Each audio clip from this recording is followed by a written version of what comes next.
Hey guys, welcome to Wrestling Days and welcome to Wrestling Days Live. Welcome to this week's WWE Raw Watch Along WWE Raw live stream. We are here throughout all of the build, all of whatever is about to go down tonight. And there's a reason why I'm saying that. There's a reason why I'm saying whatever is about to go down tonight, because we don't know what's about to go down tonight. Because WrestleVotes came out. They are, I feel, a very reliable source. Of course, it's hard to know, who has got connections and who hasn't. But I've said this before. WrestleVotes were the first to tell us that Roman was out of WrestleMania and that Braun was the replacement. They were the first to tell us that Jushin Liger and the Bellas were both going into the Hall of Fame. They were the first to tell us that Samoa Joe had failed a wellness test. And all of that, it was true. So I find them to be a very reliable source of information. And they've said that they were told earlier today that something's going to happen tonight that everyone is going to love. There's going to be something that's going to go down tonight that everyone is going to love. And they've really teased that it's something to do with Christian, because they included the word, I think they said peeps are going to be excited, and of course Christian and the Peep Show. So the fact that the word peeps was used, unless this is something to do with Coaster Maniacs, because I know he's a big fan of peeps. I was on his stream the other week and he was talking about peeps. So the Christian, heavily teased. The other link as well is he was talking about scars, and of course that's a key line in Christian's entrance music. So I don't know is the answer. I don't know what's gonna exactly happen. I'm not sure. I don't want to say that no one does, because I think people do, but they're not spoiling it, which is really great. Whatever's gonna happen, even the news outlets don't want to spoil it. So it's being heavily teased that it's Christian related. And people are starting to ask, is Christian coming back to the ring? And that would be the obvious thing that you would now start thinking. That would be the obvious thing that you would start to wonder about. But I don't know. Honestly, I don't know. I don't know what to expect. So this is what I'm saying. It's a big show tonight. Something's going down. Plus also, I think this is the first show without Paul Heyman. This is going to be the Bruce Pritchard Raw. So this was recorded, I think, earlier today, which is why people know that there are things that happen. So, very, very interesting stuff. Very, very interesting stuff. I'm quite excited to see exactly what's going to go down tonight. As well as that, I think Asuka defends her championship tonight as well. So Asuka defends the title. As well as that, we've also got Drew McIntyre and R-Truth in a tag team. I think they're taking on Bobby and MVP. As well as that, we've got Orton. He's on the show.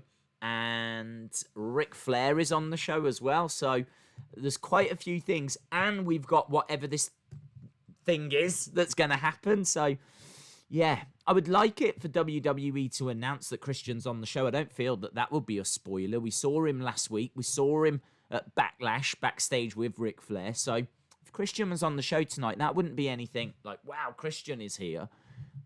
There's more to this.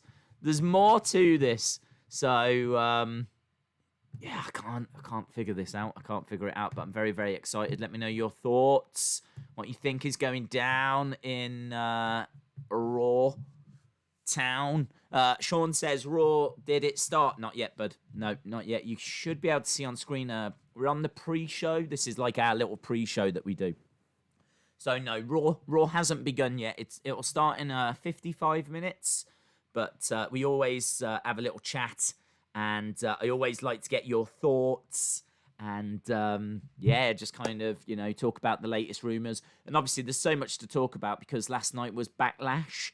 And I've seen universal praise for that main event match. There's only a couple of people that I've seen that have been against it. But when I say universal praise, I mean like all the big names All the big YouTubers out there I've seen like tweeting out their support of it, saying that they really enjoyed it. I really enjoyed it. I've done a video on it earlier today, and I've got to tell you, for me, it's absolutely a cinematic match. It's absolutely a cinematic match. I'm not going to be able to class it as a wrestling match, which feels a real shame, because I do think that a lot of it was done in one go. But I think there's also going to be moments where they did stop and they kind of cut a few bits together. So I'm not sure that this is one whole piece of work. So certainly we know the commentary has been messed with. We know that certain angles, camera angles, have been messed with. We know that the crowd noises were messed with. It was really interesting because Byron Saxton, and I obviously couldn't hear this because I have to have the sound down for copyright reasons. But Byron Saxton, at the start of the broadcast of the match, actually said, we're going to show you something that you won't have seen before. This is a special presentation. We have adjusted and used production techniques to enhance your viewing experience. So what Byron is saying there is, we have messed with this match. We have messed with this, but we've done it to make it better for your viewing experience, which, it's fine. I've got nothing against it. I file it as a cinematic match, and as a cinematic match, it's the best we've had so far. That's my opinion. I mean, saying Summer is a cinematic match is not a knock on it. It's not a knock on it at all. But this, for me, was WWE's attempt to try and manufacture the greatest wrestling match ever. If you sit there with a blank piece of paper and you go, right, I want to make the best wrestling match ever, what do I do? Okay, well, let's get Edge, because he's just coming back and there's a story that we can tell. And his biggest rival at the moment, Orton, right? So we'll do Edge Orton. That makes sense. And let's enhance the crowd. We need like good crowd sound, so we're going to enhance the crowd. Let's give the commentators a chance to kind of watch the action and then maybe jot some notes, talk to the wrestlers, and then do the commentary after, so that they can get their points across that they really want to hammer home or something like this. So, okay, we can do that. What else can we do?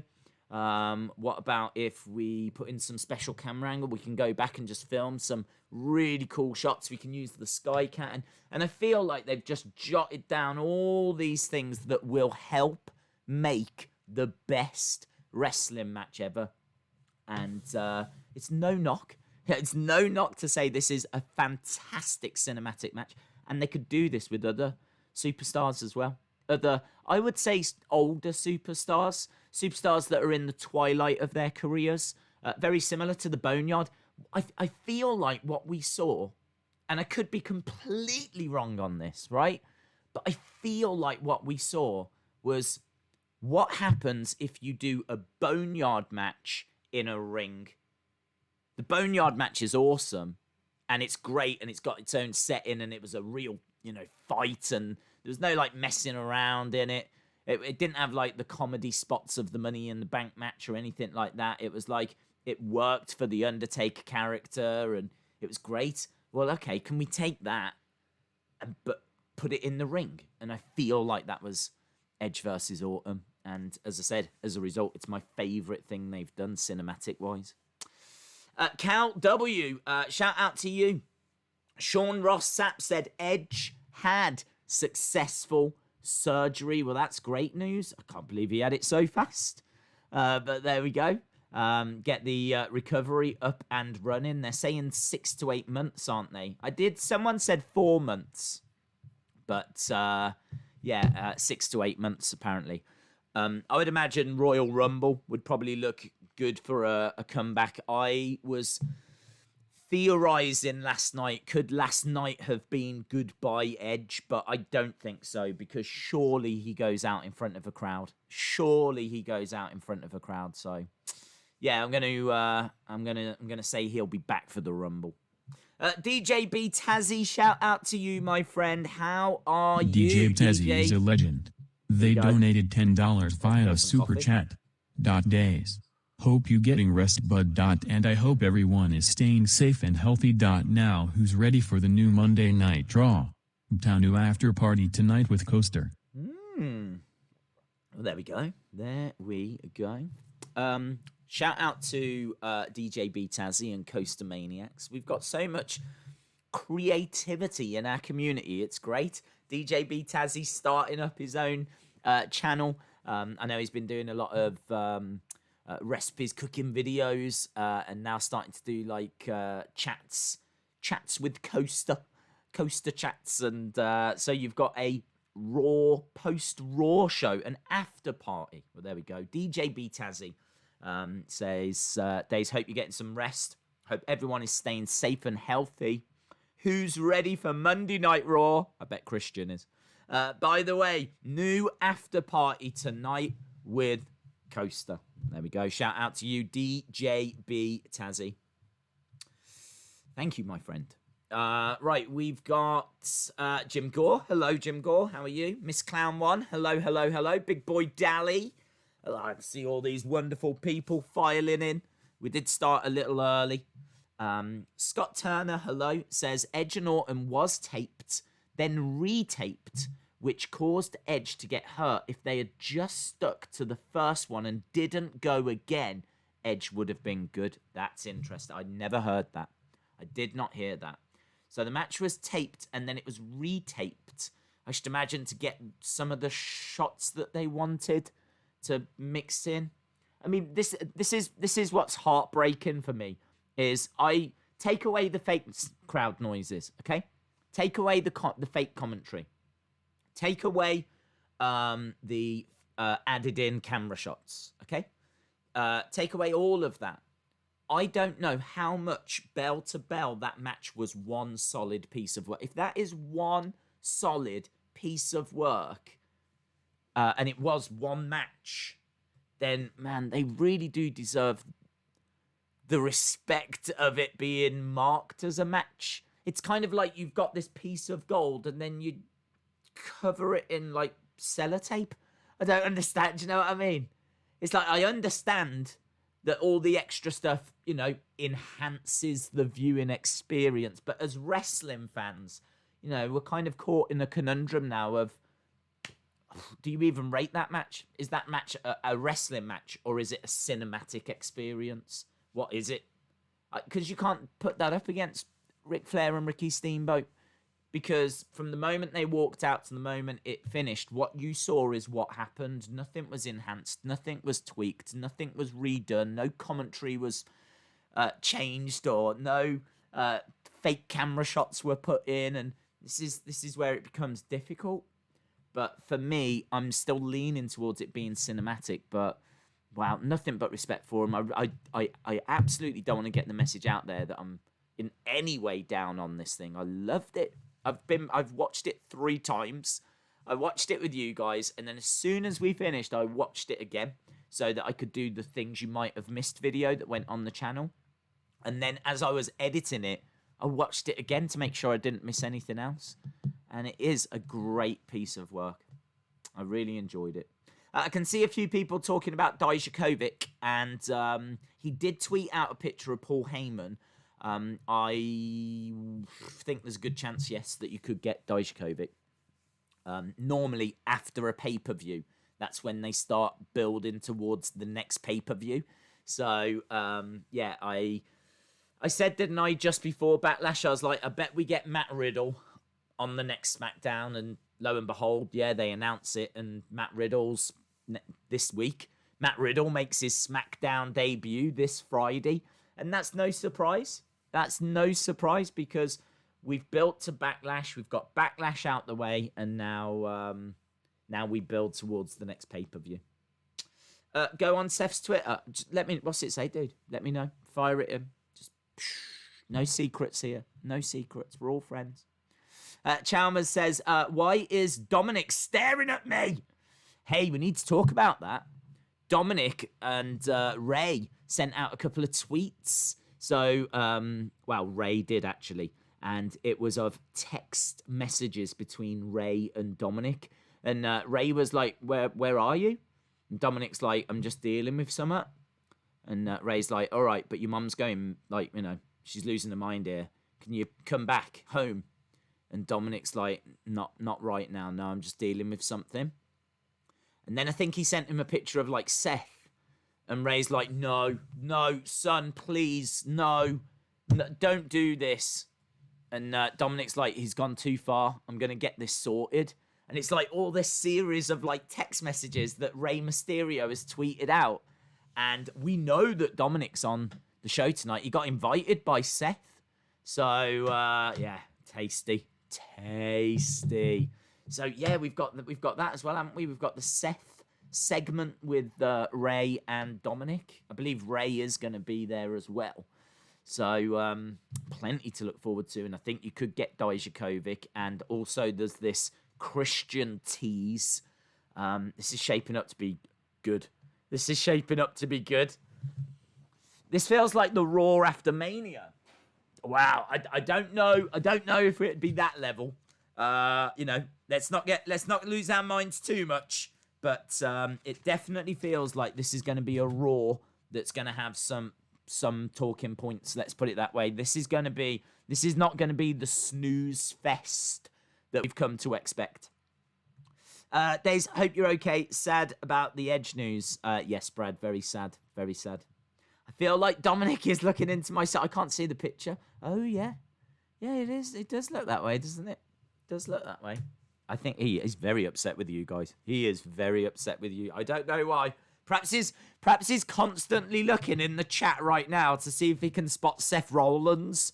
And he's just staring, desperately trying to see if he can find Seth.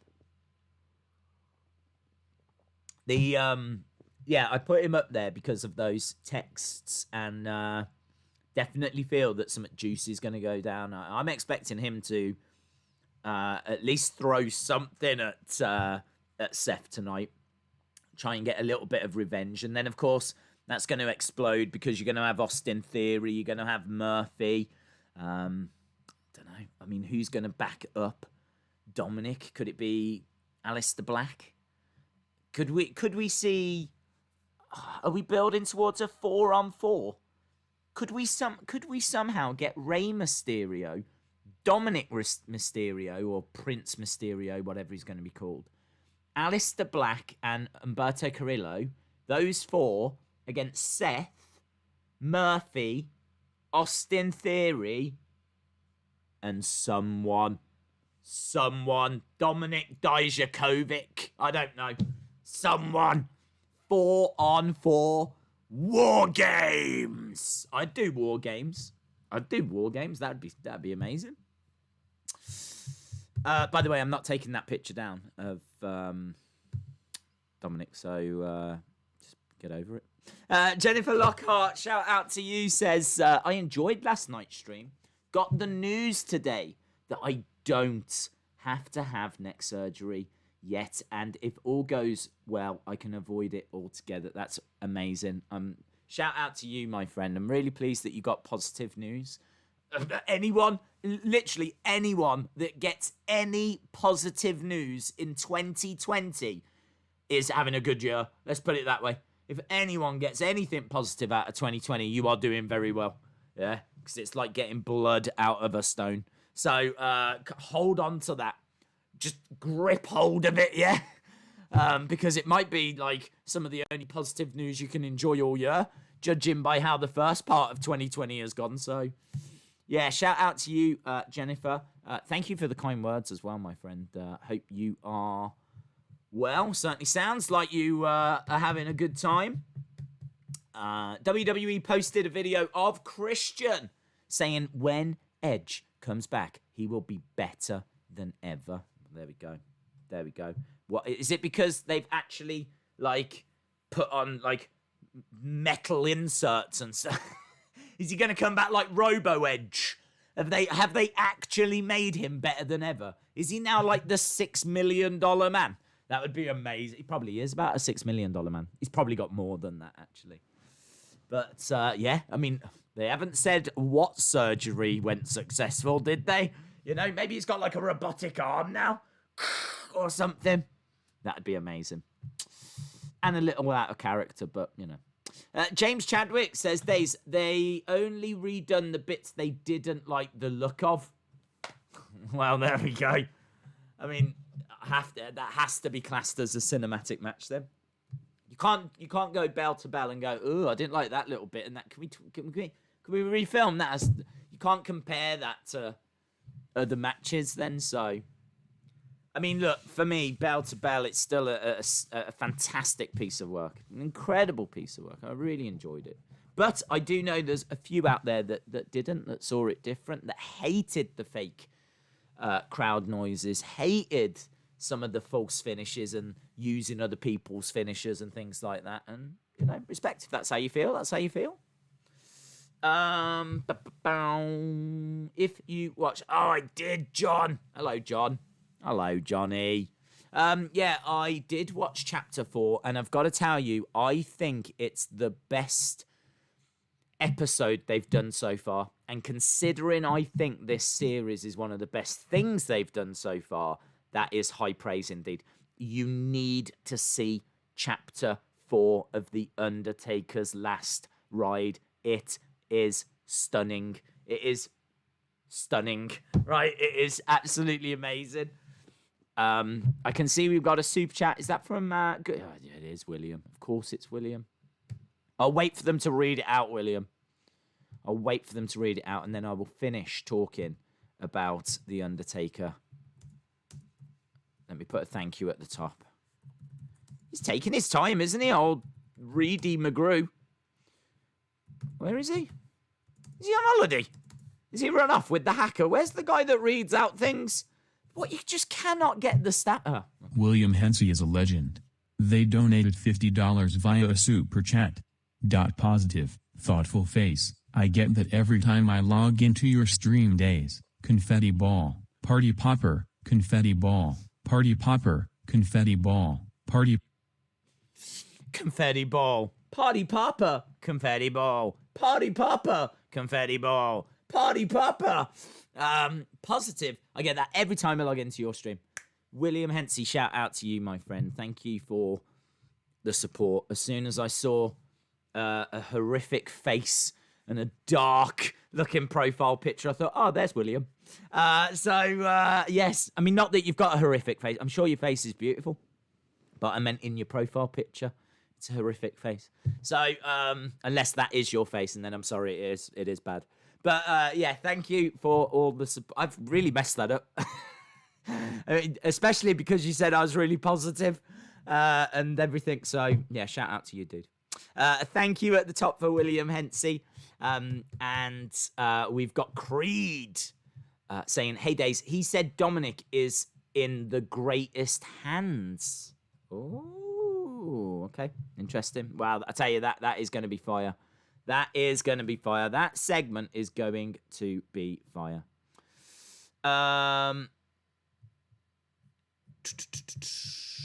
Let's move on to Undertaker. Go back to that.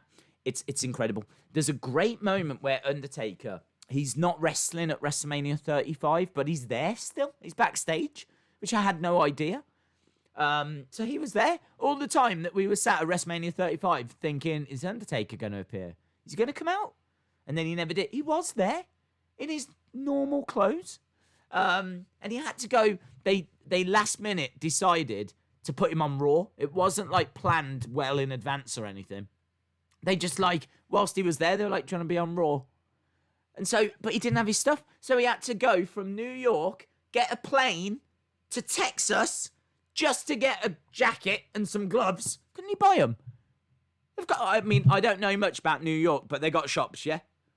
There's got to be like an Undertaker's R Us that he could have gone to. He could have gone to an Undertaker's R Us, gone, I mean, there's got to be like, I'm sure WWE shop probably sell most items that he wears, like, you know, for fans to dress up as. I just don't, at what point did he go, well, I can be on Raw, but I'd have to get my stuff and it's back in Texas.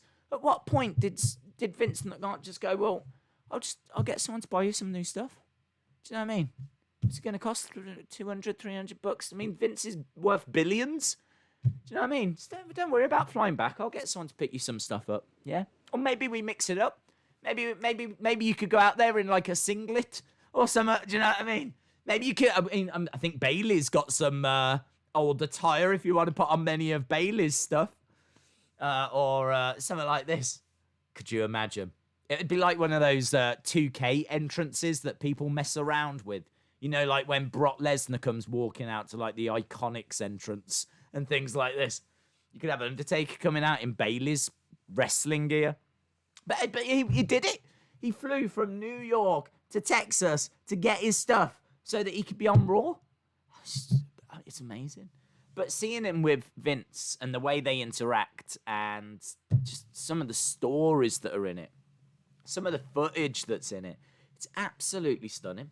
It's stunning. I mean, he's saying that he didn't want to do WrestleMania because of how bad Brothers of Destruction versus DX went. It put him off, and he didn't want to do it. And then he agreed that he would do the next Saudi show, and that was against Goldberg, and that went even worse. So you can imagine how bad he was feeling then. He thought he was done.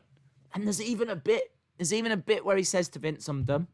I'm done. I think that's it. I think my body's... And Vince turns around and says, Mark, I will take your lead. Whatever you say, we will do. It's stunning. It's stunning.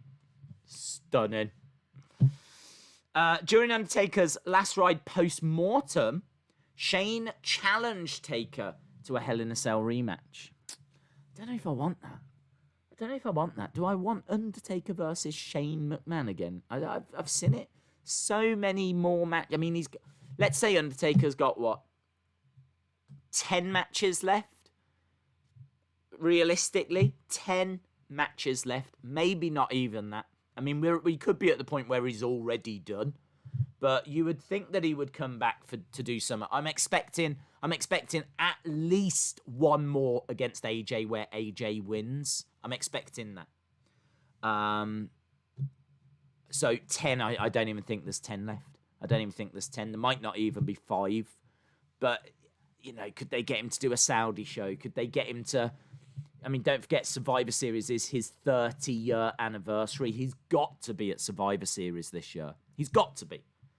You've got to have Undertaker at Survivor Series. There's got to be some kind of tribute. It's 30 years of The Undertaker this year at Survivor Series. So I just think something against AJ, something at Survivor Series, maybe retire next year at WrestleMania. Maybe he's got 3 matches left, maybe 5 at most. Whatever it is, do I want, even if it's 10, absolute max, even if they can keep twisting his arm, do I want one of them to be against Shane? No.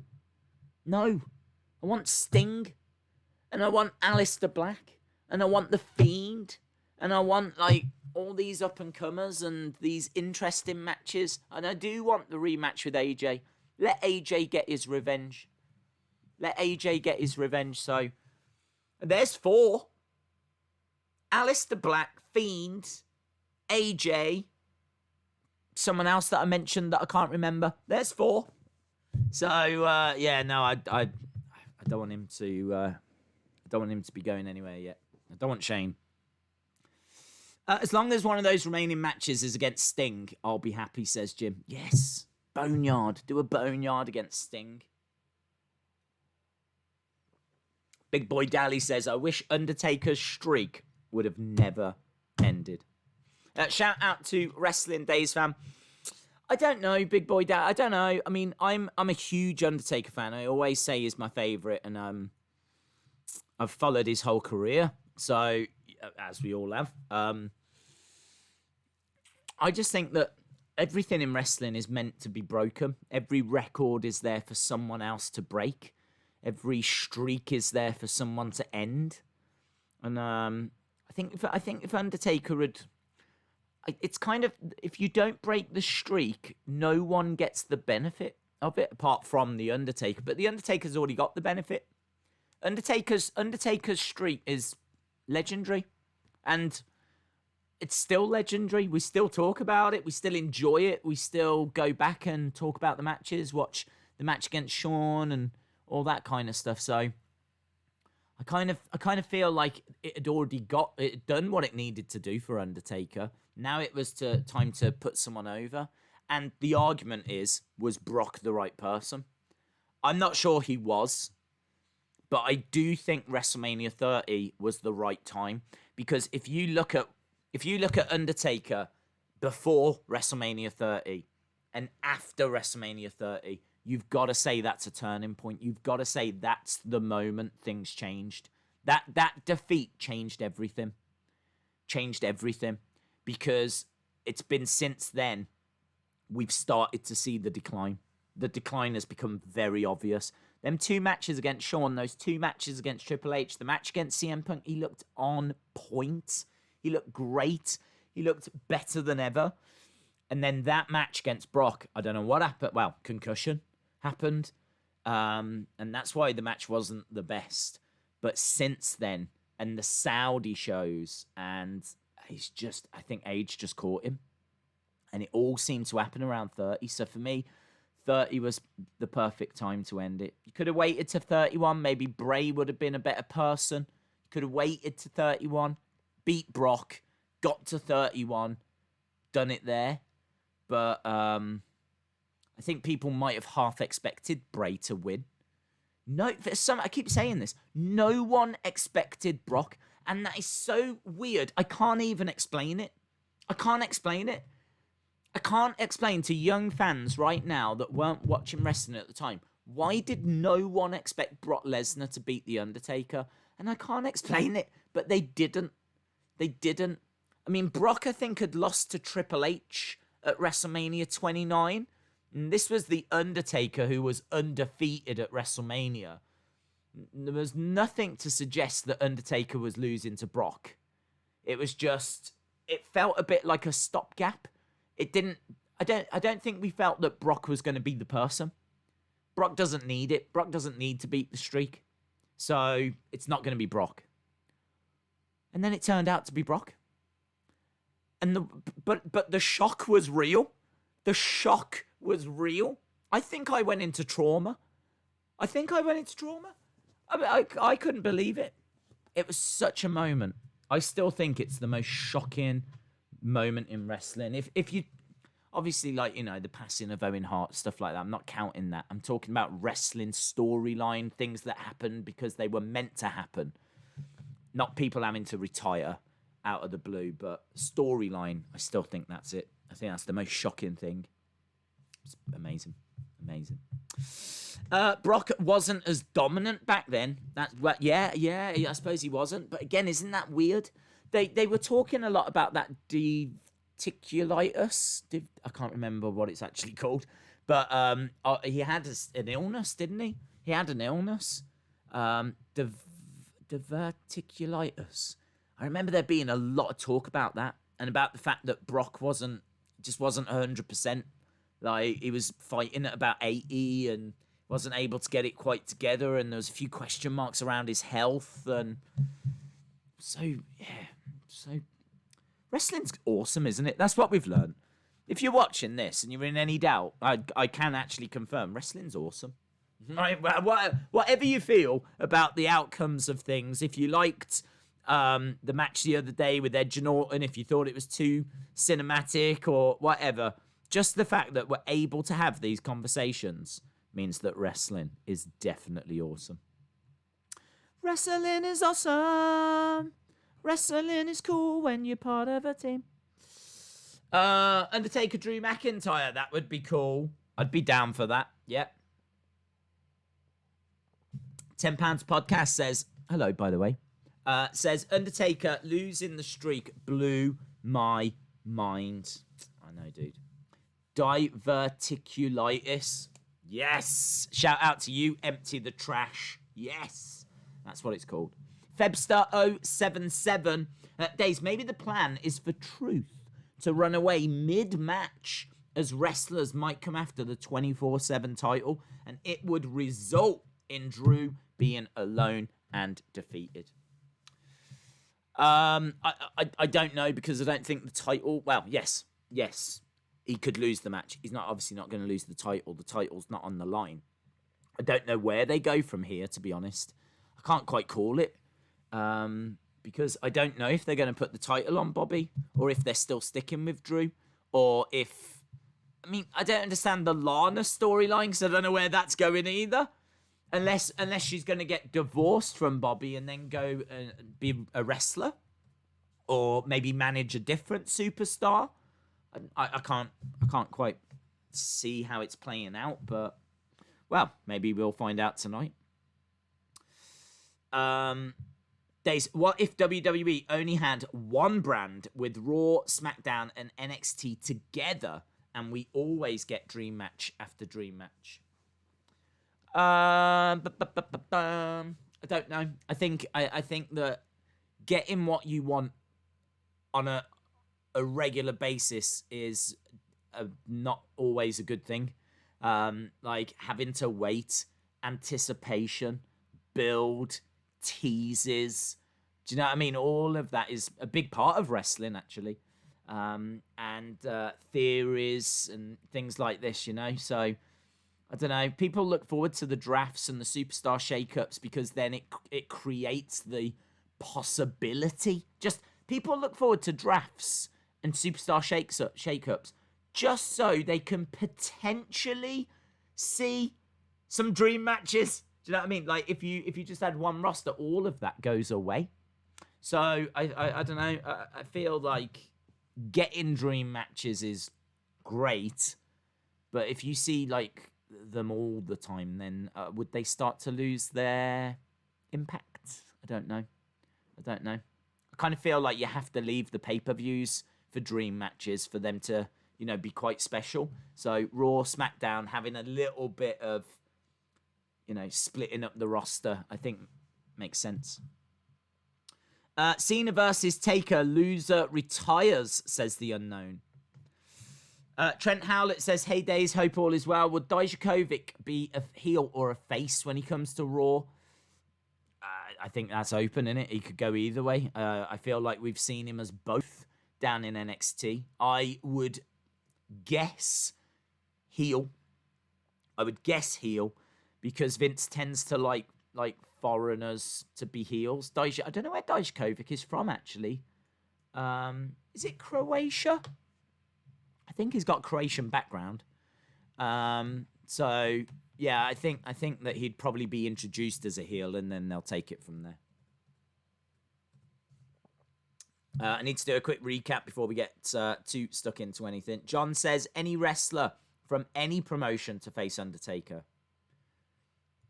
Well, I'd love Sting to face him. I don't know who would give him a great match, actually. I don't know who. I mean, like, I think AJ Styles is the perfect opponent for him. I really do.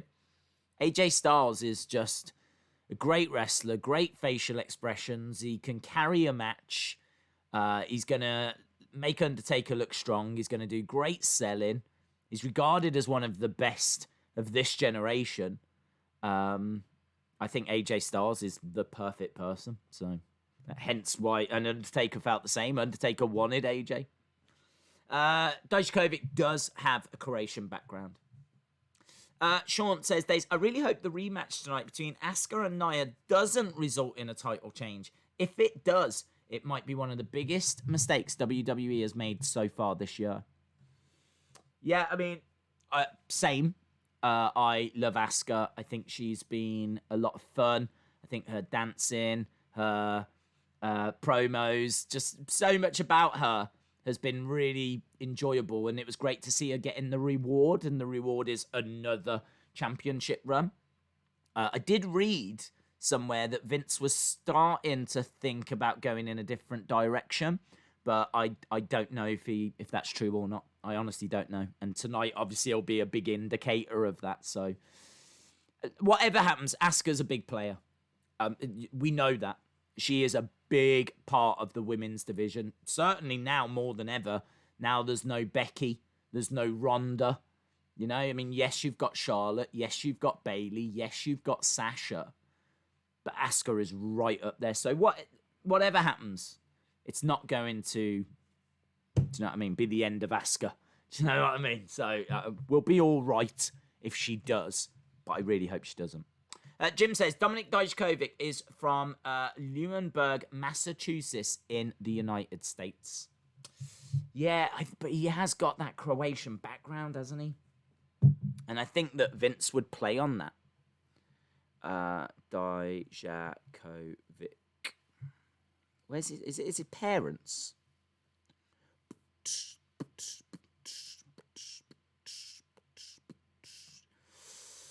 I don't know. I don't know where. I don't know where that background comes from, or how close his connections are.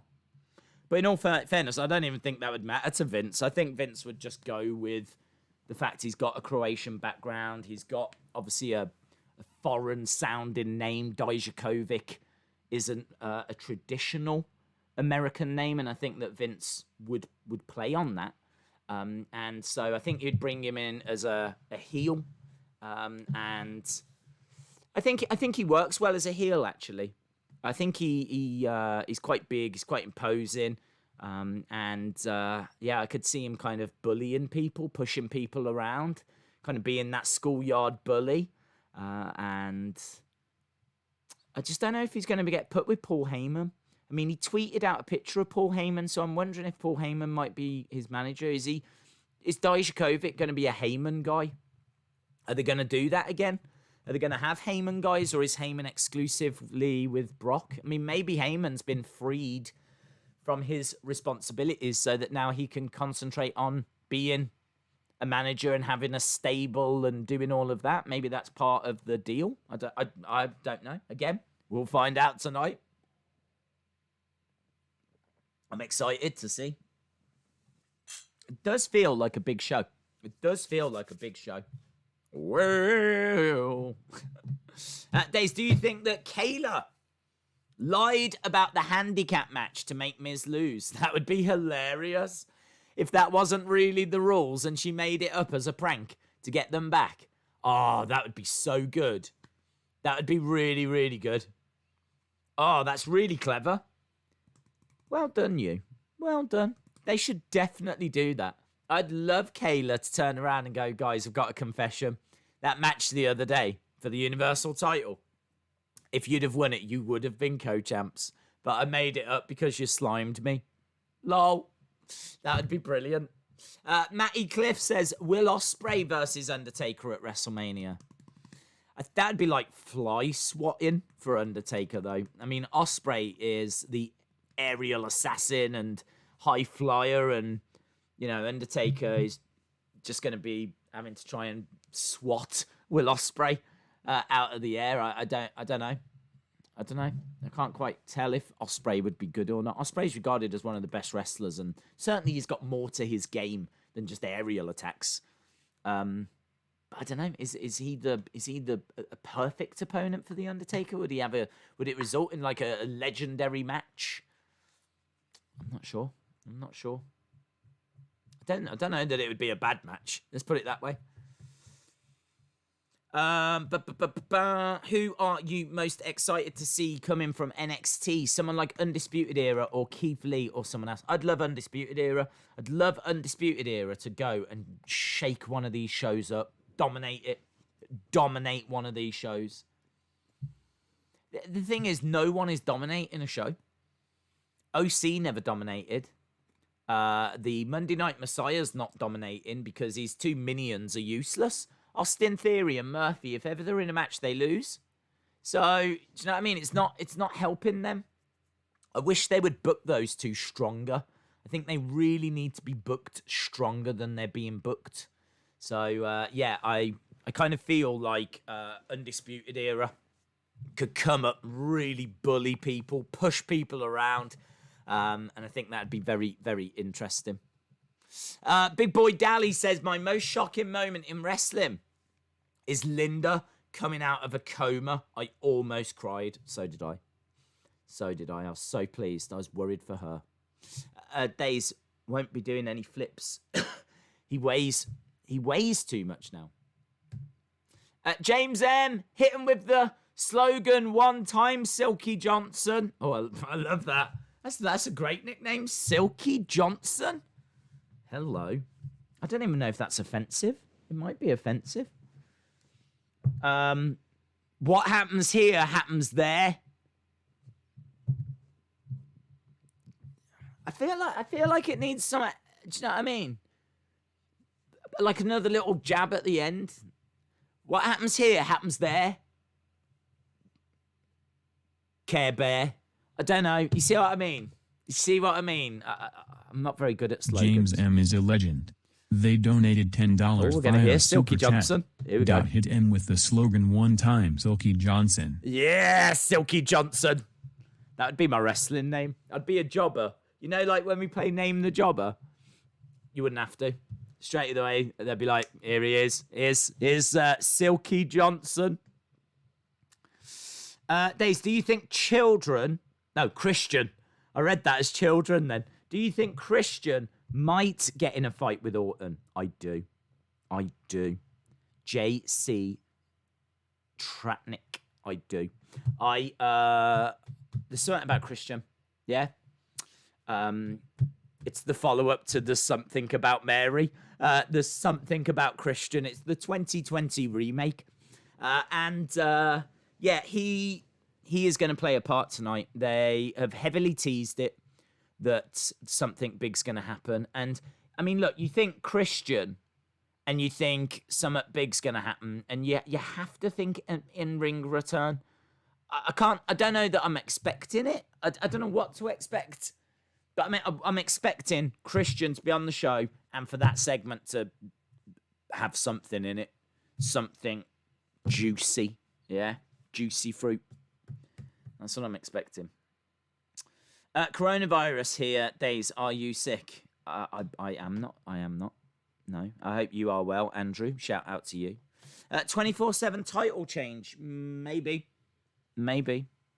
Waleed says Brock's contract might be out because they removed him from Supercard. Wow, that's where I get all my news from, dude. Waleed, you're absolutely right. I keep an eye on Supercard, and I think you lot should as well. I think that's where Dave Meltzer gets a lot of his news from as well. He just has a look, see what's happening on Supercard, see if any cards have been removed, any attires have been updated, or what the latest news rumors are. I think he does get it from Supercard. No, I'm only joking. Maybe, I mean, if they've removed his card, or maybe they just didn't like it. Perhaps like he looked a bit like a chunky monkey, and they were like, we could probably find a better picture than that, and so they're just changing the card. I don't know, mate. I don't know.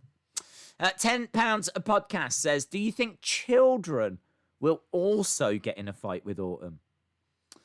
That's a really good question. It's a really good question. I don't think so. I think the children of the world are our future, and I think that we should let them lead the way. And that's how I respond to that. Randy versus Christian would be great, and so would Randy versus children. I mean, look, let's be honest. Let's throw it out there. Let's not beat around the bush.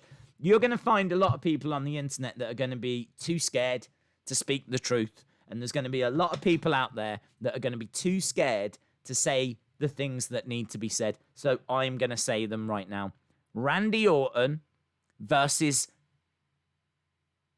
15 children in a handicap match, and they can all fight him at the same time. Yeah? Would be actually the greatest wrestling match ever. That's the greatest wrestling match ever. I want to see children getting thrown around. I want to see Orton just battering them all, chucking them out the ring, elbowing one in the face, punching another one, headbutt to this. Just trying to, and then there's another one running up, grabbing his leg, and he's shaking the leg. One lunges and gets him round the neck. And then, like the other ones that he just knocked into the plexiglass, he's getting up and trying to get back into the ring. And maybe one's gone and grabbed, like, a weapon, and there's one that's got a kendo stick. There's one dragging a massive ladder for no reason. There's one in the corner setting up a table. I can't believe it. That's the greatest wrestling match. That's the greatest wrestling match. Kieran says, I'm into this match. I am into this match. I'm telling you. I might start the World Wrestling Children Federation. I think there's something in it. Why they didn't ask me to book Raw is beyond me. It is honestly beyond me, right? Bruce has got too much on his plate. Bruce Pritchard's already booking SmackDown. He can't do SmackDown and Raw. Bring me in. Yeah? Bring me, because tonight would be wild, let me tell you. Nameless person says, hi, Wrestling Days. Hi, Nameless. Do you think Bruce Pritchard will do better than Paul Heyman? Well, I don't know, because I do think Paul Heyman is a very good creative person. I mean, we saw great stuff with ECW. Look at the following that got. I think he can struggle a little bit when it comes to the more PG stuff. And I do think that Raw wasn't as good as SmackDown in recent times. I think SmackDown was more consistent, but you know, I think Bruce has got a good relationship with Vince. I think that at the end of the day, the shows are always going to be what Vince wants. And I don't know that you're going to see massive changes. I mean, was there a massive difference between Raw and SmackDown? I kind of feel like Raw was a bit off, but it was building for the future. And you had like a lot of newcomers. Like apparently they saw a lot in that Brandon Vink guy, who was in a tag team with Shane Thorne. And weren't they being managed by MVP? What happened to them? Where did they go? They had MVP as their manager, and I don't know what happened to them. Brandon Vink and Shane Thorne. And apparently that's Austin Theory. They have got a lot of time for as well. You've got Bianca Belair, who got called up and she's just disappeared. So they seem to be investing in the future, which is not great in the short term, but may have worked out better in the long term. So I think that Heyman probably had a good long-term plan, but it just wasn't helping right now. I think that Bruce will maybe give you better shows now, but maybe the long-term's going to suffer. I don't know. At the end of the day, as we said, it all comes down to what Vince wants anyway, so I wouldn't expect anything too drastic. You've seen what SmackDown's like. Maybe it just moves a little more in that direction, doesn't focus on the Ute that's coming through. Did you hear Cal Bloom is meant to be the next Edge? Yes. I think that's a long way off, though. I think they're very impressed with him, and I think that they're making comparisons to Edge, but I don't think he's anywhere near. Like, I don't think you're going to see him this year. Maybe not even next year. I mean, I'm still waiting for Jordan O'McBean. I mean, like, we saw him at Backlash, and I was so excited. It's like a kid in a candy shop when we saw him. I honestly, go back, you can see my reaction. I exploded. Because I was like, he's here. I mean, all right, they've dressed him as a giant ninja, and his manager now is Akira Tozawa. I might not have gone that way, but he's here. You know what I mean? Like, he's somewhat different. He's big, he's imposing, he's 7'3". 7'3". Second tallest WWE superstar, and it was great to see him get used. But they didn't say who he was. And they didn't really make him much more of a focus other than that first moment. I mean, that was it. And I don't think you see him now. I mean, you might see him again in the future when he actually gets used and actually gets called up. But I'm not expecting Giant Ninja to come down. That's a great name, though, isn't it? You know, like when a toy company makes fake wrestlers. They might make some fake wrestlers and they have to think up some names. Giant Ninja is one of the names they would come up with. I can totally imagine going to like a Dollar Tree or a Poundland or something, walking in and them having like Giant Ninja on the shelf for $1. You know what I mean? It's like, do you want this? Do you want this? You can have Giant Ninja for it. If it'll shut you up, you can have this. No, you can't wrestle Randy Orton. Do you want Giant Ninja? Played all that out in my head. That whole scenario just played out in my head. And yeah, I hope that we do see him one day. So to answer your question, I don't know if Bruce is going to make the show better or not. Days, would Vince or Triple H know how to use Okada, Naito, or Jay White? Well, that depends. If you look at how they've booked AJ Styles, would you be happy with that booking? Because I think that's what AJ got is as good as it gets. AJ's been with the company 4 years, and everything that he's done, the feuds he's had, the missteps, everything, that's as good as it gets. The alternative is the Nakamura booking. Nakamura lost in the mid-card, bit directionless, one kind of main title run, but nothing else. I kind of feel like that's more than likely what he would do with Naito. I don't know that he would... certainly, you wouldn't see anything like you see with New Japan. No way. No way. You're not going to have Okada come in and be the next Bret Hart and dominate and live at the top of the... I just don't see that happening at all. I don't see that happening. I'd love it. I love Okada. I genuinely think is maybe the best. But no, I think that he would be a little bit hot and cold. Very much like AJ's been. Very much like AJ has been. A bit hot and cold. Days, I'm watching Breaking Point. Amazing. Days, do you think Balor will get called up? Well, he's sort of called up anyway, isn't he? He's still on TV. He's still getting paid, I think, main roster money.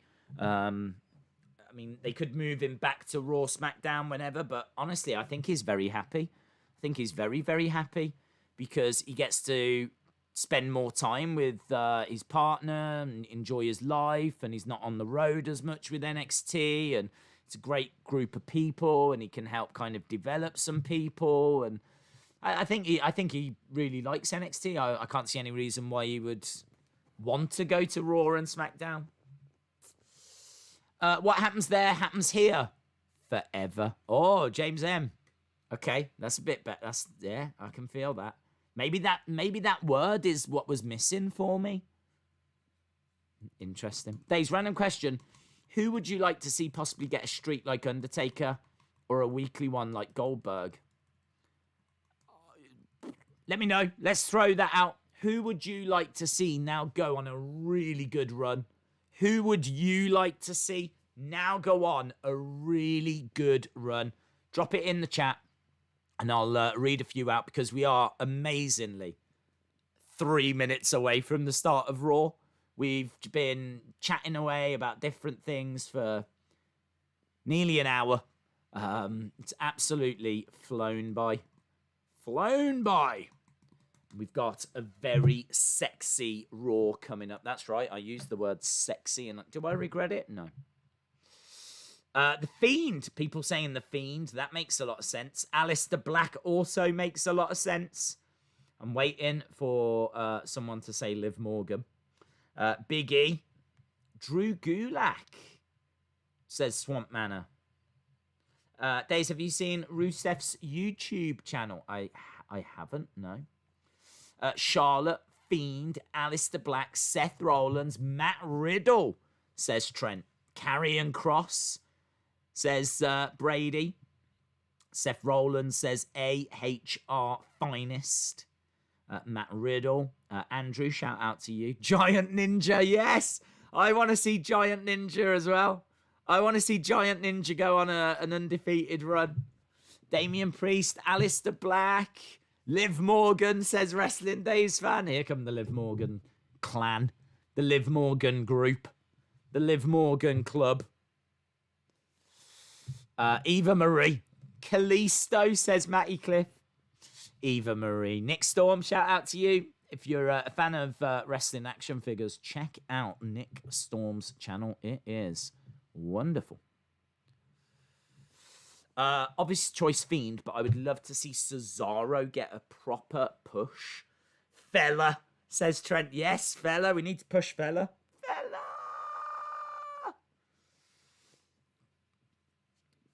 Alexa Bliss. Mansoor, says Texas Ranger. Ricochet.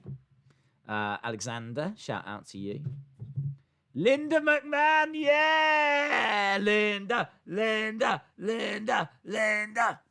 I agree. Sasha Banks, Aleister Black, Michael Cole. Michael Cole, says All Wrestling. The Hacker, Boris Johnson. Amazing. I mean, I was just focused on the wrestling world, but if you want to branch out, so be it. Adam Cole is on that run already. Adam Cole, yeah. Awesome. Adam Cole, Undertaker? I'd be down for that. Adam Cole versus The Undertaker. Imagine if the Undisputed Era are running Carnage and Undertaker comes back to try and stop it, to try and help. You know, a lot of Undertaker's old friends are getting beaten up, so he comes back to stop Adam Cole, and they have a match at WrestleMania. That might be a great way to retire. Sean Reset says Ricochet, Cedric Alexander, and Alistair Black. Sounds like a fire alarm. Oh. I've got milliseconds. Ugh. I'm just going to keep them. Dexter Loomis. Yeah. Look at all these great suggestions that are on screen. Brock Lesnar. It's about time. It's about time that he was booked right and given a run. And given a run with the on top. Brock Lesnar and Charlotte Flair. Right. Here we go. This could be fun. It could also be awful, but it could be fun. We're back at the WWE Performance Center. Who's that guy? There's old people in the crowd. Who are these old people? Who are them old people? There's an old guy. He's like, yeah, I've snuck in. Yeah.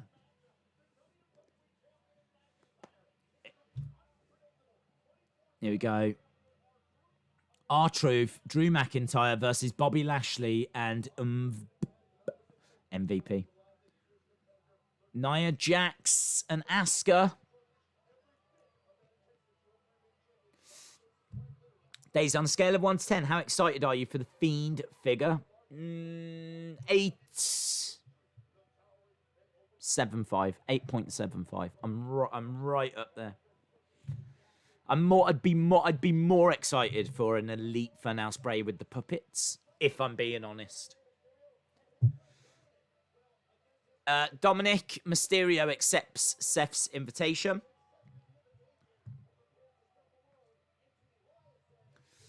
Yeah, who's the old people? There's old people there. Oh, we're starting with Randy Orton. We can't call him Randy Borton anymore.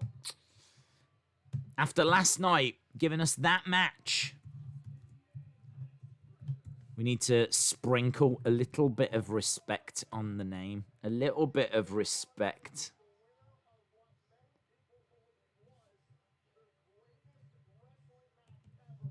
What many people believe was the greatest wrestling match ever.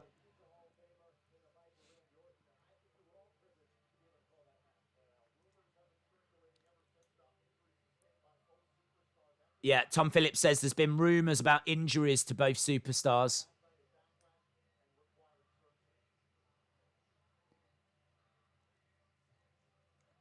I hear voices in my head. Right, Orton's here. And he looks ready to wrestle. He looks ready to wrestle. I've only just noticed. My brain's only just gone, he's in his wrestling gear.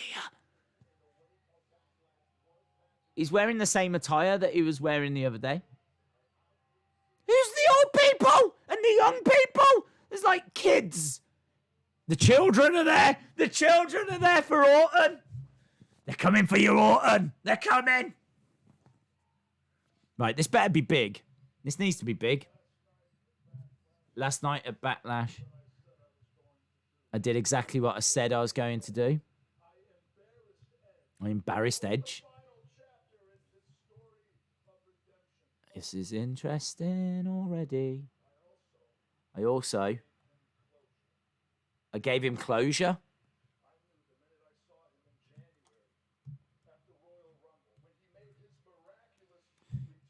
I haven't seen the Rusev channel. There's children. Well, they're not really children. They look around about 15. 16.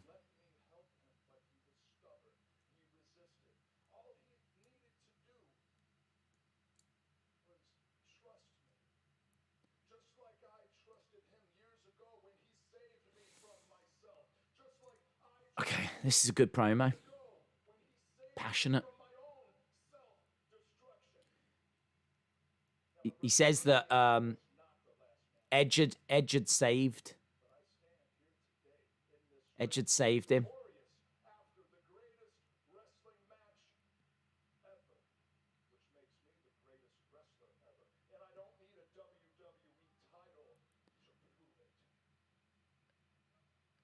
There we go. He says he is the greatest wrestler ever after winning the greatest wrestling match ever.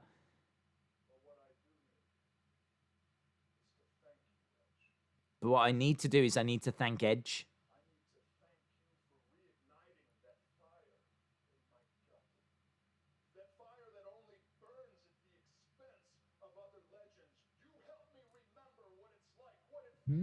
This is great. He talks about being the legend killer.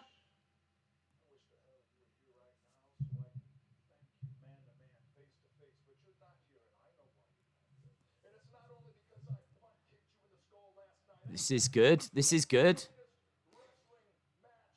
Is Raw on the network? Sadly not, no. They do put old episodes on.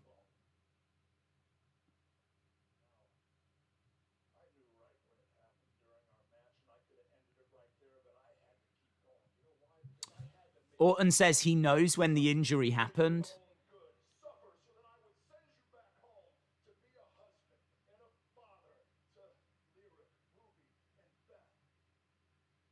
Talks about his kids. It's still so personal. It's really good. It's a great promo.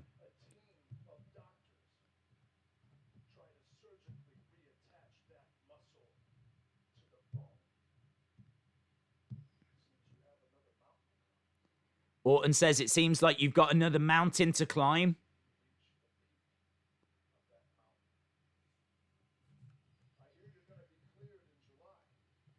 Cleared in July? July 2029. In another 9 years. Nine.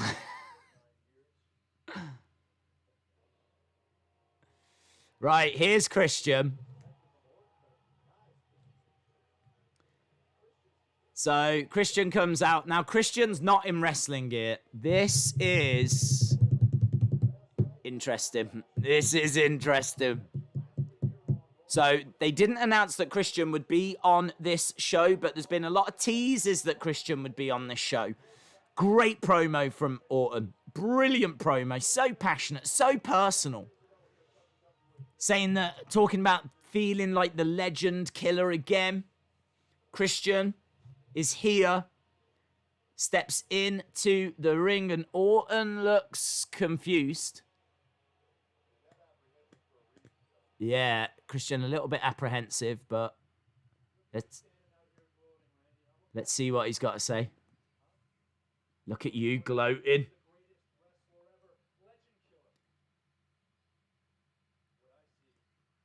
What I see. You're cold. You're calculated. And you're an SOB. Orton likes it. Orton smiles. That's a compliment to Orton. That's one of the nicest things anyone's ever said to him.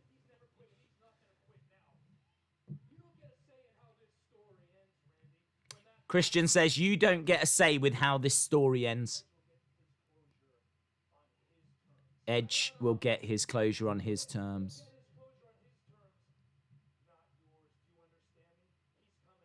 He's coming back.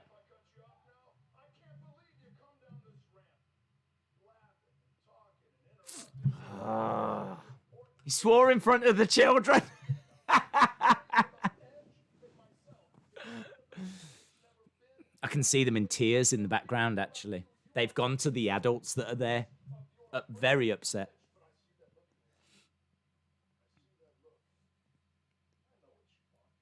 Orton says, I know what you want. Candy.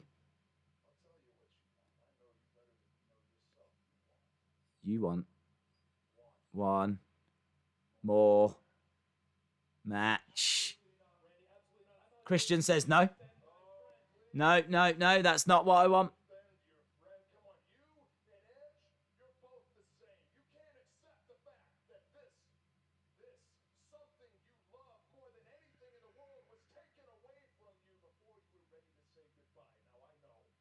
So Orton is trying to get Christian to have one more match.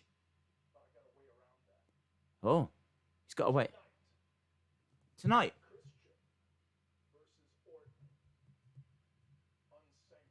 Unsanctioned match? Tonight? Christian Orton unsanctioned. What does he say? What is he going to say?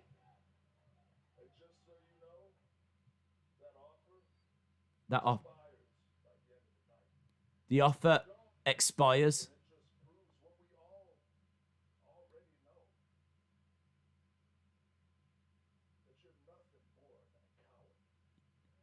If you don't accept, we know you're nothing more than a coward. Christian given the offer of a lifetime.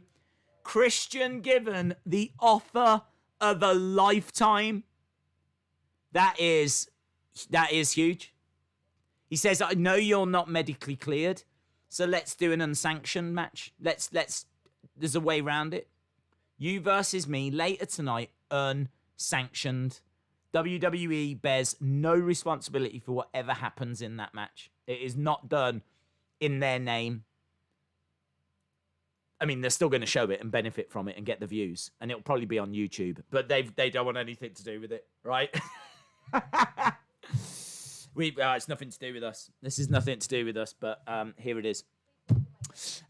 Nick Reader says, it's for Extreme Rules, not for tonight. We just said tonight. He said the offer expires. I can only tell you what's happening. Angel Garza is here with Charlie Caruso. This always provides entertainment.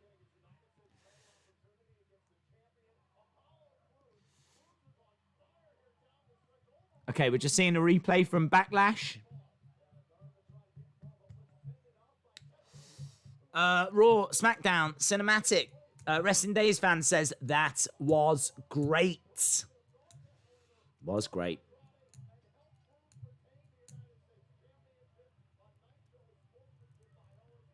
What is also great is we've got this little interview now. And we all know that Charlie Caruso can't control herself around this man. Zelina Vega says, if you want an argument, I'll give you an argument. Oh, hello. Angel Garza putting his arm around Zelina Vega, getting fresh. Look at her face already.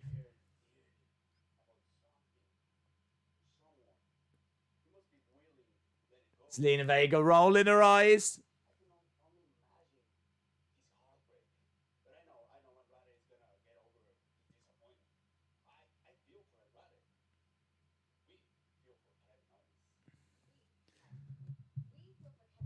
Owen needs to quit doing the stunner outside of the ring.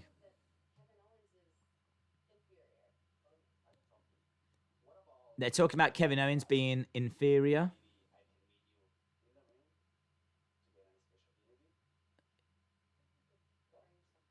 Angel Garza says, can I meet you in the ring for a special interview?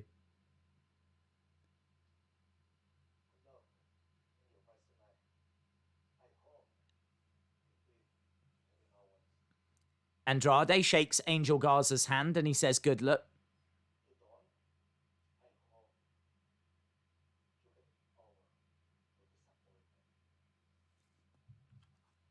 Bit of beef here. Bit of tension between Garza and Andrade. Daze, do you think Rated RKO should get back together? I don't know. I'm more intrigued by the story they're telling, to be honest. I'm not really desperate to see Rated RKO compete. I think the tag division's in the bin. So why would you want to add any tag team to the tag division right now? Do you want Orton and Edge getting confronted by ninjas? I don't know. I think the tag division's just awful. So, no, I think I'd be keeping them in the singles division where you get treated with a little bit more respect.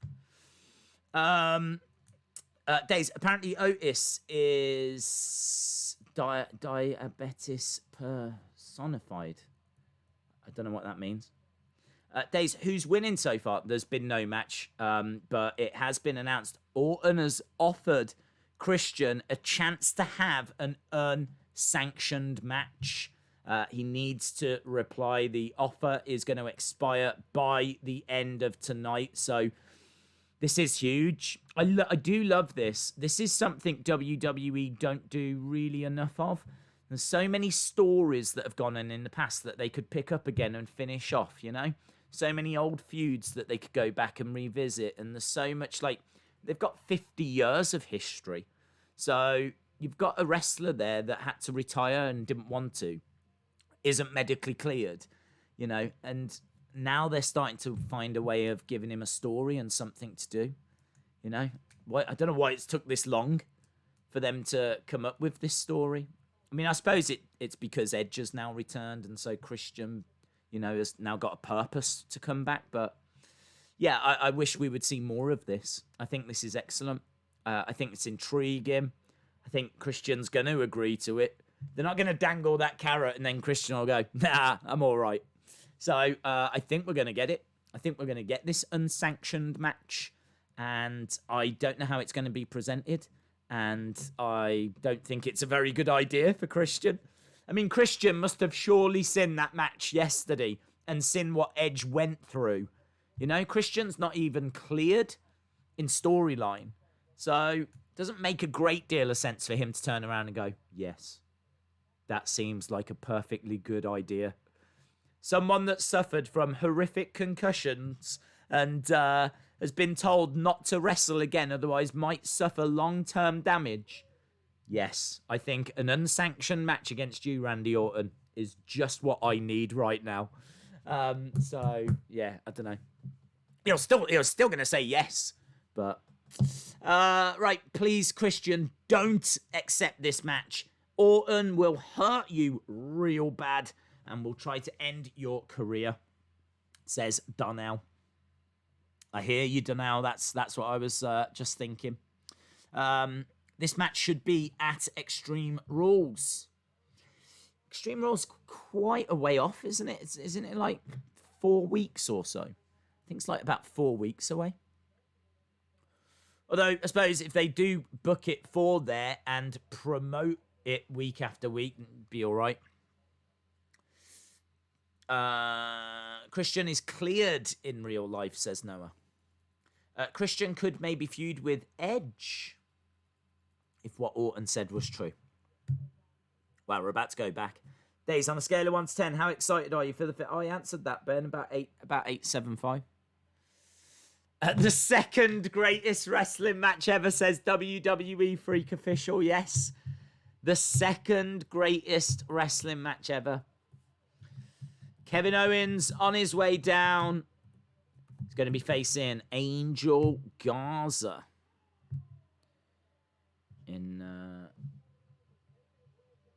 Here he comes. Imagine Christian brings Wade Barrett to face Randy at Extreme Rules, because he has beaten Randy before. That'd be great. Barrett returning would be awesome. I love Barrett. I'm afraid I've got some bad news. Here comes Angel Garza, the Velveteen Green, with his lady-killing jacket. And once again, we get to enjoy the wardrobe of Zelina Vega. She's got red thigh-high boots, a cape. It's all like leather. She's got like straps. It looks like she's taken inspiration from Batfink and Demolition and something that's red. I don't know. What's red? A tomato? A snake? I don't know. I can't figure it out. mix a snake with Demolition, with Batfink, with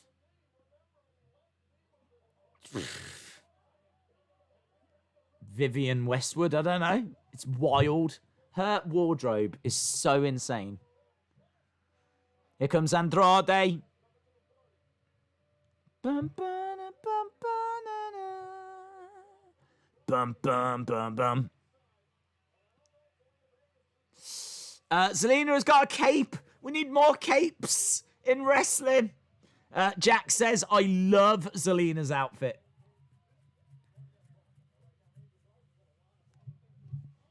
Well, you should hit her up, see where she got it from. I'm sure she'll tell you. And then you could get one of your own. Little Red Riding Vega. Is that what she is? Is this based on some kind of S&M Little Red Riding Hood? Is this Little Red Riding Hood crossed with... What is she? She looks like... She does look like a superhero with that cape. Oh, Kevin Owens takes off the Velveteen Green. Kevin Owens ripping off the Velveteen Green. That's rude. Andrade looks sick, by the way. Andrade is in a beautiful red suit.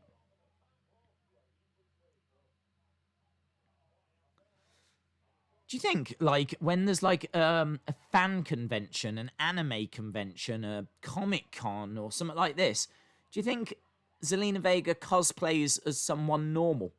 Do you think she cosplays as a regular person? Do you think she, like, goes in normal clothes? Because she seems to live the rest of her life as just different sci-fi characters, and look at that attire. I haven't even spoken to you about Owens and Garza. It's irrelevant. It is irrelevant. It's irrelevant. Kevin Owens, forget it. I'm watching WrestleMania 31. Days, don't play. You have the same outfit. It's true. I'm actually wearing it under this. Zelina has left them both. She has. She's heard that there's a sale on at Crazy Outfits R Us. S&M, please explain. It is S&M. How do I explain this? It is sexy silliness and magic. That's what it is. It's sexy silliness and magic. So she's kind of taken sexy silliness, a little bit of magic, and mixed it together with Little Red Riding Hood. And I think very much now what you're picturing is exactly what Zelina Vega was wearing. So that might be one of the best descriptions I've ever provided for an outfit ever. I'm pretty pleased with that. Quite happy with that. I could start doing like online descriptions for, things like Amazon. Is that where women buy clothes? I don't know. Where do women get clothes from? Bed Bath Beyond? I don't know. Her outfit looks like it could exist in a cyberpunk style world. Yes. Sonny Wolf said, I just said magic. She has too much fun causing anguish for her hubby. It is red and it looks kind of devilish. So Alistair Black might have picked it out for her. People underrate Orton's mic skills. He was fire earlier. He was awesome. Tony shouts.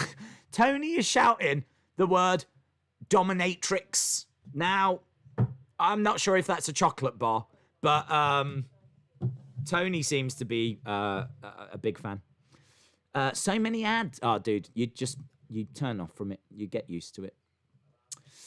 Has The Fiend showed up? Sadly not. No. The Fiend is more on SmackDown than Raw, so I'm not expecting old Fiendy pants tonight. I'm amazed that he wasn't at Backlash, but I don't know.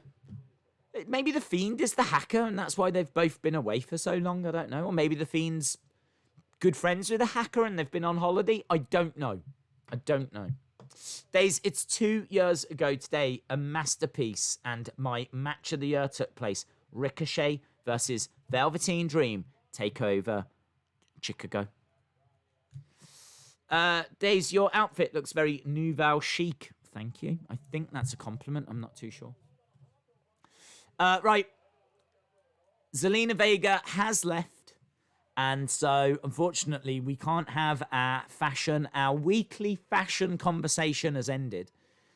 So now we have to focus on wrestling. Here comes Owens looking for a cannonball on Garza. Garza with the top rope enziguri. Garza going up top. Kevin Owens goes down. Garza in position. Missile drop kick. Down he goes. 1, 2. Shoulder up by Kevin Owens. William Hensey says, so S&M is bumping uglies whilst making rabbits pop out of things. Yes.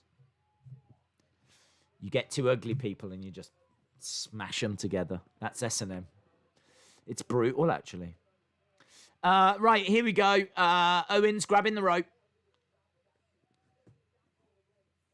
Andrade just watching on. This is quite intriguing. I don't know what's... I mean, Andrade... I don't know whose side is on. I think he'd probably have little cheat shots at both of them. Headbutt by Kevin Owens. There we go, look. Andrade grabbing at the legs of Kevin Owens, causing a little bit of mischief. Referee telling him to get down. Kick to the midsection by Garza. Kick to the midsection. Stunner by Owens. Stunner by Owens on Garza. And a win by Kevin Owens.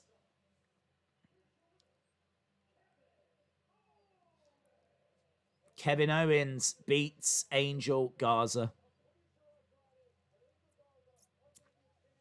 Owens jumps out the ring. I miss, like, NXT Owens. NXT Owens, who used to come out, just used to smash people. Here she is again! Yay!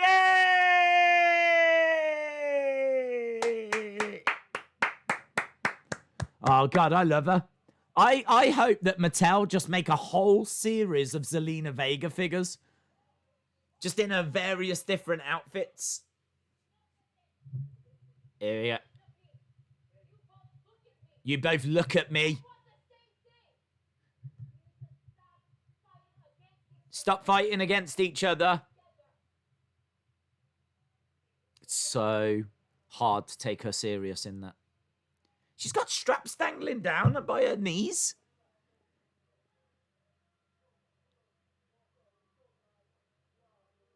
It's just madness. Let's go.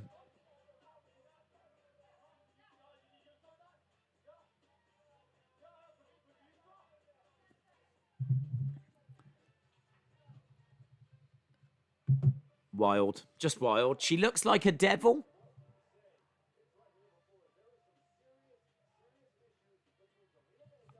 Zelina looks like Little Red Riding Hood. How in the hell is Days in front of me by about 2 minutes when I pay £60 a month for BT Sport? I'm watching it on BT Sports, dude. I'm watching it on BT Sports. I don't think they prioritise me over you. I'd be surprised. Days, if you look at the replies to Zelina's recent tweet, they say who she's cosplaying as. Who? What? Who is it? Who is she? Tell me. Or everyone keeps like, go to this, check this, do this. If you just, we're all friends. Do you know what I mean? Just share the news. Take the credit. You found the info. Jump in the chat and just be like, guys, I found it. I found the news. She's dressed as...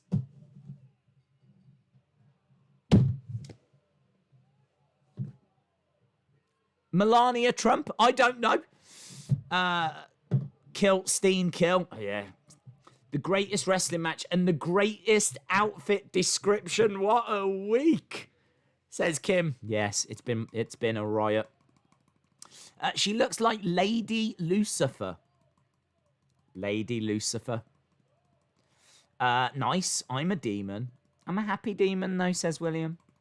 Ben says, Days, apart from The Fiend, what figures are you most looking forward to? Personally, I can't wait for Otis Tucker, a new Braun, Drake Maverick and R-Truth. I'm looking forward to Lady Lucifer. Any Zelina Vega figures of her in... I don't want her in, like, non-wild outfits. I don't want her in, like, wrestling attire. Ugh. No, I want her in her crazy managing attire. And I'd like a box set of 50 different figures. Here's MVP and Bobby Lashley. Yeah, I hate this woman. She is rude. MVP having a go at her.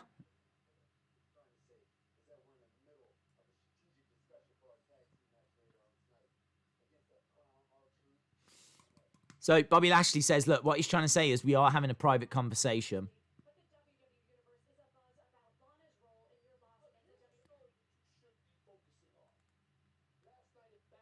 Who is this woman? What's this woman's name?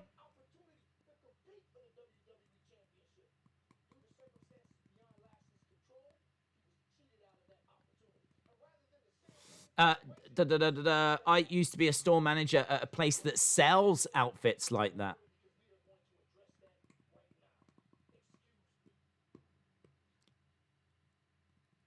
Right, well, they've gone. She's been told. Days, not too familiar with a guy called Kevin Owens. Ah. Yeah, he's new. He's like Kevin Owens, but at the moment he's being booked better. Days, Natalia and Liv Morgan versus the Iconics. What, has that been announced? I missed it. Sarah Schreiber. Is that Sarah Schreiber? I've had issues with her before. Not personal issues, just where she keeps storming in. Like, they'll be in the middle of a conversation, she'll be like, excuse me, what do you think about blah, blah, blah? And they're like, it be you. You never saw Mean Gene doing that. You never saw Mean Gene Oakland interrupting people whilst they were mid-conversation. Rude. She needs to get some manners. She's dressed as Jafar from the Disney movie. Is she? Is she? Quote of the night, I hate this woman. I mean, if you go back and watch all the old streams, I'm pretty sure I say that at least once every stream. Is this the 4th ad break tonight? I think so. But also, look, I don't mind if they push the ad breaks together if it means that the main event each week is allowed to just run. I mean, that's not what's happening, but I'm just saying that would be all right. I'd be fine with it. I'd be all right if it was just allowed to run. Linda McMahon dresses as... Oh, could you imagine if Zelina Vega came down dressed as Linda McMahon? Could you imagine if she did the whole wheelchair WrestleMania 17 thing for no reason? She actually had Andrade wheeling her down. Maybe Andrade could be dressed as Trish and Zelina is sat there dressed as Linda. And for no reason, it's not an anniversary. There's been no mention of it. There's absolutely no need for it to happen. And they just recreate this moment, and then she sits there, and all of a sudden, she stands up. If they were to do that in the arena, I promise you, the crowd would be like, "Oh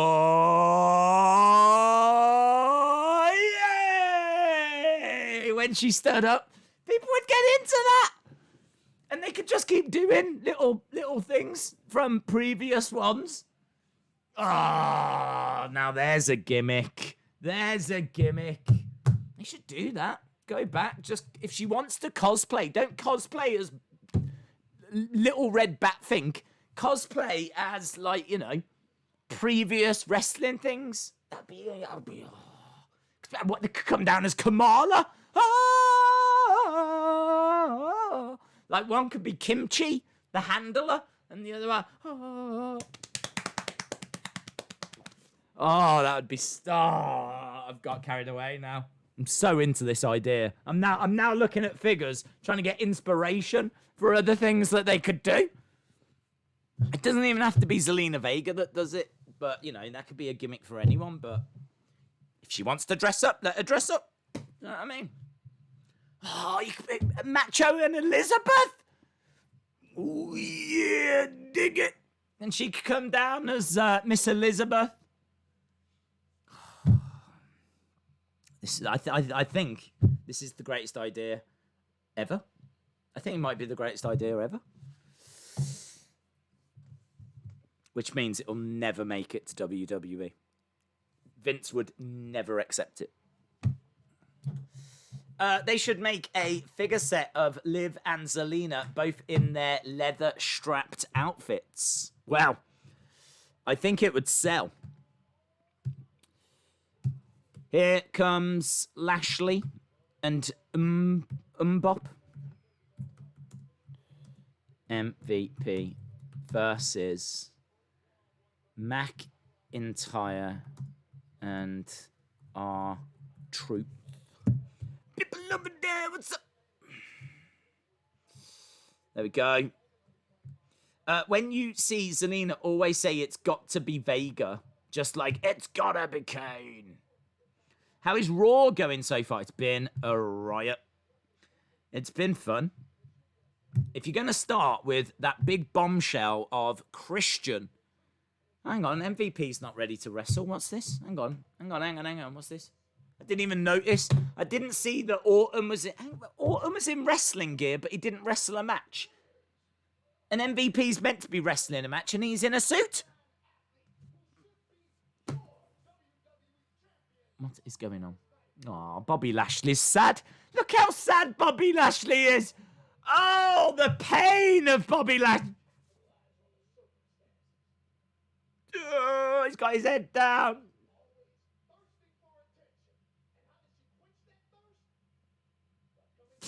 Sad Lashley. Oh.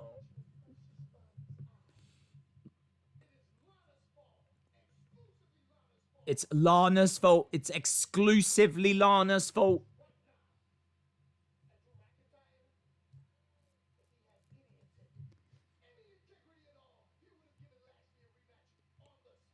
If Drew McIntyre had any integrity, he would have given Drew a rematch.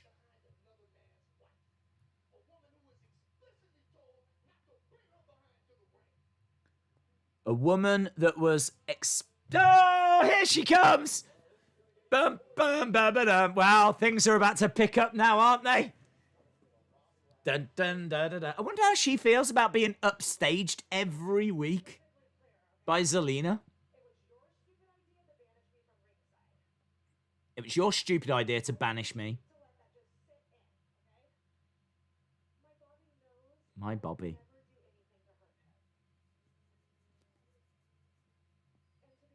I mean, she's got a wild dress on as well.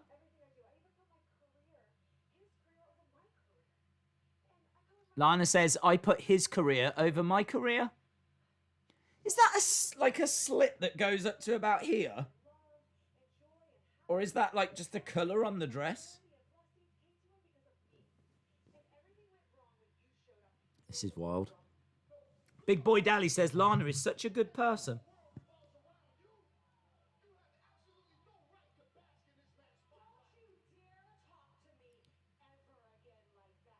Lana says, don't you dare ever talk to me again like that. You are a snake.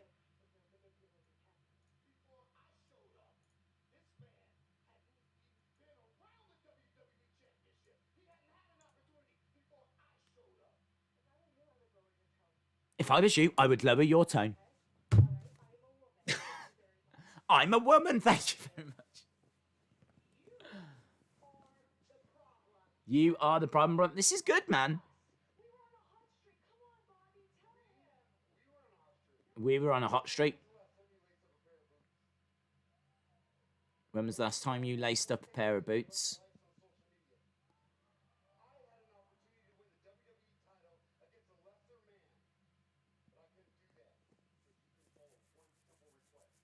It is true. All she does is TikTok.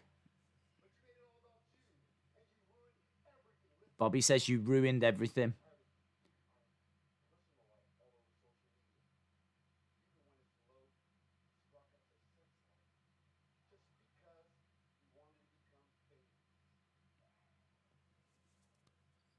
She laughs.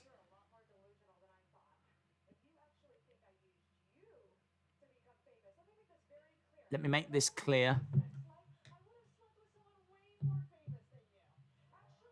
Oh!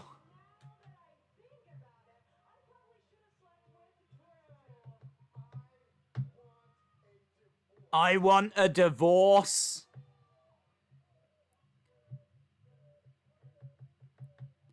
Lana says that she should have slept with someone more famous if she wanted to get more popular. And Bobby says, I want a divorce. What? Well, I mean, you know, she did say some pretty hurtful things there. Look at MVP. Just broke up a marriage. Yeah. Divorce.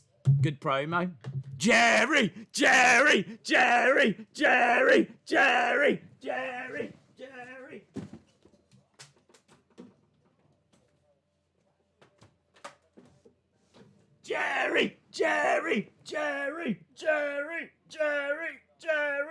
Uncut, baby.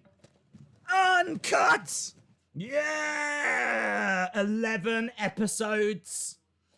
Featuring Jerry Springer's I Refuse to Wear Clothes episode. Oh, Jerry. I like to watch an episode each night. Right, Street Profits, Viking Raiders. This rivalry has seen lots of backs and turns, twists and turns, and lots of awful segments. I want a divorce. Days, on the left of the fans, near the commentary team, is a guy in a hoodie stood at the back. Is that the hacker? I haven't seen him. Don't hackers tend to hack into things? I don't know that they actually stand there in hoodies. Is that a thing that the hackers do?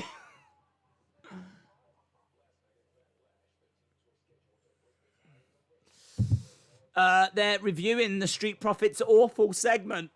It was bad. Now the Viking Profits. Days is not the father. Yeah! Jerry.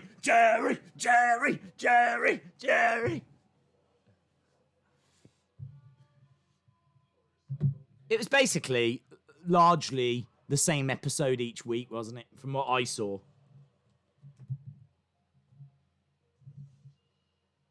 Someone cheating on someone, and then they'd get up, chairs would get knocked over, and they'd go pounding over.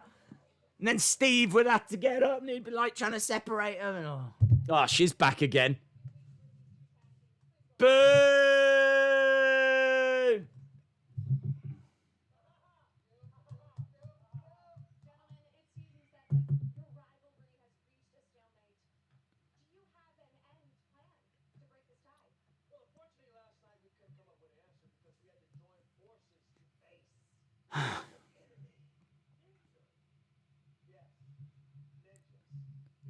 So, Street Profits said we had to join forces to face ninjas. I just don't like this story.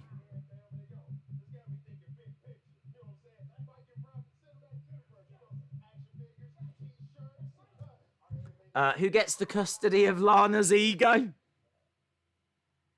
Oh, the ninjas are back. Is Jordan Omad being ninja there? No sequel.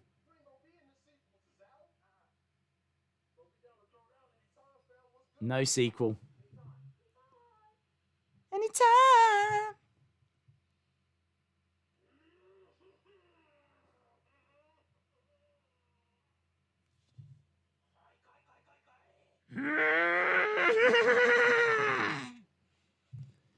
Oh, boys and girls. Ah! Giant ninja.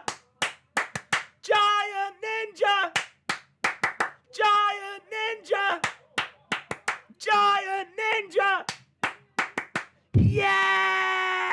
I didn't think we'd see him again. I didn't think we'd see him on this show. Look at the size of Giant Ninja.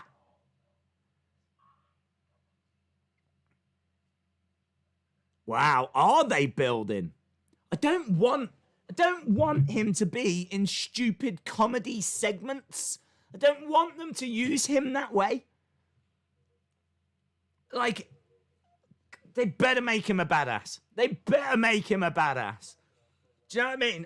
It's all well and good if they want to have their laughs and the jokes, but once that bell rings, he better kick some booty. Yeah? He better kick some booty. Giant Ninja. Oh, guys, we might actually get Giant Ninja figures. You know, like how we were talking about them earlier? And how they're available in Dollar Tree. Well, maybe. We might actually get them. This is just magical. This episode just keeps on giving. Think about all the things that we're 45 minutes in. We're 45 minutes in. A potential Christian return. Zelina Vega's wild wardrobe. Sarah Schreiber doing Sarah Schreiber things. Lana getting a divorce. Giant Ninja. I mean, that's 5 things in 46 minutes. These might just be the greatest 46 minutes of WWE TV ever. I'm throwing it out there. Giant Ninja is real. It's so exciting. Days might have thrown the pie at Kevin Owens. You want him to... how tall is Jordan? 7'3". Bruce Pritchard is coming through. How good is Tozawa? His acting is hilarious. Is he taller than Giant Gonzalez? Second. I think Giant Gonzalez was 7'4". Vape Ross Vape says, sorry, I love this nonsense. Guilty pleasure with the ninjas. I don't mind the ninja thing, okay? I don't mind the ninja thing. I don't mind Tozawa getting some mates together and trying to create a little faction and them using it as a way to bring in Jordan. Like, I'm okay with that, and I'm all right with them having fun with that, but I don't want him to be... This guy could be a real threat. This guy could be a champion. Do you know what I mean? Like, he's got such a unique look. We're talking about 50-odd years WWE has been around. In fact, longer. Over 50 years, 60-odd years.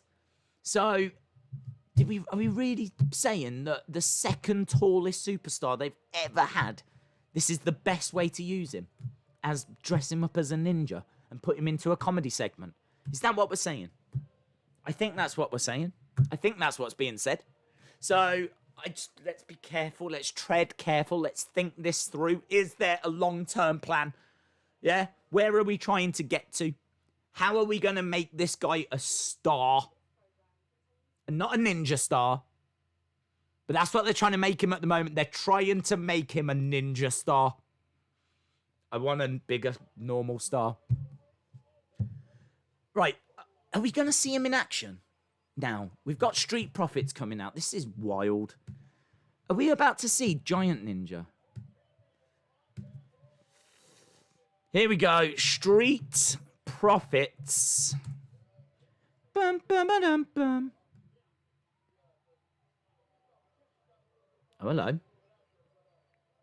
Oh, they're going into the crowd. Well, say crowd. The Performance Center recruits.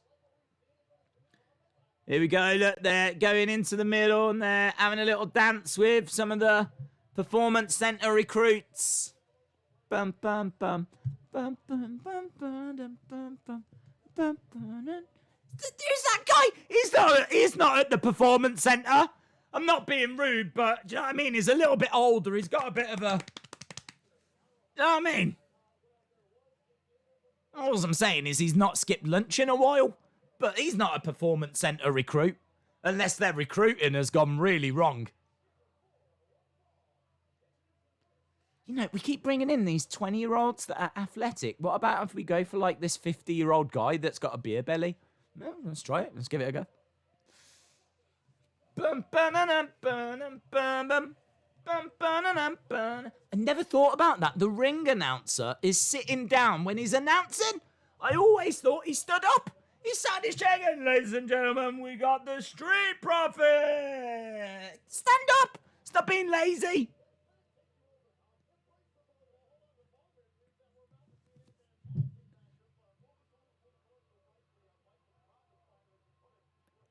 Eight-man tag match. Is it going to be Street Profits and Viking Raiders versus Ninjas? Viking Raiders versus Tozawa Ninja, Giant Ninja, and 2 other ninjas. There we go. Yes! Dream match! We were talking about dream matches. I think we might be about to see one. Street Profit. Oh, hang on. Street Profits versus Viking Raiders. What am I on? What am I doing? I've lost my freaking mind. There we go. Street Profits and Viking Raiders versus Tozawa Ninja, Giant Ninja, and 2 other ninjas. What's the entrance music for the ninjas? What's the entrance music? We're the ninjas. We love to do ninja things. We're the ninjas. Oh, there's no entrance music. There's 3 ninjas already there. Who are these ninjas? Then, guys, I don't understand. So the ninjas have got a giant ninja, and they're in an 8-man tag, and they choose not to use the giant ninja. Stand this one out. We've got this. The giant ninja! Oh, it's just Tozawa Ninja and 3 ninjas. It's not even got giant ninja. I think these ninjas are... They're not going to beat these guys unless giant ninja's involved. Who is playing giant ninja? Jordan O'McBean, I believe. I'm not aware of another person they've got of that size.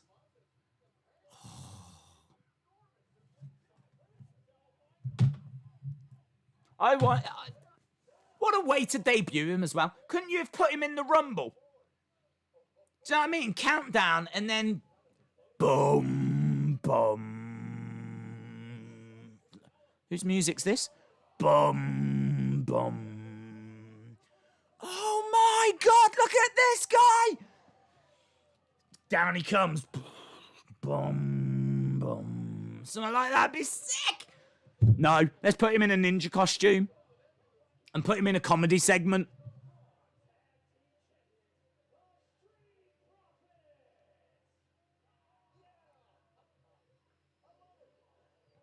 Here he comes. Oh,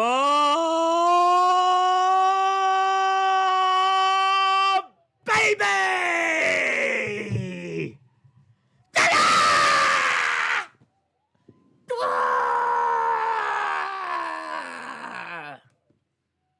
I'm getting into the ninja vibe. Oh yeah, Tozawa!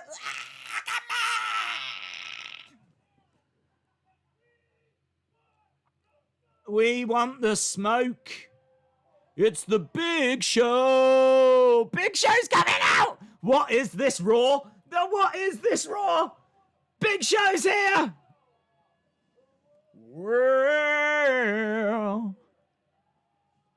Well, it's the Big Show. Big Show's here. Giant Ninja's here. What a time to be alive.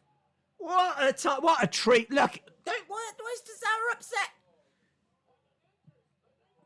Oh, Big Show pushing everyone around. Big Show's going to teach Giant Ninja how to be a good giant. So Big Show's come down to help beat up the ninjas that they've already beaten up. Ooh. Smile on the face of Big Show. I mean, they had that situation under control. Giant Ninja! Giant Ninja! Giant Ninja! Ah! Are we going to build towards a match? I thought we were done. I did not expect to see this boy tonight. I did not expect to see him tonight.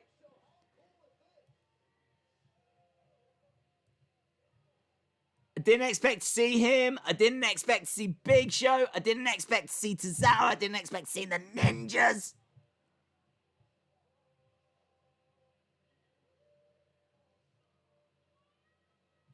Wow. Giant Ninja. Savor it. We got Seth Rollins. We still got the whole Dominik thing coming up as well. I'm interested in this, says Kamali. Big Show versus Giant Ninja Orton at SummerSlam. Seth is next. Can they chop off someone's pee-pee as a tribute to Kai and Tai? That is the cherry that we need for this Raw. What? You know, when you say something, you go, hang on. No, I did not. I definitely didn't mean that. Best Raw ever, says Duckman26. Quack. Okay, so Seth says that he's going to go and face a living legend, Rey Mysterio. Was that Michael Bivins in the background?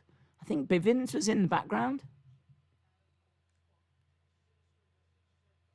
How will Adam Cole respond to the message sent by Karrion Kross?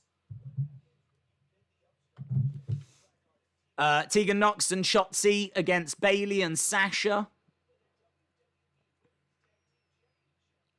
WWE Women's Tag Team Championship this Wednesday. WWE should have let Bray bring Giant Ninja back with the black sheep mask. That would have been awesome. That would have been awesome, yes. Raw is epic tonight. I guess Vince needs ratings. This Raw is great, says Train Dude 5. The King of Turns, the Big Show. So basically, you have a segment with Viking Prophets, Ninjas, Giant Ninjas, all to facilitate a Big Show return. Well, it seems that way, doesn't it? I mean, I would imagine we're building towards Giant Ninja against Big Show, and Giant Ninja will win. Big Show is now a face again. Yes. Yeah. At this point, it is just a running joke, isn't it? Last time we saw him, he called out Drew McIntyre just after WrestleMania and had a match against like a newly crowned face champion. Here comes Big Show as a heel, and now he comes out as a face. It's brilliant. They are. It is wild. The Ninja segment is the best thing going on this Raw tonight. This Raw is better due to Giant Ninja. See you in hell, Yowie says it can only go downhill from here. Well, you say that, but in the next 2 hours, we have Asuka versus Nia Jax. I'm a big fan of Asuka. It's a match, you know, yes, it's Nia Jax, but I'm happy to watch an Asuka match. Seth, Dominik, and Rey segment should be very interesting. We've still got to get an answer from Christian, so we've still got that to come. You know, you throw in some more commercial breaks, that's probably an hour there. So I think we're going to be all right. I think right now we're in a good place here with this Raw. Days, the first hour of Raw was absolutely amazing. I can't wait for the next 2 hours, says Ben Russell. I agree. Days, what did Hogan say when he was in the club? What you gonna screw, brother? Monica says, it's been an hour. I hope they continue to keep this Raw great. Days, Paul Bunyan. Oh, there we go. Max Palmer was the second tallest wrestler ever. He was just under 7'6" tall and 499 pounds back in the 50s. What Who have you got as the tallest? 7'6". So who's the tallest wrestler ever? How tall was Giant Baba? Giant Baba over in Japan. Obviously, Giant Gonzalez we know about. I don't know if this... I don't think... I mean, if you're talking the 50s, that will have been before WWE, which was started in the early 60s. Before that, it was Capital, but I think Capital's classed as a different promotion. So, yeah, as far as I know, in WWE, Giant Gonzalez the tallest, then Jordan Owen would be in, then Great Khali. But this is interesting information about Paul Bunyan, Max Palmer. But yeah, I don't know about Giant Baba. I don't know where he wasn't in WWE, but he was over in Japan. He formed All Japan Wrestling, and he was tall. Breaking news. Right, we're just seeing what happened earlier tonight between Randy and Christian. In my opinion, I think Matt Riddle should feud with Corbin. Sandman882 says there are no words to describe this Raw, but I love it. It's wild, man. It's easy to have fun with this. Giant Gonzalez was legit 7'7".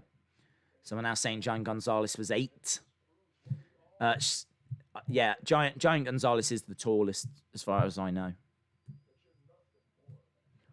El Gigante, I believe he was called, in WCW. Oh, yes, I did forget. We've got Flair tonight as well, yeah. And we've got that tag match, but I'm not too fussed by the tag match. But yeah, you're right, Flair tonight. Bruce has been in charge of SmackDown, so it's no shock, really. SmackDown has been consistently better. Here's Christian in front of a 2K19 poster, so you forget about 2K20.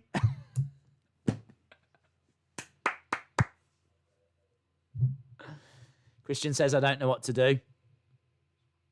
I can't let Randy get away with this one. Interesting. A poster for 2K19?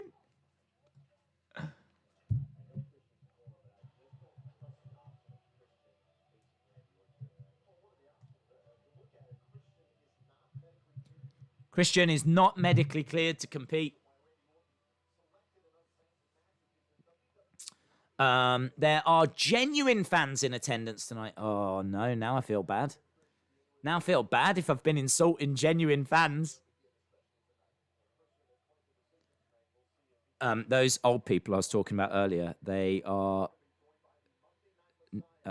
normal age. And anyone that I said looked like they hadn't skipped lunch, I meant toned. I thought they all worked for WWE. I didn't know there was real fans there.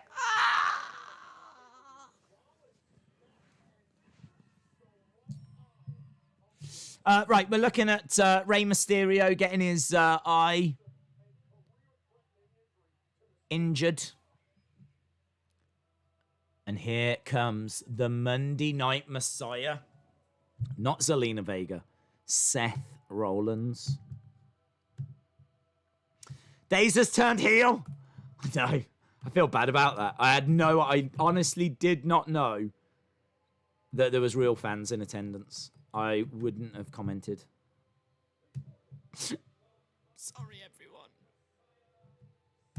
We got Seth now. Messiah time, yep. Days, can you imagine if there was actually fans there? I think there are, because there are people there that don't look like Performance Center recruits. Let's put it that way. That's Eric. What's his name? Eric Burgers, is it? Eric Burgers? Eric. I think his name used to be Eric Bergenhausen or something. And he's got a gimmick of being like an air guitarist. He used to, anyway, in NXT. And there's great video footage of him with, I think, Kayla Braxton. And he'll come out like to his entrance music. And they were like... We've seen him a little bit tonight. Seth just put his hand up and he put his hand back. And I think he was like... He's very animated in the crowd. He's a great crowd member. He's a lot of fun as well. with his gimmick, but we haven't seen much of him on NXT. I think is Eric Burgers or something like this.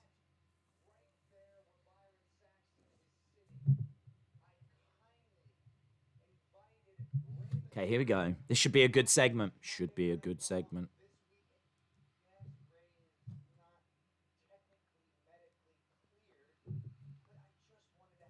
Rick. Is it Rick? No, that's it. Eric Bergenhagen. Yes.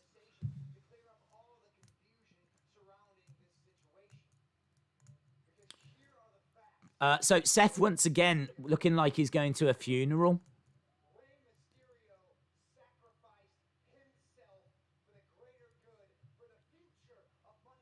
I don't know how. How did Ray sacrifice himself? How? For the greater good.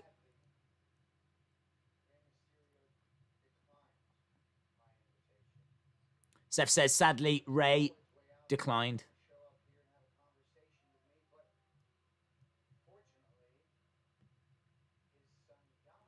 Fortunately, Dominik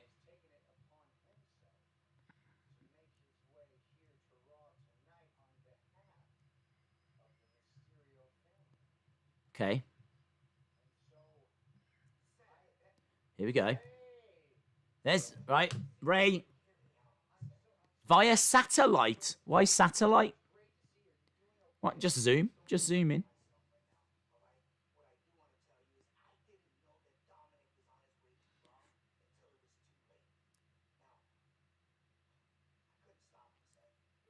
Ray says, I couldn't stop him. This is your one warning.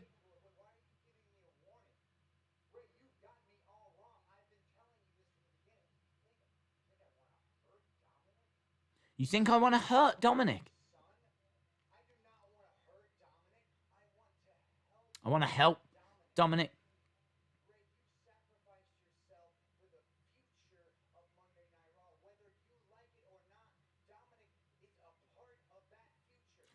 Dominik is a part of that future. This is interesting, man. Still don't get why he sacrificed himself. I don't get that bit, but I want to help Dominik. Let's just get Dominik out, shall we? Rather than talking about him.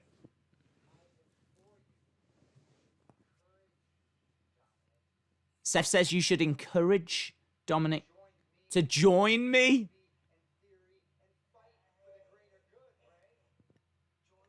Join you.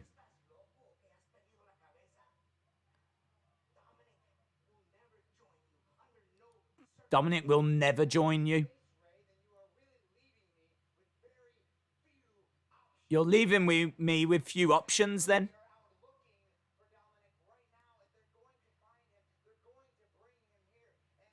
This is good. Dominik better not shake Seth's black glove. One of his eyes is just blacked out via mesh. Giant Baba was 6'7", but looked taller because of Japanese wrestlers. Ah, that's interesting. I thought he was way taller than that. I thought he was an easy 7 foot. Easy 7 foot. Is that true? He really was 6'7". That's blown my mind.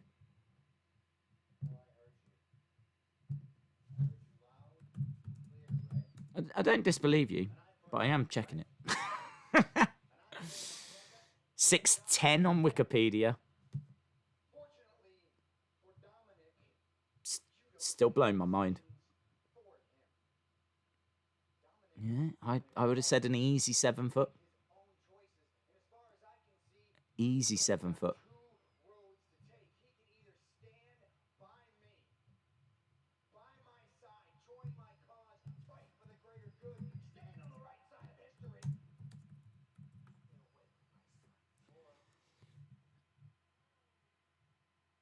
Okay.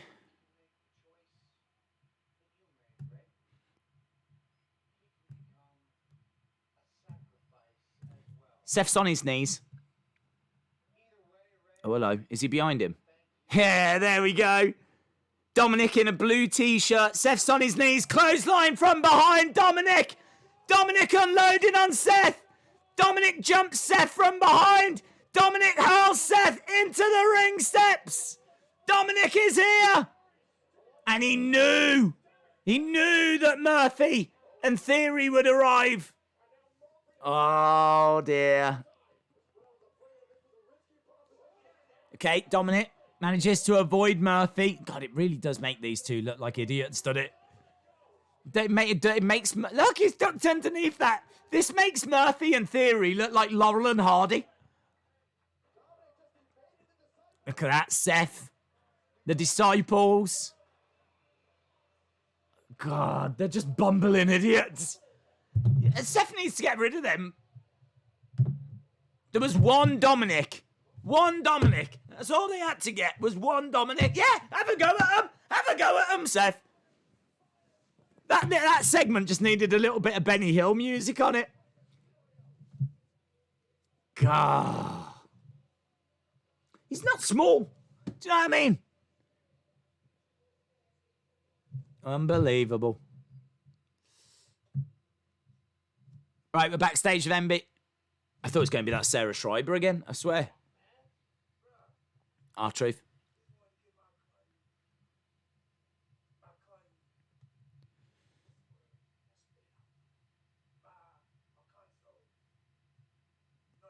Condolences. I think he wants condolences. Condolences.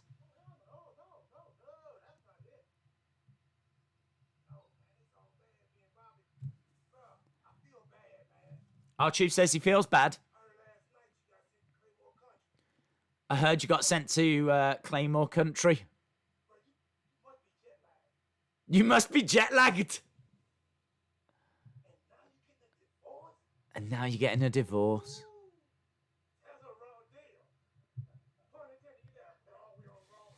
Modern Mogul Enterprises says, why didn't they just go on the other side? I just don't know. I don't know. You just can't get good disciples these days. There's a real shortage of good disciples.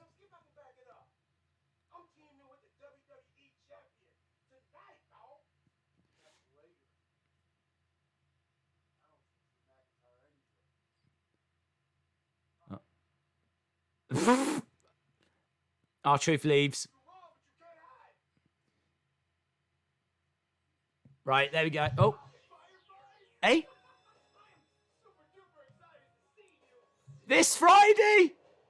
This Friday!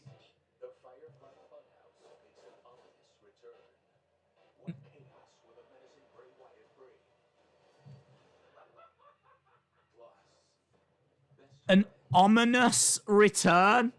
An ominous return for the Firefly Funhouse this Friday? Oh my God. I might send a thank you card to Bruce Pritchard. I might send a thank you card. I'll be like, it's been so hard for so long. There's not been much to enjoy. There's not been much to talk about, but already you've given us so much. I love you. And thanks. Yeah, Funhouse, baby. Funhouse, yowie, wowie. This Raw is fire. Yeah, we're now 1 hour 15 in, pretty much. So we're 15 minutes away from the halfway point. So in 15 minutes' time, I will get your thoughts. Don't you dare send your thoughts in now. I don't want to see them. I do not want to see them. There's rules that have to be followed. And those rules are that we will look at your thoughts in 15 minutes' time. But it has been a very good Raw so far. I'm not sure what's after the break. We've still got Asuka to come. We've still got Ric Flair to come. We've still got the Christian story that's playing out all throughout the show. There's a lot of good stuff going on. A lot of good stuff going on. This week, WWE has been amazing. Jennifer Lockhart says, thank you, Bruce. Chalmers says, Bruce knows what he's doing. Your boy, Yoshi Sensei. Shout out to you. Says, man, now I can't wait for Friday. The goes people's chances. How are you doing tonight? Matt Handy, I am doing very well, thank you.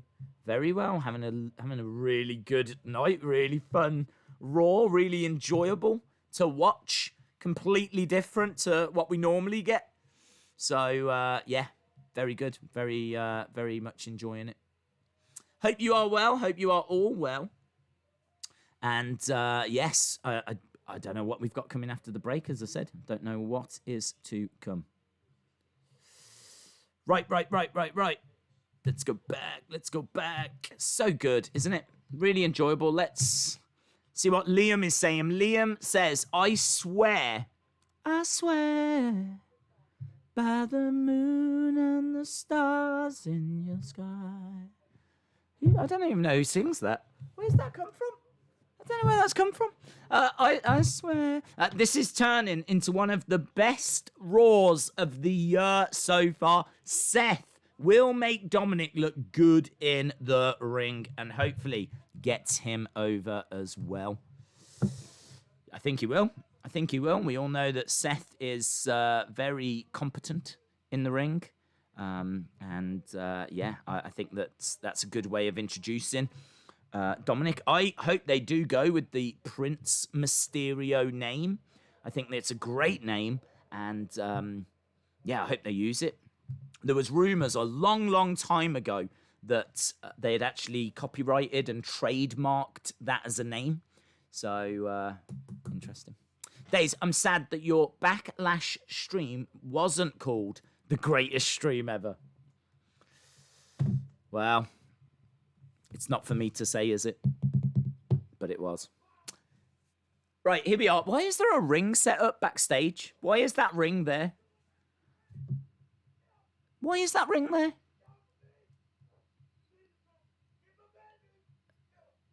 Okay, R-Truth's under the ring and he's struggling to get out. Here he is. Bobby's here. MVP's here. Ah, Drew's here.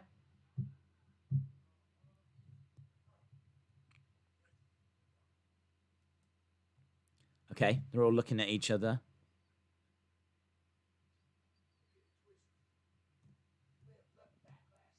MVP says, don't get it twisted. You might have left Backlash as champ.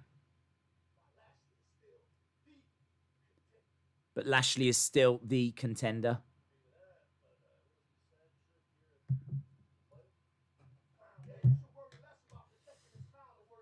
Who misses Truth TV?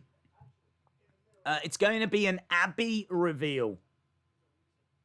Well, it says an ominous funhouse.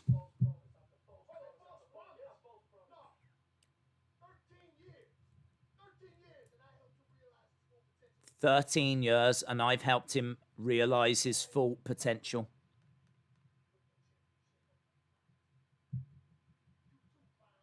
You'd put the championship on the line tonight.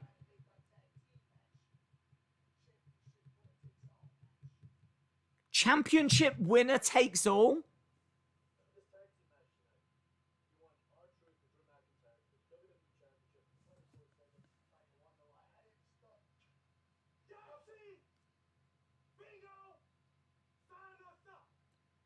R-Truth says yes.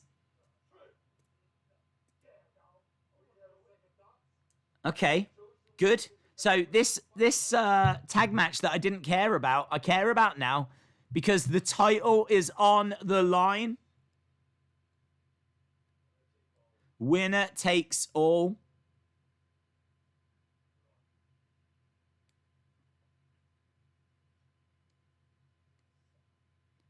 MVP says suckers.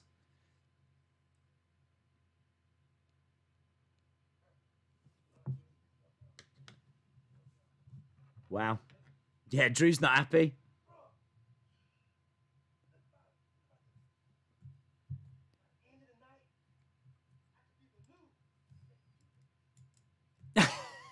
By the end of the night, I could be the new Becky Two Belts. R-Truth wants to be the new Becky Two Belts. Hilarious. Right, Liv Morgan. The new Becky Two Belts. Look at it this way, dude. By the end of the night, I could be the new Becky Two Belts. Liv and Natalya. Someone mentioned this earlier, that it was a tag match. Versus... I can't remember who it is. Truth only said yes because he thinks he can win the WWE title. Days, wait, Giant Baba was shorter than Big Cass. Well, apparently so. That fact has blown my mind tonight. They say you learn something new every day. And it's definitely true in my case. I've learned a lot every day. And that is just one of the many things that I've learned.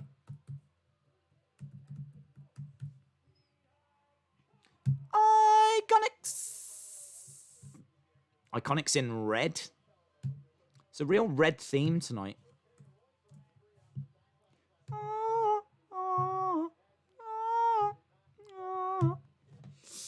Right. Peyton waving over to the commentators.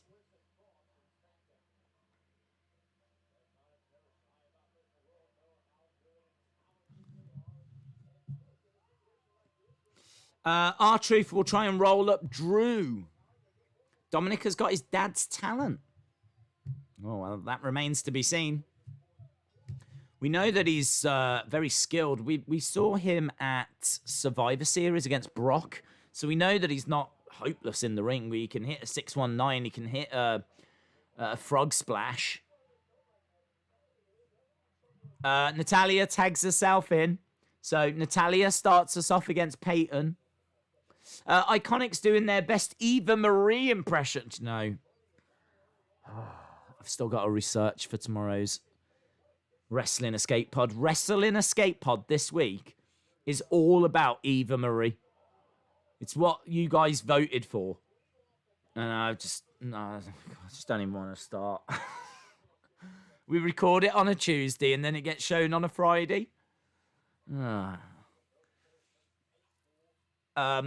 Undertaker, The Last Ride, Chapter 5, which is called Revelation, is shown this Sunday. Knee to the midsection by Billy Kay. Nice. Natalya goes down. Iconic.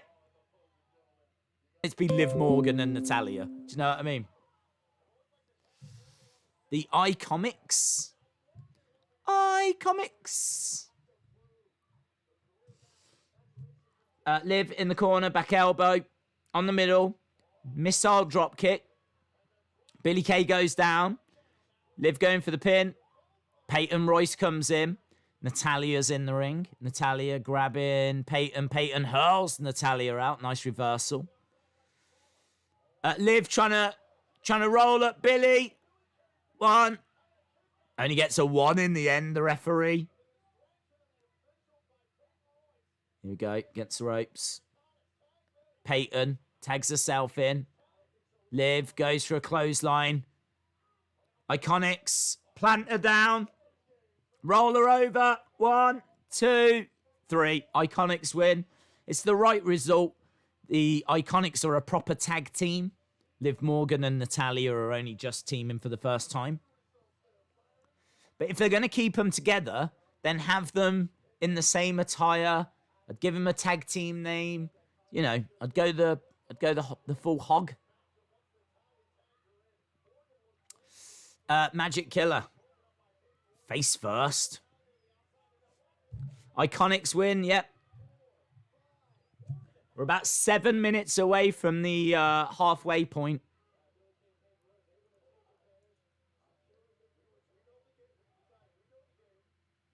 There we go. Iconics win. Oh, they're going to talk. Hey, Sasha. Bailey. We know you're here?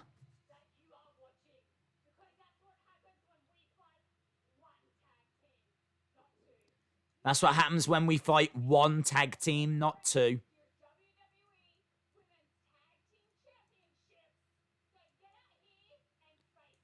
Get out here and face us. They're calling out.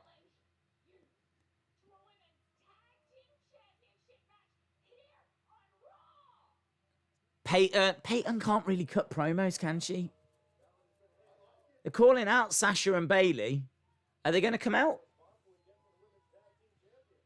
Are they going to come out?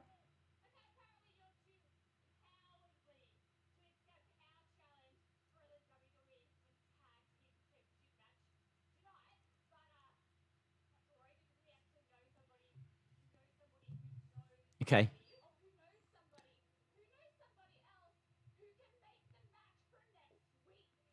Okay, so they're going to make the match for next week.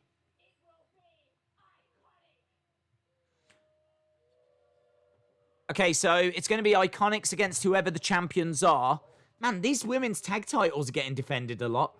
They're being defended on Wednesday. And apparently they're going to be defended next week as well. Natalia seems to be having a little bit of a go at Liv Morgan. I just saw her telling her to get up. We go back to Christian. Here's Big Show.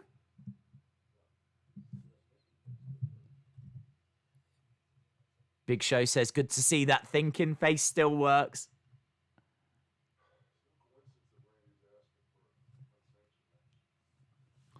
Damn this Raw. This show is iconic. There's one video on YouTube who was 8-4. Wow. Wow.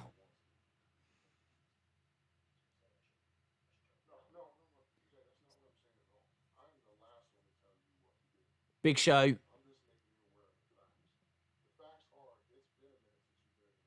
Yeah, Big Show says it's been a minute since you've been in the ring. And I can't remember the last time I've seen Randy this sadistic. This is a good story.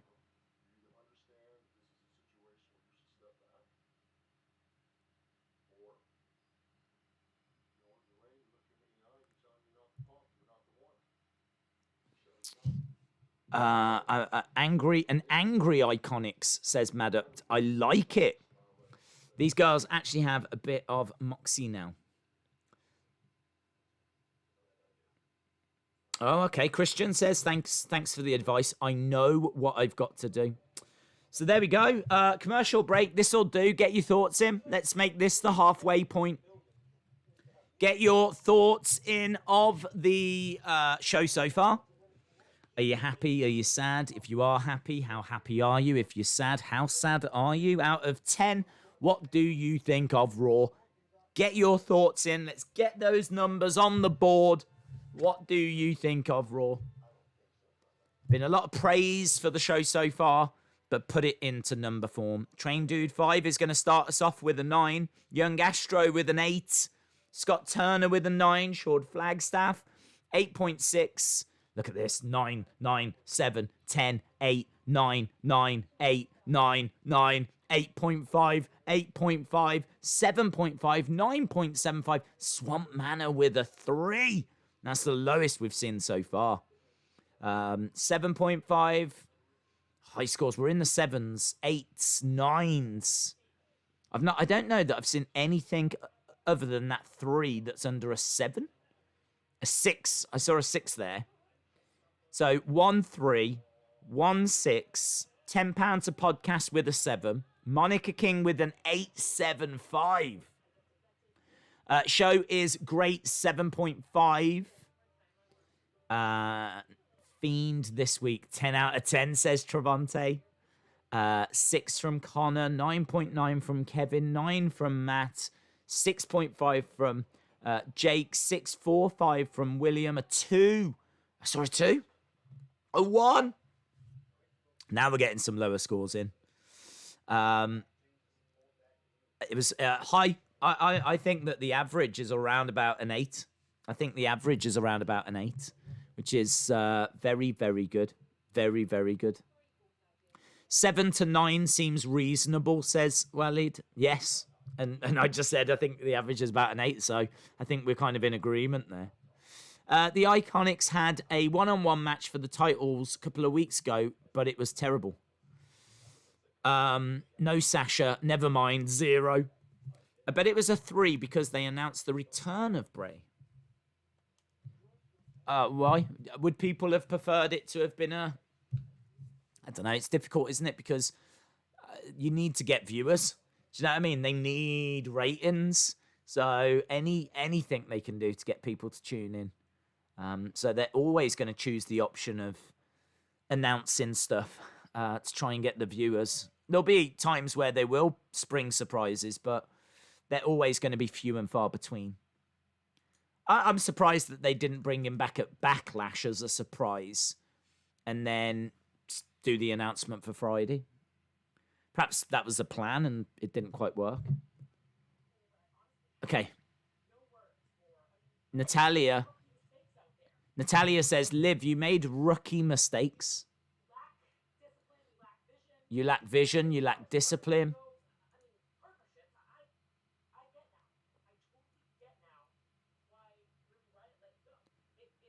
I get why Ruby Riott let you go. Liv walks away.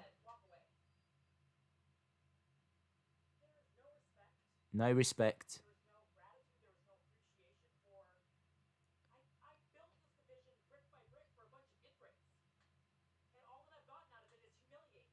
All I've got is humiliated.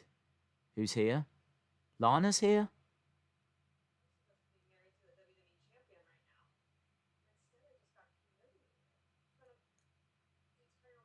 Both of these have been humiliated. Are they going to become BFFs? Are they going to TikTok together?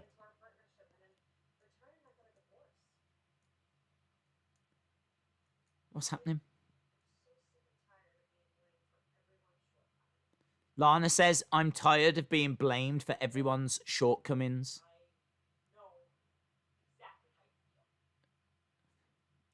Modern Mogul says, we need a dominant female faction. Well, it's on the way. Lana and Natalia are going to join forces. Like the Power Rangers. Okay, we've got Christian and Charlie Caruso. Here we go. Christian's here. He called me a coward. Christian. Promo. He says, I've got nothing to prove. But I'm not going to be disrespected.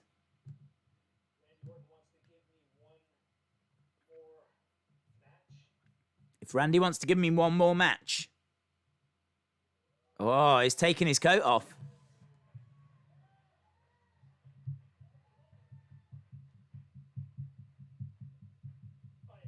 I accept. Well, there we go. Charlie Caruso is stunned. I mean, I've got to be honest, I'm not stunned. I would have been more stunned if he'd have said no and walked away and went home.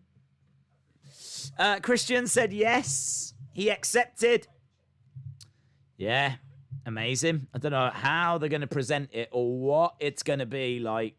But Christian is going to have an unsanctioned match against Randy Orton.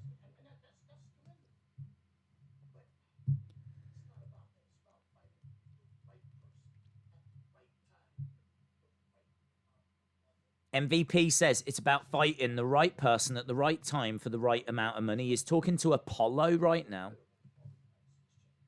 MVP building a faction, is he?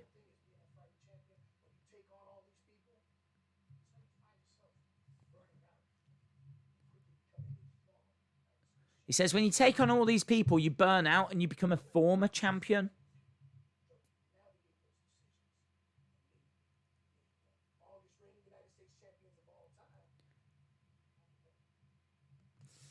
Christian, hell yeah. Yeah, it's brilliant news, isn't it? It is brilliant news.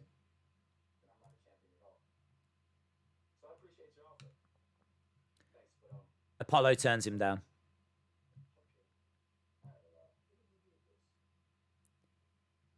MVP says, the only way you keep this is with me in your corner. And then he walks away. Tell you, there's some interesting seeds that are being planted as well. You know, there's some interesting stories that are going on. They're doing a really good job of growing some things, like having, like, you know, this Christian moment that's come out of nowhere. But they've planted some seeds as well. You know, what we've just seen there is quite interesting. Iconics calling out the women. It's like everything's got a purpose tonight.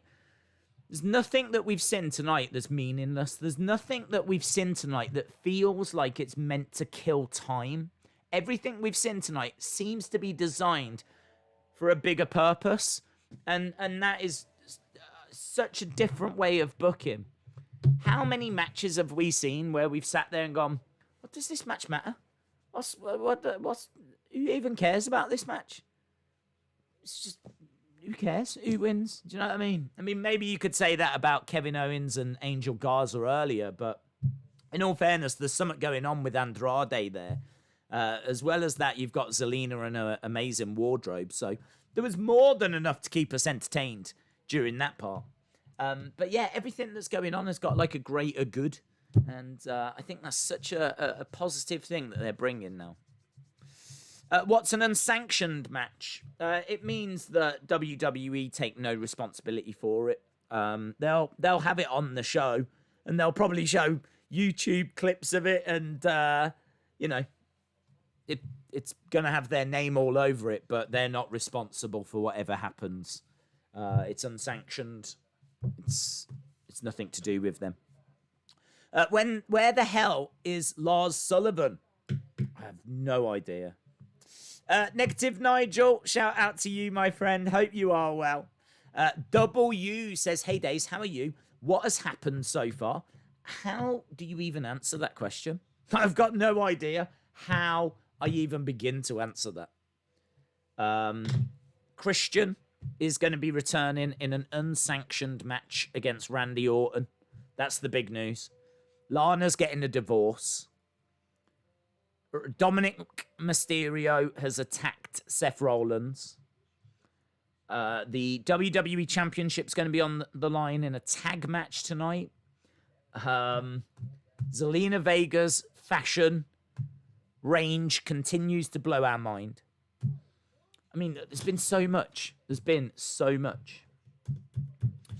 Lars is making adult films again. Can Go Christian beat RKO? Where the hell is Ruby Riot? Good question. Imagine a faction with Linda, Tommy, and Days. That's the dream. Bruce Pritchard is making the 24/7 championship serious for the first time ever.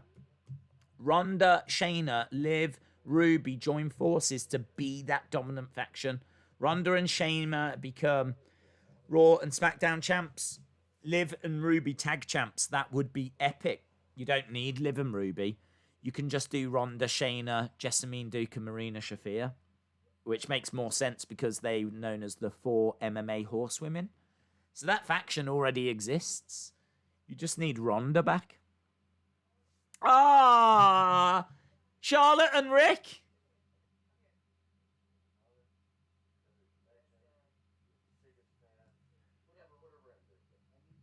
I need to know. What's your plan?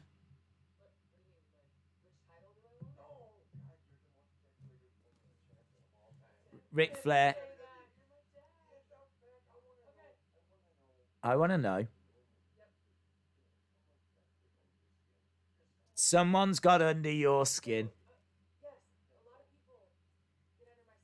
Charlotte says, yes, a lot of people get under my skin.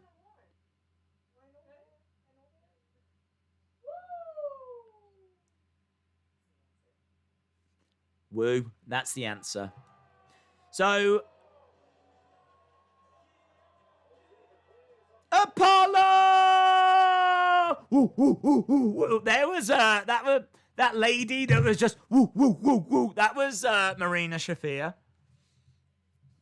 She is 1/4 of the MMA horsewomen. That is The Rock's daughter. Right. Apollo! New Apollo theme, yeah. I think it got showcased last night. Who's he facing? I don't even know who he's facing. Who is he facing? Nice Apollo scream. He's got a new theme, yes. Apollo! It is better.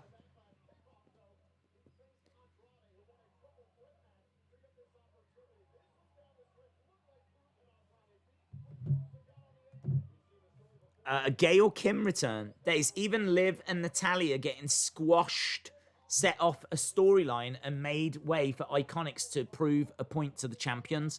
Yeah, and that Natalia thing has now led to something with her and Lana.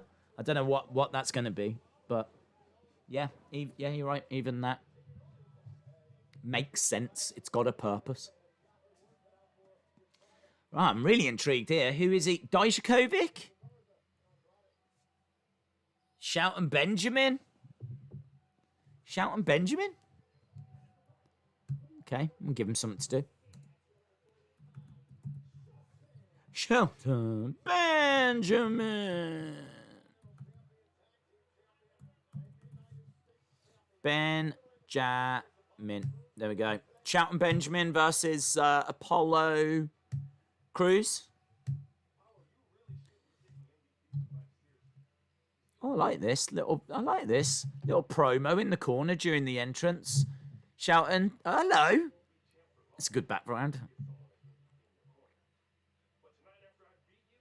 Look at this promo.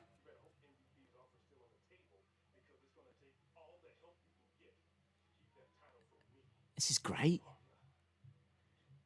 That is great. Shelton Benjamin saying that you should have taken MVP's offer.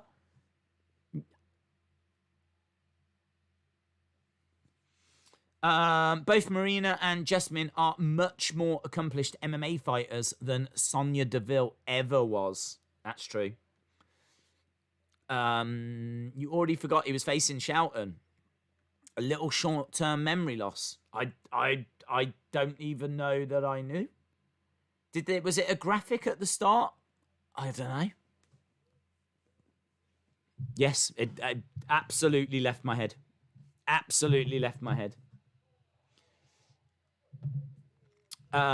Days, do you remember when Shelton was doing that weird stare thing? Yes! What was that about? We never got an answer to that, did we? No?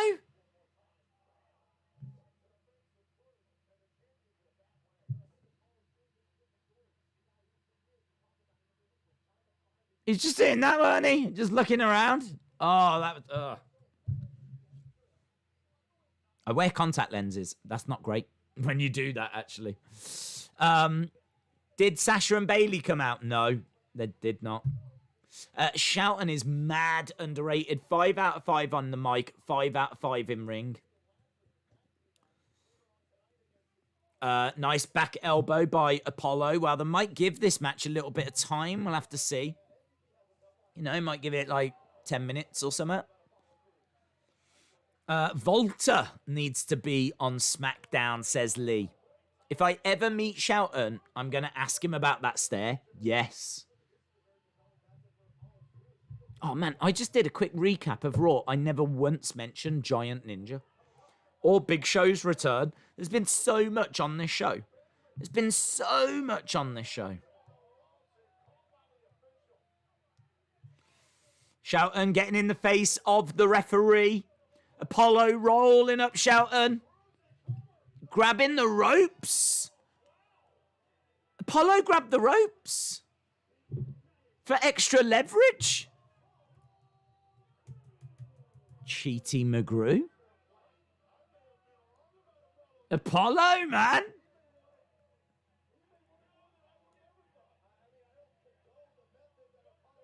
Yeah. Get them wins. Oh, I've got mad respect for Apollo. I don't want to see some goody shoes. Whatever the saying is, goody two shoes. 2 goody shoes. No one wants 2 goody shoes. I want Apollo holding ropes, low blows, but still acting like a face. Yes. You got to be better than that. That's great. We're back by this ring again. Seems like this is where everyone hangs out. Oh,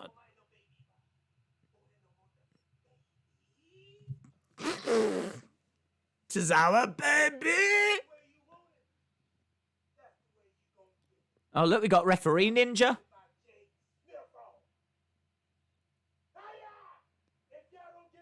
Okay.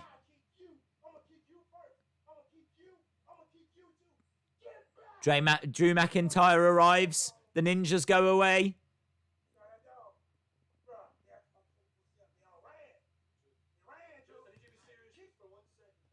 Drew says, look, can you be serious for 1 second? Did you see how the ninjas just walked off, by the way? The ninjas just turned around and just walked away. Let's forget this now.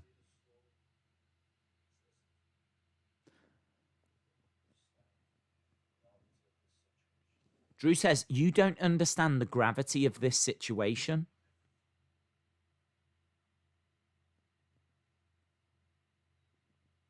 Has he understood it? R-Truth says, I understand. R-Truth says, I know what to do. Does R-Truth know what to do? I don't know that he does. I mean, this show, it's all over the place. We go from, like, you've got Drew trying to make things serious because the title is on the line. You've got, like, the ninjas and R-Truth trying to do, like, his crane stand. The way the ninjas walked off, man, that got me. The way the ninjas walked off. As soon as they saw Drew, they just kind of turned and just shuffled away. Let's go. Aren't ninjas meant to move with more grace than that? I'm going to throw this out there right now. I don't think they're real ninjas. I don't. Just like I don't think Zelina Vega is the real Little Red Riding Hood, I don't think they're real ninjas. They did not leave that encounter, that confrontation, with the grace that I would expect from a real-life ninja. Serious R-Truth. I don't know if it was. He says he understands. He says he knows what to do. Do anything you've got to do to retain a title. Also, it ain't cheating if you don't get caught. Yes. Ben says, this show is amazing. I believe Tozawa and his ninjas could be big on Raw. It is funny days. Supreme Rose says, of course they aren't real ninjas. Well, I'm just throwing it out there, in case anyone was in doubt. They're not their disgrace to real ninjas. Tozawa shopped at Ninjas R Us. Yes. Rent-A-Ninja, that's what they are. It's Rent-A-Ninja. Enzo Amore and Drake Maverick are two of the little ninjas. I wonder who they are, actually. I bet they're probably either local indie wrestlers or Performance Center recruits. They can't be real ninjas. They got battered in the ring. They suck. That's true. That's true. Days, I met Shelton Benjamin. I should have asked him about the stare. You should have asked him about the stare. Days, Apollo is slowly turning heel. First, he faked being low-blowed, and now he's using the ropes for leverage. It's clever. Stu Bennett turned down WWE's offer for a Nexus reunion over WrestleMania weekend. R-Truth was the NWA champion in TNA. Yes. I'm late. What happened with Dominik and Seth? Asks Alan. Dominik snuck up on Seth and then managed to evade Seth, Murphy, and Austin Theory, who all look like idiots. He made them look like idiots. Every single week they look like idiots. They really need to treat them a little better. That is a little irritating how they're booking Austin Theory and Buddy Murphy. There's only one man on earth that can stop those ninjas, and that is Chuck Norris. Hey, look, an advert for The Undertaker show. That's not what it's called again. We were talking about this. It should be called The Undertaker show. Chapter 4 is immense. It is immense. My days in the ring are numbered. Undertaker, The Last Ride. Chapter 4, The Battle Within. Wow. It's been awesome. God, if you've not seen it, you got to watch it. It's such an incredible series.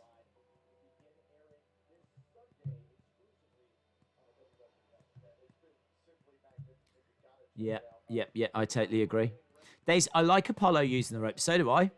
Just noticed WWE tweeted out about Edge's injury. It was mentioned on the show as well.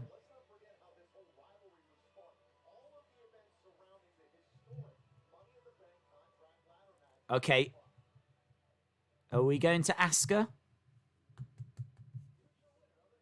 Asuka, there we go. Asuka winning Money in the Bank.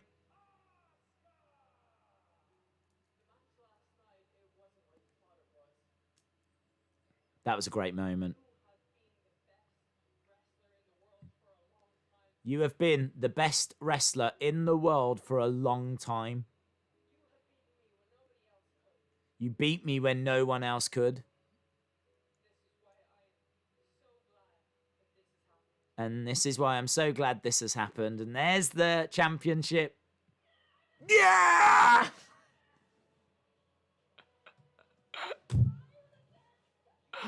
She's the GOAT, man. She is the GOAT.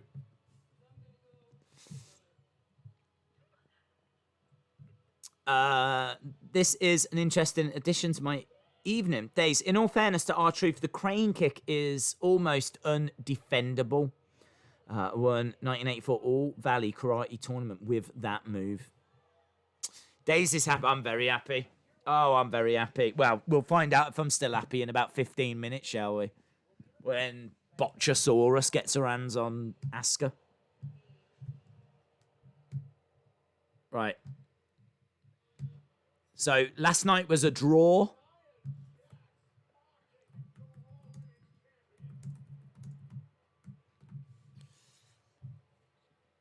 And it was a good match, actually.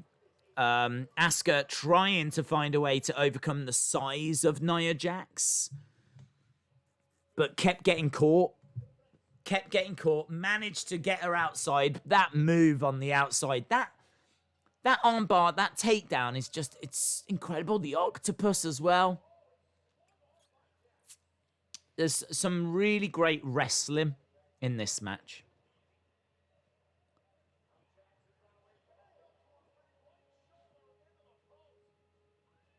Man, could you imagine if they did a greatest women's wrestling match ever with Asuka?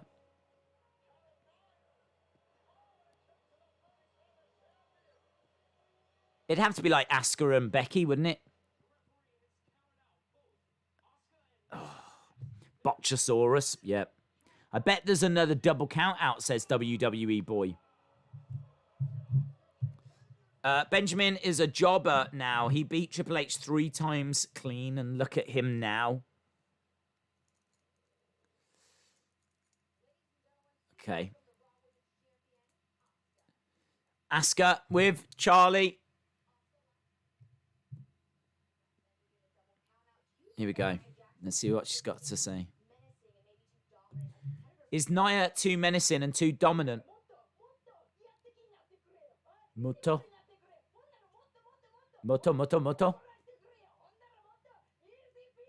Easy peasy. What is Moto? Nia Jax started this fight. Asuka will finish it.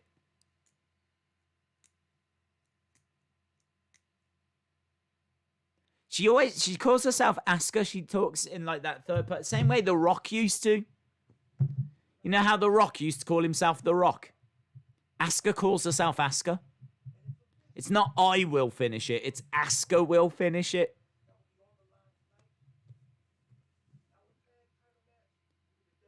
Okay, R-Truth is back.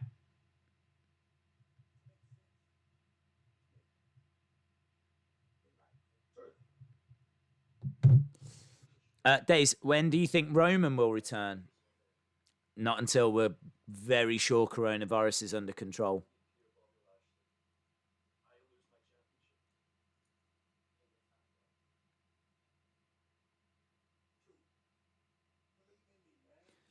R-Truth says, Drew, believe in me.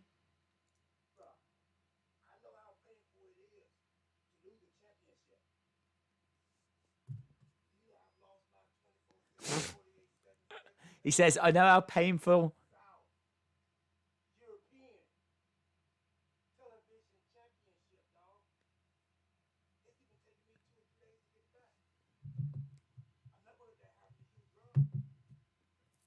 He says he lost his 24/7 I-11 European Television Championship. And it took him days to get it back, so he knows the pain of losing a title. Of course, that is the WWE Championship, though, so a little more prestigious. Nia is a monster botcher. AEW have said they want to sign Roman. Oh, they'd love to. They'd love to. I'm about a minute behind. This is a good storyline. It's got me worrying for Drew. That's a really good point. Yeah, I have got a few questions in my mind. Like, could they... This is a really good way of taking the title off of Drew if they are going to do that. If they're going to put the title onto Bobby, having Bobby pin... They haven't... Do you know what, though? They haven't decided who would get what belt. Have they? If MVP pins Drew, or if MVP pins... is MVP going to try and become WWE Champion? And is he going to try and give the 24/7 belt to Bobby? Because how would they work that out? What if MVP... There's no way MVP is going to get the pin on Drew. If their team's going to lose, R-Truth is getting pinned. What if Bobby pins R-Truth? What if Bobby pins R-Truth? Technically, shouldn't that mean he gets the 24/7 belt? Leaving the WWE Championship for MVP? That would be my argument if I was MVP. I'd be like, dude, you pinned R-Truth. You get R-Truth's belt. I am on board with this. This is interesting. This is interesting. Days, it's true. Jericho has personally said he wants Roman. Yeah, I believe it. I'm not surprised by that. If MVP wins the title, WWE officially sucks. He just said the 24 title isn't on the line. Oh, I didn't hear him say that. I thought all the titles were on the line. As he just said, he's managed to negotiate not having the 24/7 one on the line. The only belt on the line is the WWE title. Well, what happens if MVP pins R-Truth then? What happens then? R-Truth took his belt off the line. I missed that. I didn't even... I have to have it turned down. This is jam-packed Raw. It should be a pay-per-view. It's been a lot of fun. It has been a lot of fun. Days 24/7. Yeah, I saw that. Does the one that gets the pin get the choice of the belts? Bruce is actually doing a good job tonight. I'm satisfied letting my comment lurk, says William. You're a lurker. You're a lurker. Yes, well, my point remains. What if MVP pins R-Truth and their team loses? If you Google Andre, he was 7'4". I think they claimed he was 7'4". I don't think he was. The WWE title would then go to MVP. Oh, this is interesting. I am on board with this. I'm not sure they're going to take the title off of him.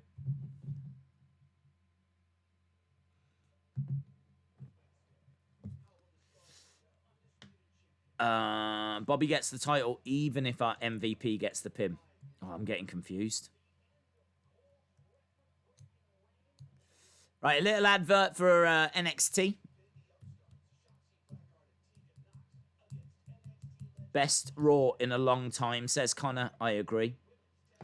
It's been better than Backlash. This Raw is 10 times better than Backlash. He was 7 foot in his prime, Andre. Okay, we got the Street Profits, Viking Raiders.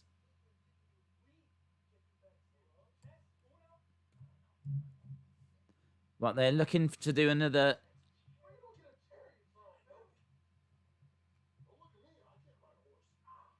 Big Show?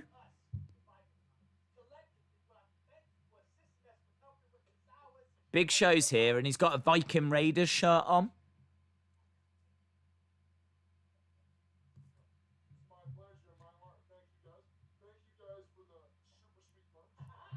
Big Show says thanks for the merch. Daisy should wear headphones.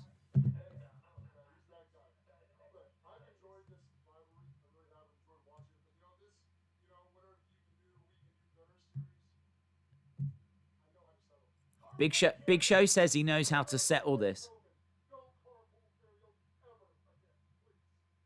No carpool karaoke ever again, please.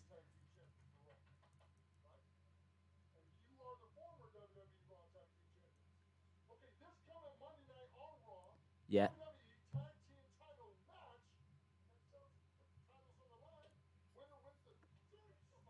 Tag team title match.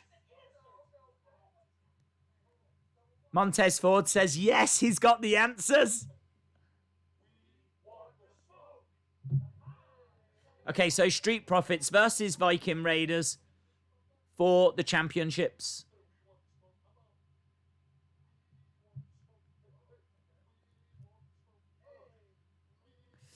I want Keith Lee, Adam Cole.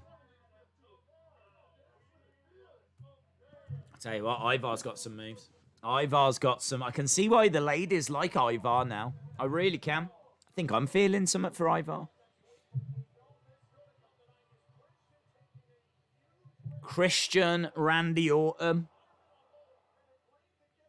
Tonight, unsanctioned match.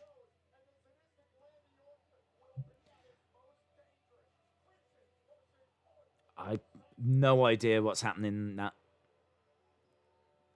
Bobby Lashley's coming down. Right. So we never got Asuka versus Nia.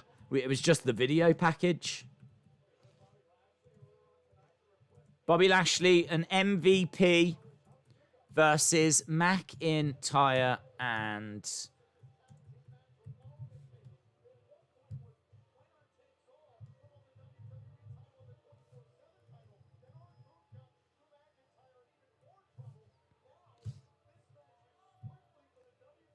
so this match is for the title.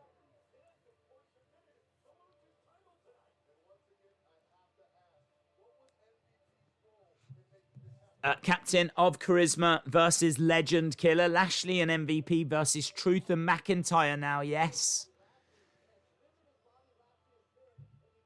This is interesting. Nia or Asuka? I'm going to say that... I'm going to say that Asuka retains. Here comes R-Truth. People over there, what's up? Yeah, what's up? What's up? What's up? What's up? What's up? It's been a while since we heard this intro.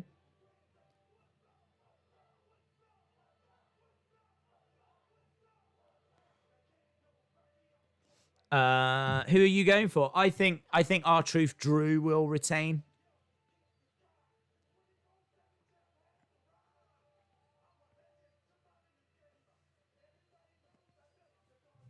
We now the title change. It's come on too early. Yeah, Rashad saying that they wouldn't change the WWE title, you know, with an hour still to go on Raw. Surely that's your main event, but it's true actually. People, I think the bigger story here is about Christian and Orton, and I don't think they're going to want people talking about a new champion. So I think Drew retains. I think Drew retains. Lana will interrupt. Yeah, Jordan, you might have called it. You might have called it, Jordan. R-Truth is the GOAT. Trent asking, would you put R-Truth in the Hall of Fame? 1,000%. 1,000%.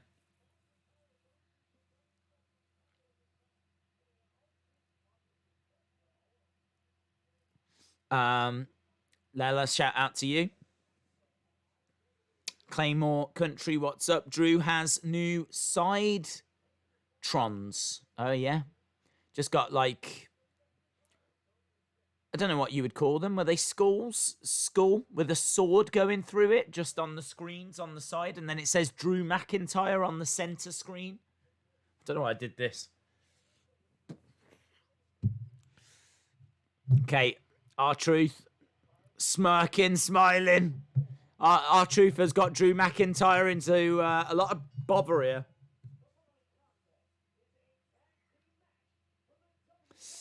Xavier Woods had an R-Truth app idea where he does remixes of his songs like You've Got to Go Work, Wake Up. Would you put Santino in the Hall of Fame? Don't think so, no.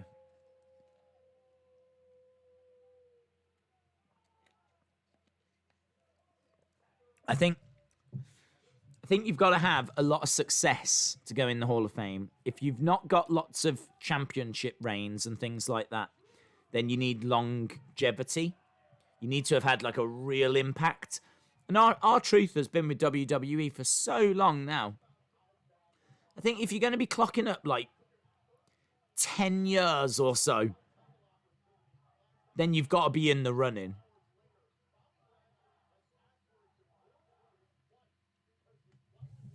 15 years. You know, you got to be in the conversation. Modern Mogul says it's Brock's logo after he beat him at WrestleMania. Oh. That's interesting. Right, the bell has sounded and Drew is asking R-Truth. Can you imagine if R-Truth breaks out Little Jimmy again? Starts doing all the Little Jimmy nonsense. That's going to wind Drew McIntyre up beyond belief. The WWE Championship's on the line and R-Truth's doing Little Jimmy. So, Drew McIntyre's in there with Bobby Lashley. Bobby Lashley getting in the face of Drew. Right hand by Drew and big chop. Bobby in the corner. Drew going over, grabbing the head. WWE Championship on the line. R-Truth joins the Fantacom to cost him the title. The faction. Oh, what? R-Truth joins with MVP? Dunno. I can see the Lana thing more, but that's an interesting thought. That R-Truth turns on Drew. R-Truth has actually just tagged himself in. R-Truth tags himself in. Oh, runs over belly to belly. Oh, R-Truth rolls out the ring. This is not what Drew wants to see as R-Truth gets thrown into the barricade. Are we going to go to commercial break? Wow. We've only got 50 minutes to go. 50 minutes to go, that's all. 50 minutes left of this show. And we've got Asuka and Nia. We've got Christian and Orton. We've still got the end of this championship match. And I don't know if we'll see any more of Ric Flair tonight. But plenty going on this week. Plenty going on. Very, very enjoyable Raw. Very enjoyable Raw. So, still 50 minutes to go. I emailed Ringside 7 times. They haven't replied. And my Outlook... Drop them a message on Twitter then. Send them a tweet. Days Truth debuted in 1999, left to TNA, then returned in 2008. So 12 years he's been with WWE. But WWE do tend to take into account other achievements. And the fact that he's been NWA champion. I mean, I think... Didn't the Rock and Roll Express go into the WWE Hall of Fame? And they, I think, wrestled a couple of times for WWE. WWE do a decent job of honouring big names. and things that have been achieved outside of the company. Jushin Liger, that's a great example. Jushin Thunder Liger, I think, wrestled once for WWE. Of course, Jushin Liger had a history of WCW, though. And obviously that's owned by WWE now. Anyway, all of that to one side. They will surely put R-Truth in. Vince loves R-Truth. And I think he's had a Hall of Fame career. He's come up with lots of different gimmicks. He's been lots of fun. He's served a purpose on the roster. And even if it's not loads of championship world title reigns, he's been in the main event. He faced John Cena for the title at Capital Punishment back in like 2011. I think. Something like that. Days, I'm here. I just got back from Bojangles. Amazing. I don't know what that is, but amazing.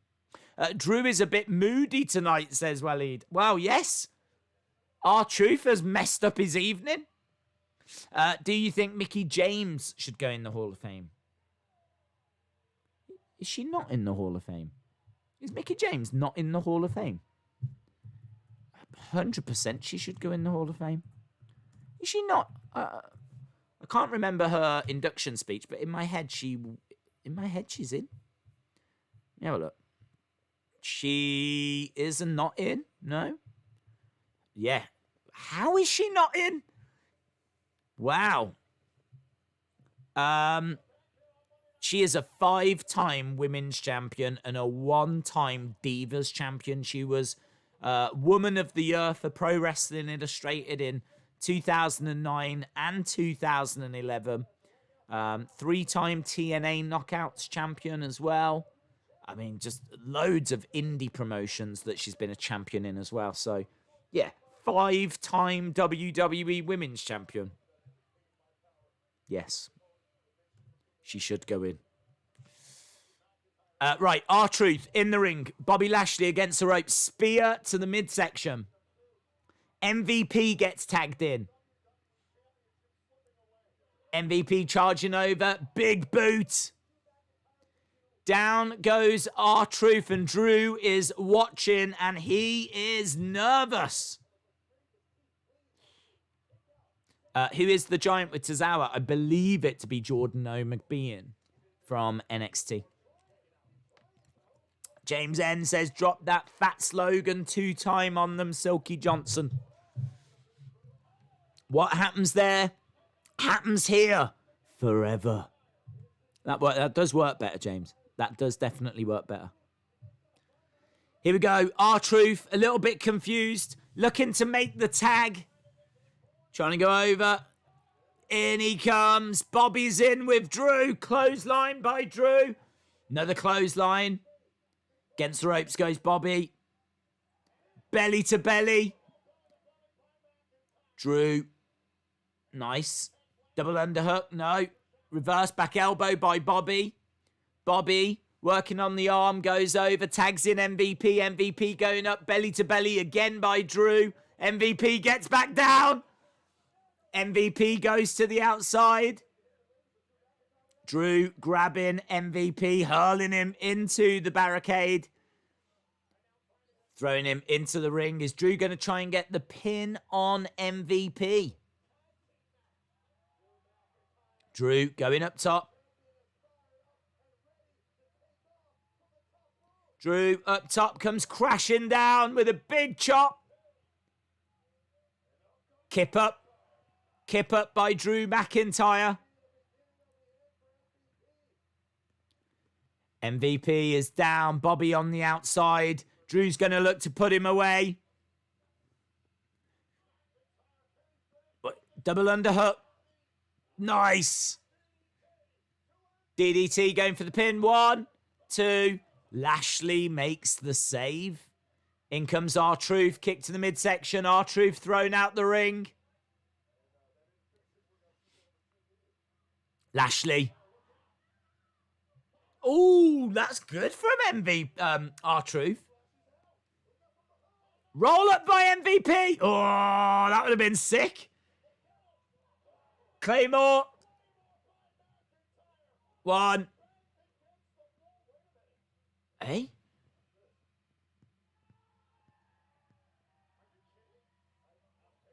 Drew, I don't understand. He could have got the win. But he says to R-Truth, you go up. Big splash, R-Truth. 1, 2. And he lets R-Truth get the pin.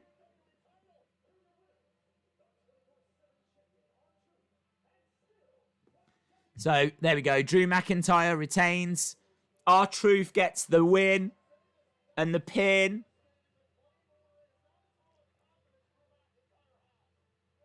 Ah, look at the smile on R-Truth's face. He appreciated that.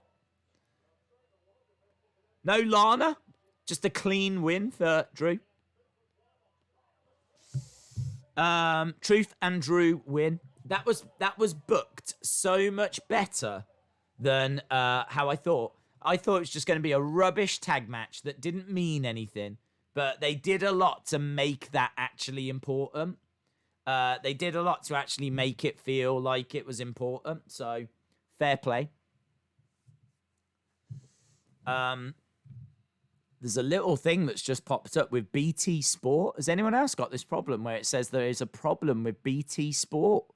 How scary. Give me a second.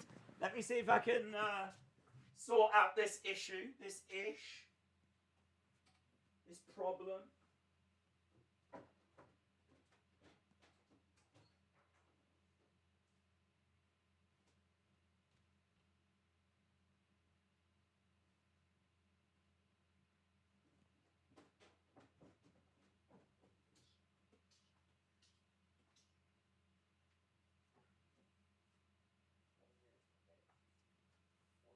Okay, fixed it. I just reset it and it's back on. We've got Ric Flair and Christian talking.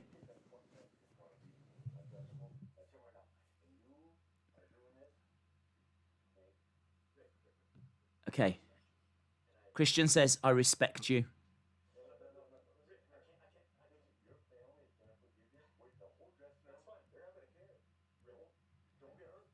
Ric Flair is saying to Christian, don't get hurt.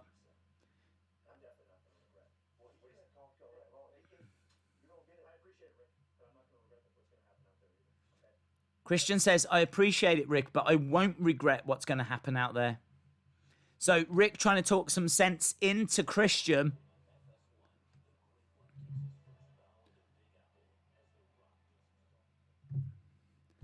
Survivor Series 1996 tomorrow.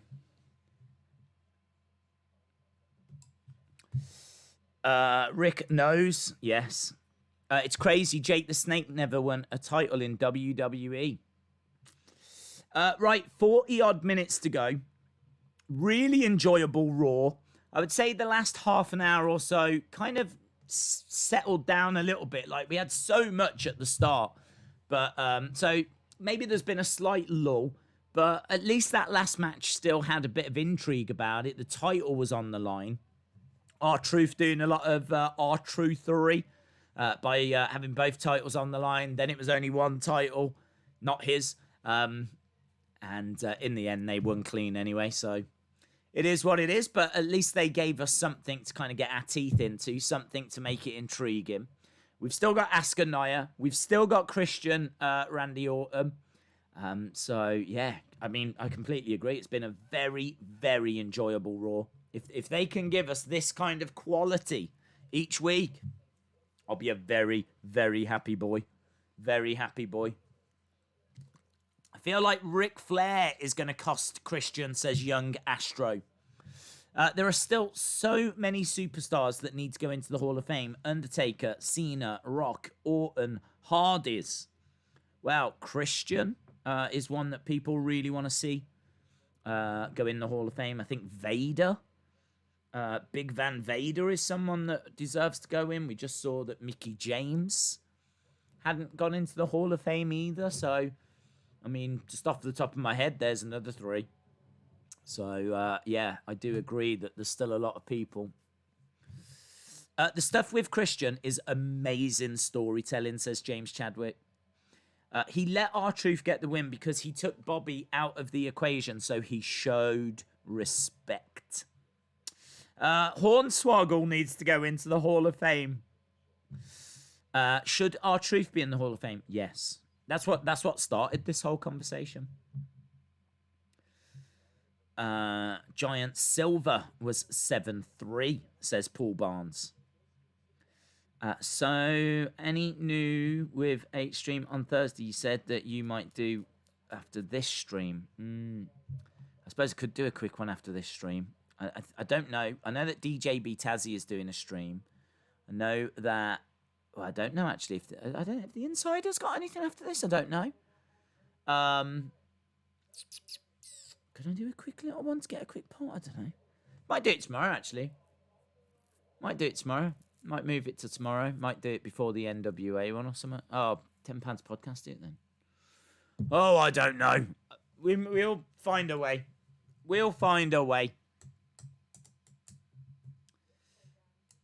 This program contains flashing images. Right, we're going back. Raw Talk tonight has got R-Truth and Drew, Charlotte and Big Show.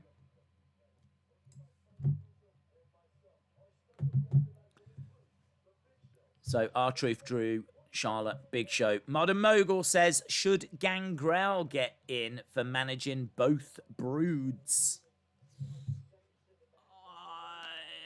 I don't think so. I mean, I don't know. Depends if you want to put the brood in. Sasha's here? So why didn't she come out earlier when she got called out and called a coward?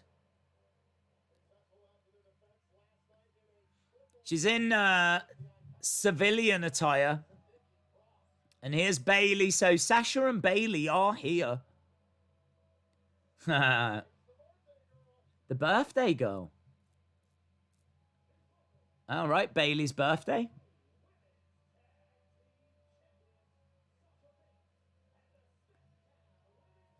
Okay, so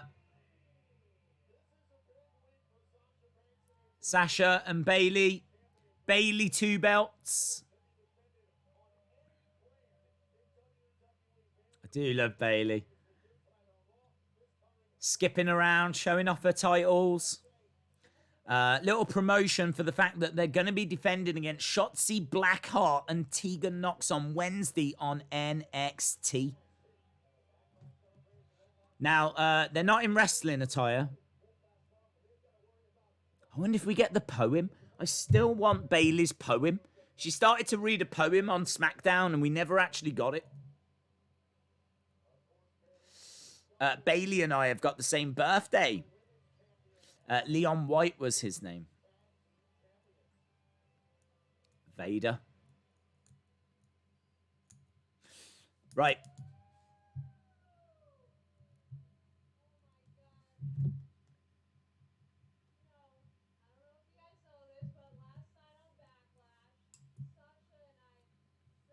So they're talking about the fact they successfully defended the titles.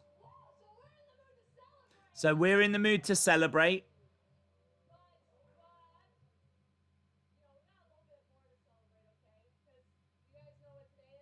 You guys know what today is.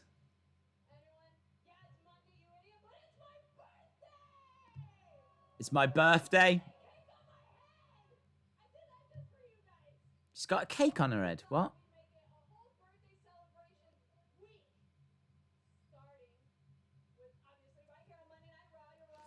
Happy birthday. Bailey's hair is horrible.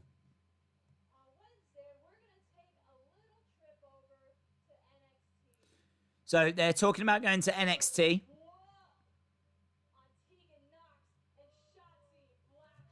Seth and Bailey have the same intro to their entrance song.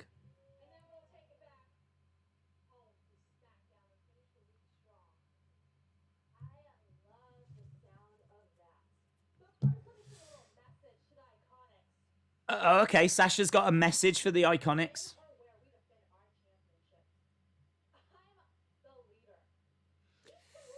I love Bailey's hair. I like Bailey's hair. Bailey Dos Straps. Ah, here are the Iconics.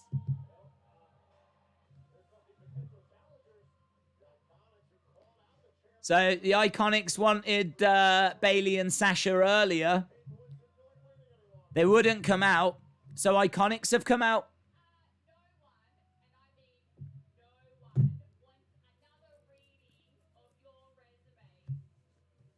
No one wants another reading of your resumes.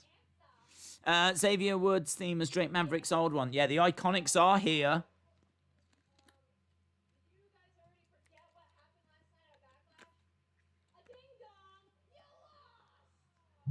This should have been done earlier.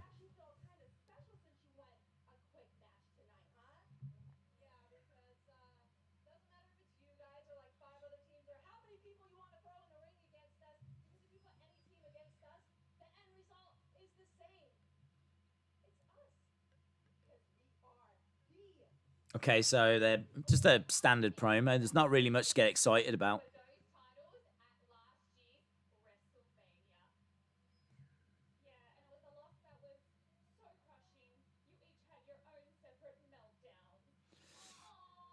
The annoying women are here, says Eric Haberman.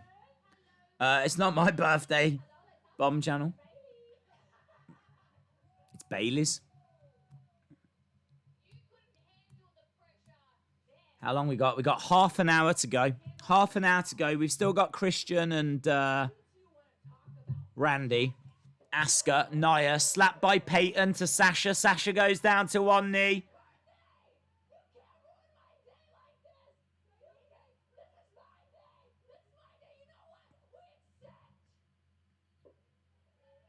Okay, they've accepted.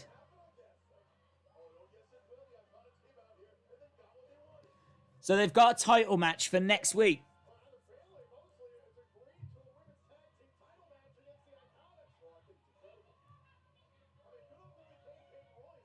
So that sort of means that they're going to win on Wednesday, doesn't it? I can't imagine that next week it's going to be the Iconics against Tegan Nox and Shotzi Blackheart on Raw.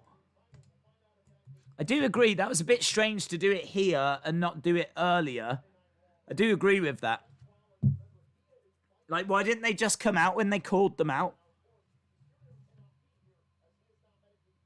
The Iconics will win next week. Do you think Crime Time should be in the Hall of Fame? Don't know. I mean, I feel that Shad could go in. I think Shad... Well, I like... Shad should win the Warrior Award, shouldn't he? I don't know if that means you're in the Hall of Fame. I don't know how that works. But he should definitely be honoured at the Hall of Fame. Let's put it that way. Mabel, Viscera, Big Daddy V, Hall of Fame. Yeah, I mean, I could see an argument. I know they weren't the most exciting characters in the world. That one's I think heavily debatable. You know, he won King of the Ring and a hardcore championship, a few other things. So he won a few things. He was there for a few years. I think that's a borderline one, isn't it? That's like you're really scraping the barrel there. But China should go in on her own. Oh yeah, definitely. China should go in on her own. Giant Silver was 7-3. Amazing.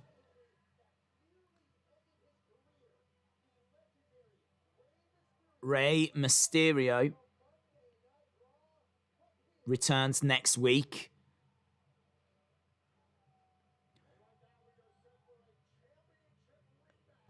Okay, Nia Jax and Asuka. Days, what is the time and date in your location? It is 3:30 in the morning.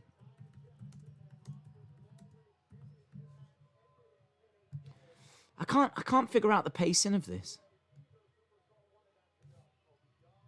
I've only got half an hour left and we've got two big matches. We've got a women's title match and then we've got Orton and Christian. Do you know what I mean? Like, this should be the main event. We should be... Don't know, it's a bit strange. Nia Jax now cutting... this is a new thing they're doing, little promos whilst they're doing the entrances. Dance around like a clown all you want.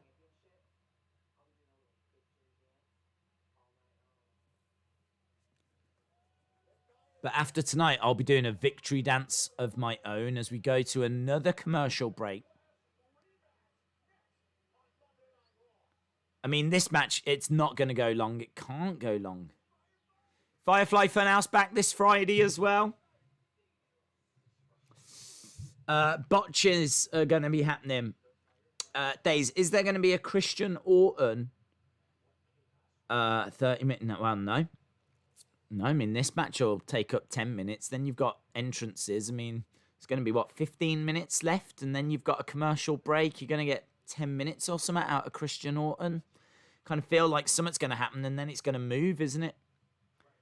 They'll plant the seed tonight and then you'll get a proper match at Extreme Rules, maybe. But, I don't know. We'll have to wait and see. There's not much time. Who cares about this match? Yokozuna should be in the Hall of Fame. Oh, definitely. I agree with that, Paul.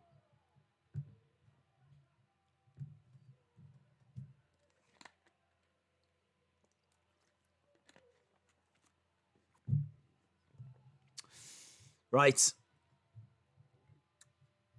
Half an hour left to go.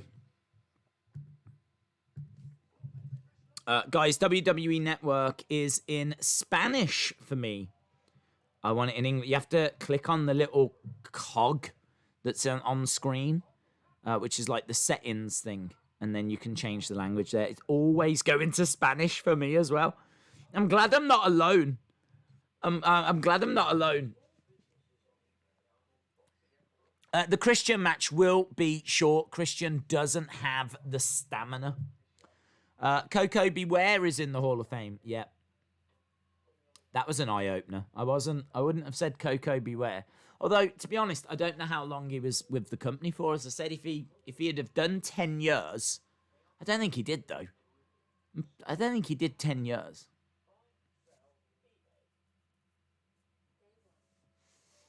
Asuka Hall of Fame, yes. Are you going to get the Freddie Blassie? I am going to try, yes. Raw finishes at 4:20 now. Does it? Does it? What? It's going to run over? Giant Gonzalez was 8'9". I'm not sure he was 8'9". How about Sid, King Kong Bundy, Brooklyn Brawler, and Victoria? I can see arguments for those, yes. Nia wins tonight because of Charlotte Flair, says Quake. Oh, I hope not. Steiners should be in the Hall of Fame, but Scott has bad-mouthed Vince and Triple H. Well, same with CM Punk. I mean, how do you not put CM Punk in the Hall of Fame? Jacoby, shout out to you, my friend. Brian Pillman for the Hall of Fame. Should Cesaro go into the Hall of Fame? I don't. Maybe. I mean, he's done a lot with the Bar, hasn't he? And he is a great wrestler. But I think he's going to go in for longevity. I think if he goes in because he was with WWE a long time. Did a lot of things, you know. I mean, like, for me, Natalia goes in. And I think Cesaro will. But he probably needs a good few years more under his belt. They just can't wait for the crowds to return. Yes, neither can I. Neither can the crowds.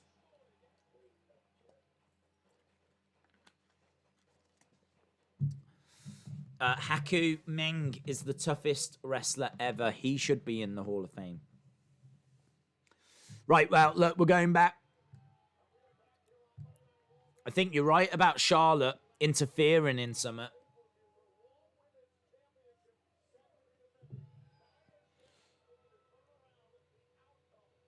I hope not, though. Asuka's music plays.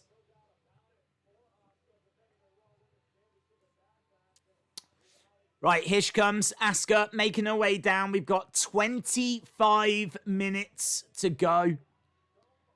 These two faced each other last night, and it was a draw.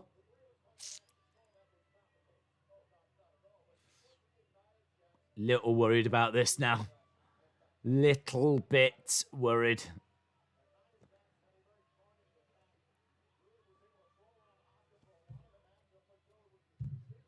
Asuka going to the corner.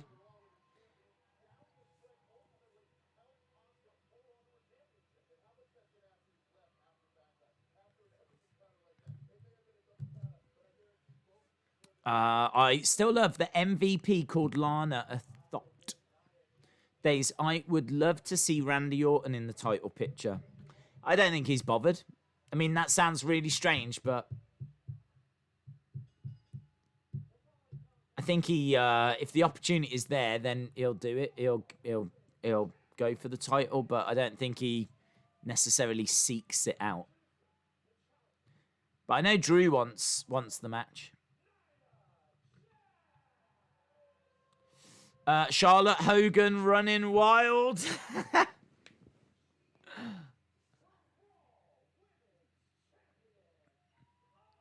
Well, maybe Charlotte involves herself and Nia wins by DQ. That way Asuka can still keep the belt. So we're getting towards the end of this show, and this is for the Raw Women's Championship. Dropkick by Asuka. Clothesline by Nia, though. Already Asuka in a bad place. Clothesline again. Another clothesline.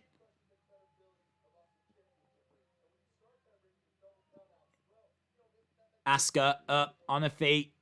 Lovely. That same move. That takedown that we saw on the outside. She's trying to get the arm of Nia, and Nia managing to escape. Such a great armbar. Such a great takedown. Went for the hip attack, but Nia isn't there.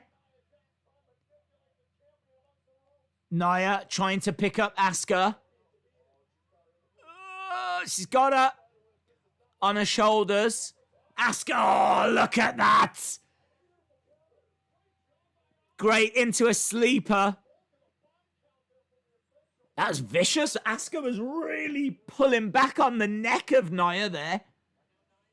Really pulling back. Nia shouting to Asuka to get back. That was crazy. Asuka kicks. Kicks coming in. Quick kicks. Big right hand, and Asuka goes down. Yeah, straight right. Asuka goes down. Come on, Asuka, says Psycho187. If you are watching and you're not subscribed, hit the subscribe. We're back every single day. Of course, we're going to be here for NXT. We're going to be here for SmackDown. We've still got the rest of tonight. Again, another armbar. It is brilliant, brilliant wrestling. Nia trying to escape, trying to get out the ring, and she manages to get out the ring. Asuka on her feet, going against the ropes, sliding, baseball slide, couldn't connect. Nia has got Asuka up. Oh, power bombs her down outside the ring. As we go to commercial break. Woo! Amazing.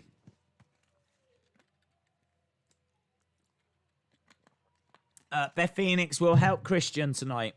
Oh, that's interesting. Didn't even consider Beth Phoenix. Didn't even consider it. Lillian Garcia should go into a Hall of Fame. Her post 9/11 national anthem was super epic. Hopefully Asuka doesn't get injured. We haven't got time for commercials.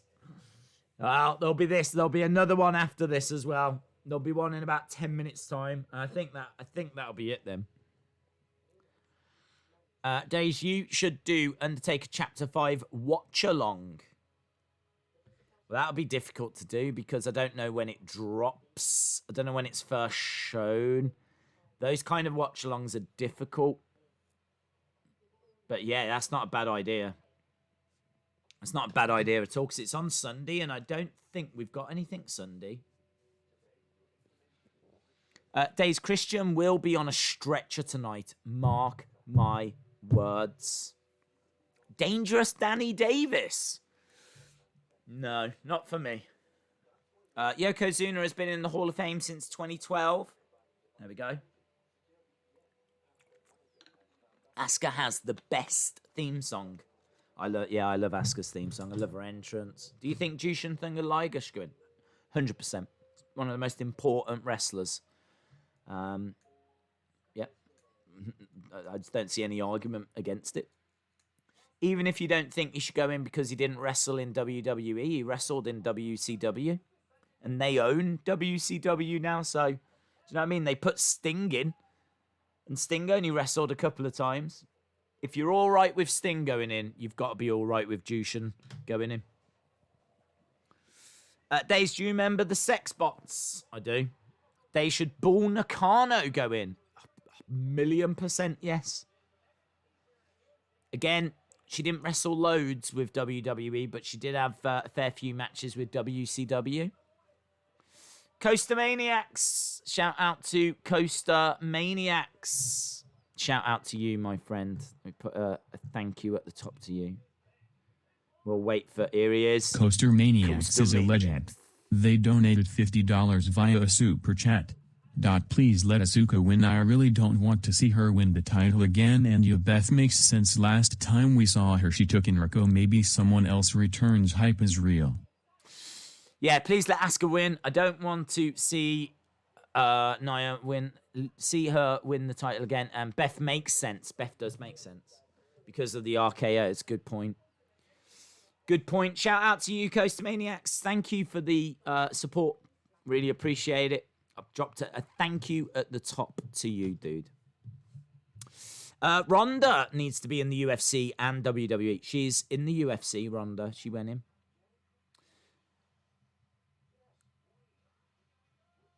Ronda's a difficult one for the WWE. She probably has done enough. She's probably done enough. I mean, just main event in that first women's WrestleMania is huge, you know, and being Evolution, you know, her appearance at WrestleMania 31, her appearance at WrestleMania 34, then headlining 35. I mean, she only was in for a year, but her impact was undisputed. So it's a tricky one. Jericho could be the first to go into the WWE, AEW, and New Japan. Oh, I don't like coming back to this. Nia Jax has got Asuka on her shoulders. Wow. In a torture rack. So, just showing Asuka getting slammed down. Double knees by Asuka. Asuka selling the back injury. Asuka against the ropes. Kick to the face as well. Just a 2 for Asuka. Great action. It's amazing. Raw comes back and the first thing you see is Asuka on the shoulders of Nia.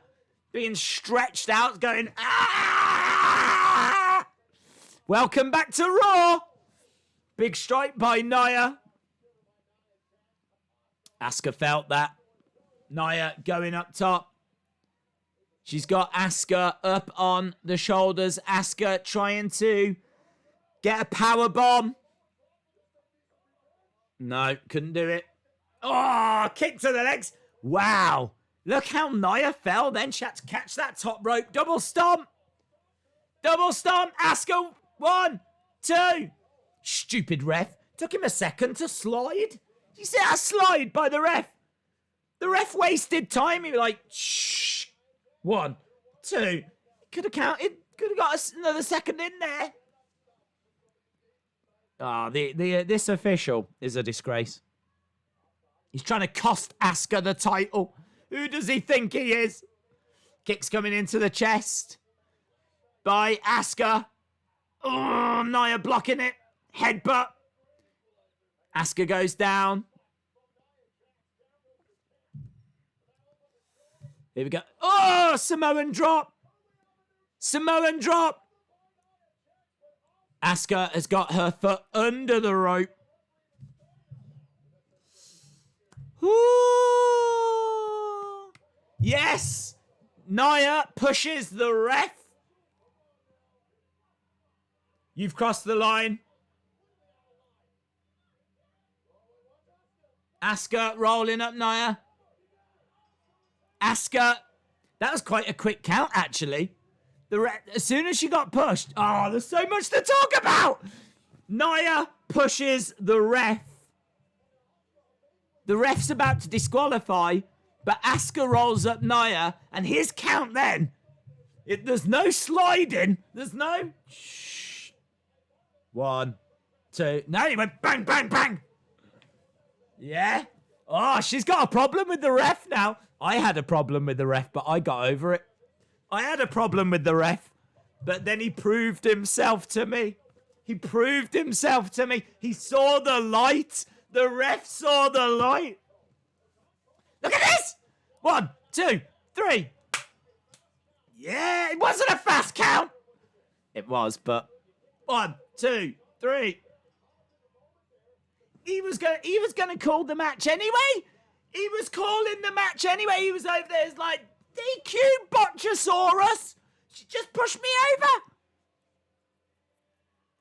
Yes. Asuka celebrating. Nia frustrated. Well, you shouldn't put your hands on the ref. It's a DQ. Can't be upset. Doesn't matter if it's a fast count, slow count.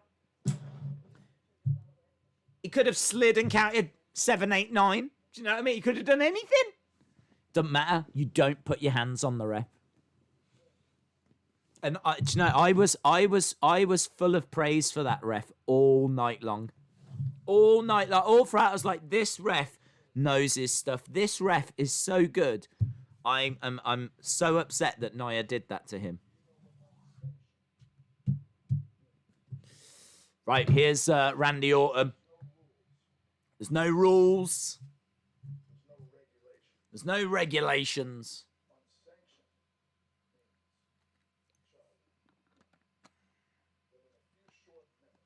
In a few short minutes.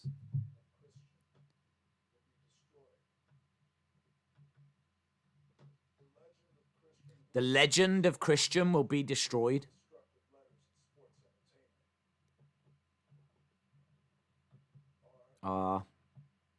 Okay.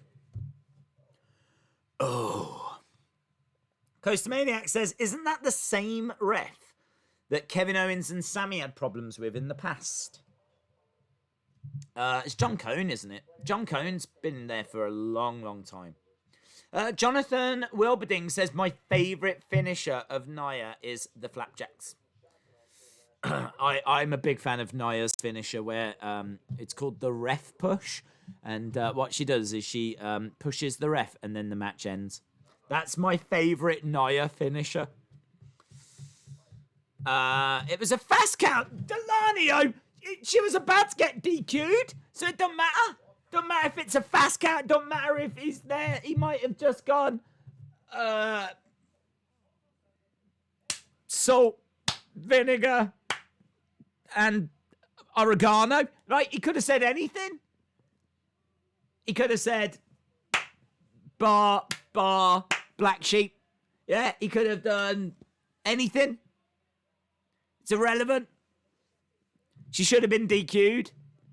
So if Botchasaurus is going to come out next week going, it was a fast count, I got bullied, and all this, yeah? No.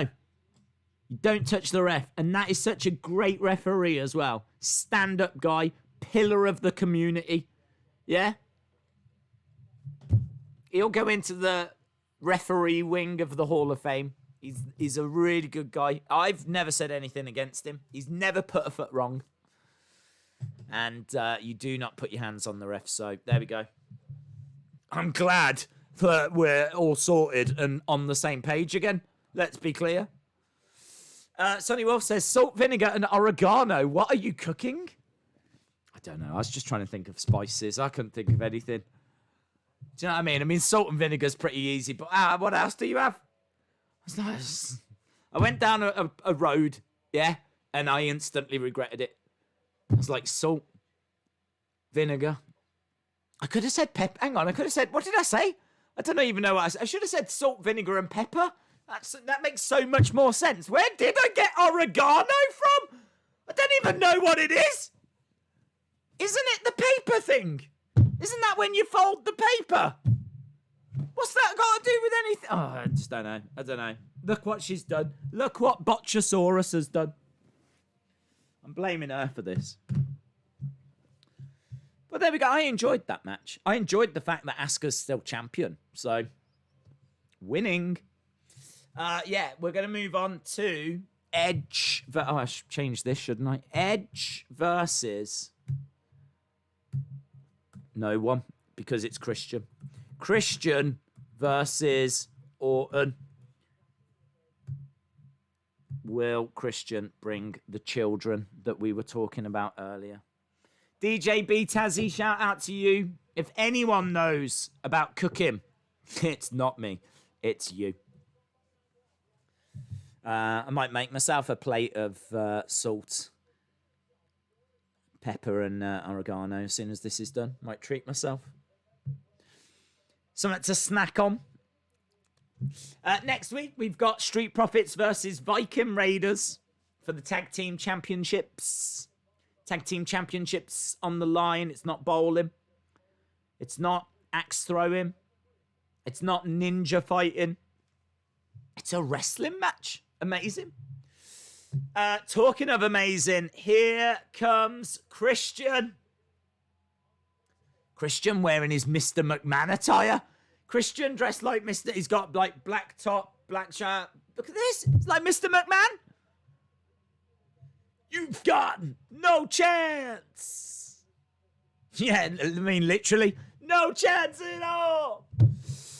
Here he comes. Mr. McChristian. Mr. McChristian making his way down. How great would it be if Orton came out looking like Stone Cold? And we could just relive the Attitude Era. Right, what is happening here? He's got to be looking around going, how have I got myself into this situation? Samoa Joe says Christian needs to walk himself out of this ring. Cone is used to getting knocked over. Do you remember in 2017, Big Show Braun, the ring exploded and he flipped out? Yes. Here comes Randy.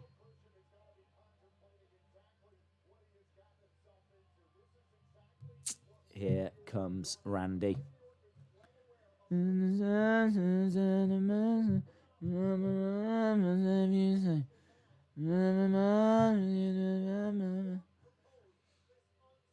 It's just staring at Christian.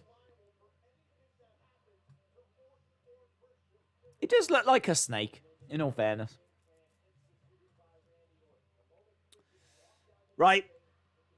An unsanctioned match. Don't forget, WWE want nothing to do with this. Hence why it's happening in their ring, on their show, with entrance music that they're providing, and a referee that I think is wearing a WWE shirt. Yes, he is. And they've provided the ring announcer. But guys, this is nothing to do with them. Do not hold them responsible. They are not accountable. I don't even know how you can accuse them of playing any part in this. They are out of... They want nothing to do with this. Just like Nia Jax and a botch-free match. She doesn't want anything to do with that. Ah, oh, here comes the Nature Boy. Woo! Triple threat, triple threat, triple threat, triple threat, triple threat. Yeah, let's do it. Oh, hello. Hey. Hey. No. No.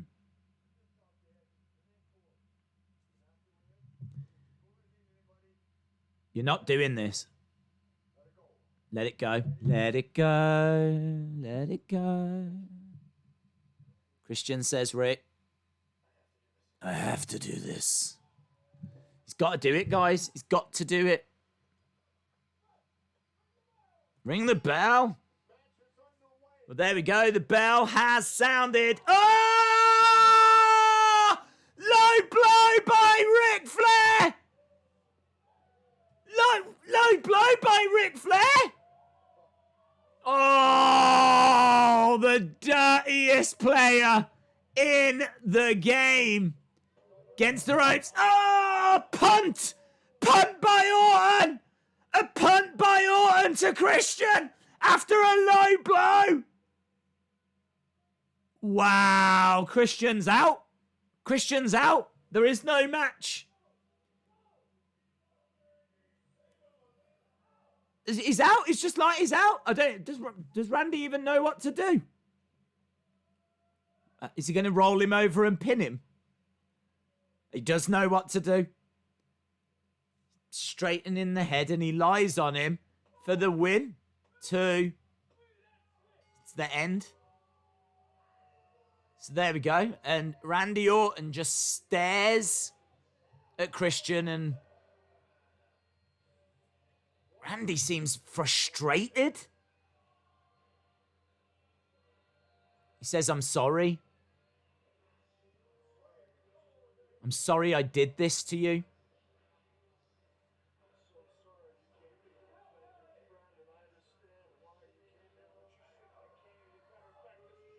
This is your fault. I didn't want to do this. Why are you here?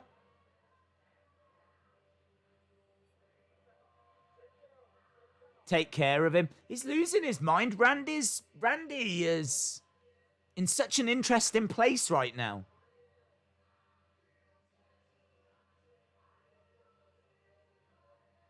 Randy is letting the doctors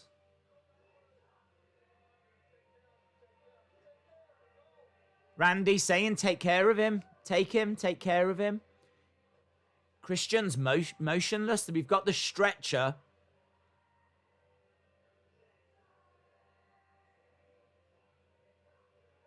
Randy going back again. These guys are going to help you. Take care of him. They're trying to take care of him. Leave him alone. Wow, it's so interesting. The music is playing. They're putting a neck brace onto Christian. Randy Orton says, you don't understand. I didn't want to do this. We go way back. This is not over. This is clearly not over.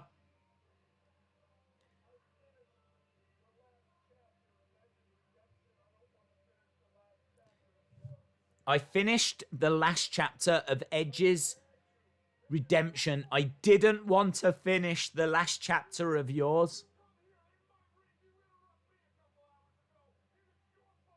This is your fault. Why is he talking to it? Can he just let the doctors help him? What's going on? He's unconscious, Randy. Put it in a text. Write a letter. This is my livelihood.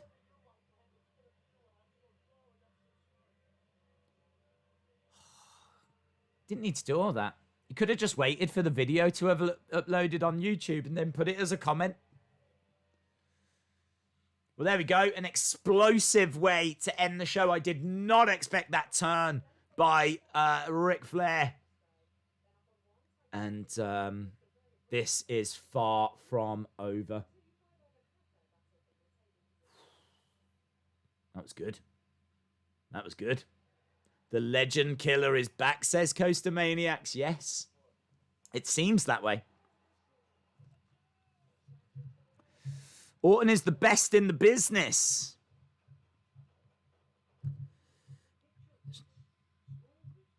Where's Triple H? I love this. Bipolar. People saying bipolar.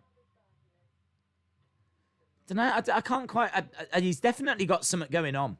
He's definitely got something going on. It's really interesting. Short match, yeah. That was the greatest wrestling match ever. I think Ric Flair had done that so the match would end sooner, says Alfie. So you think Ric Flair was being kind? Strange. But I can see you thinking.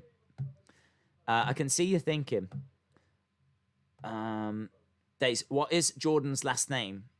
O'Mcbean. Omogbeehin.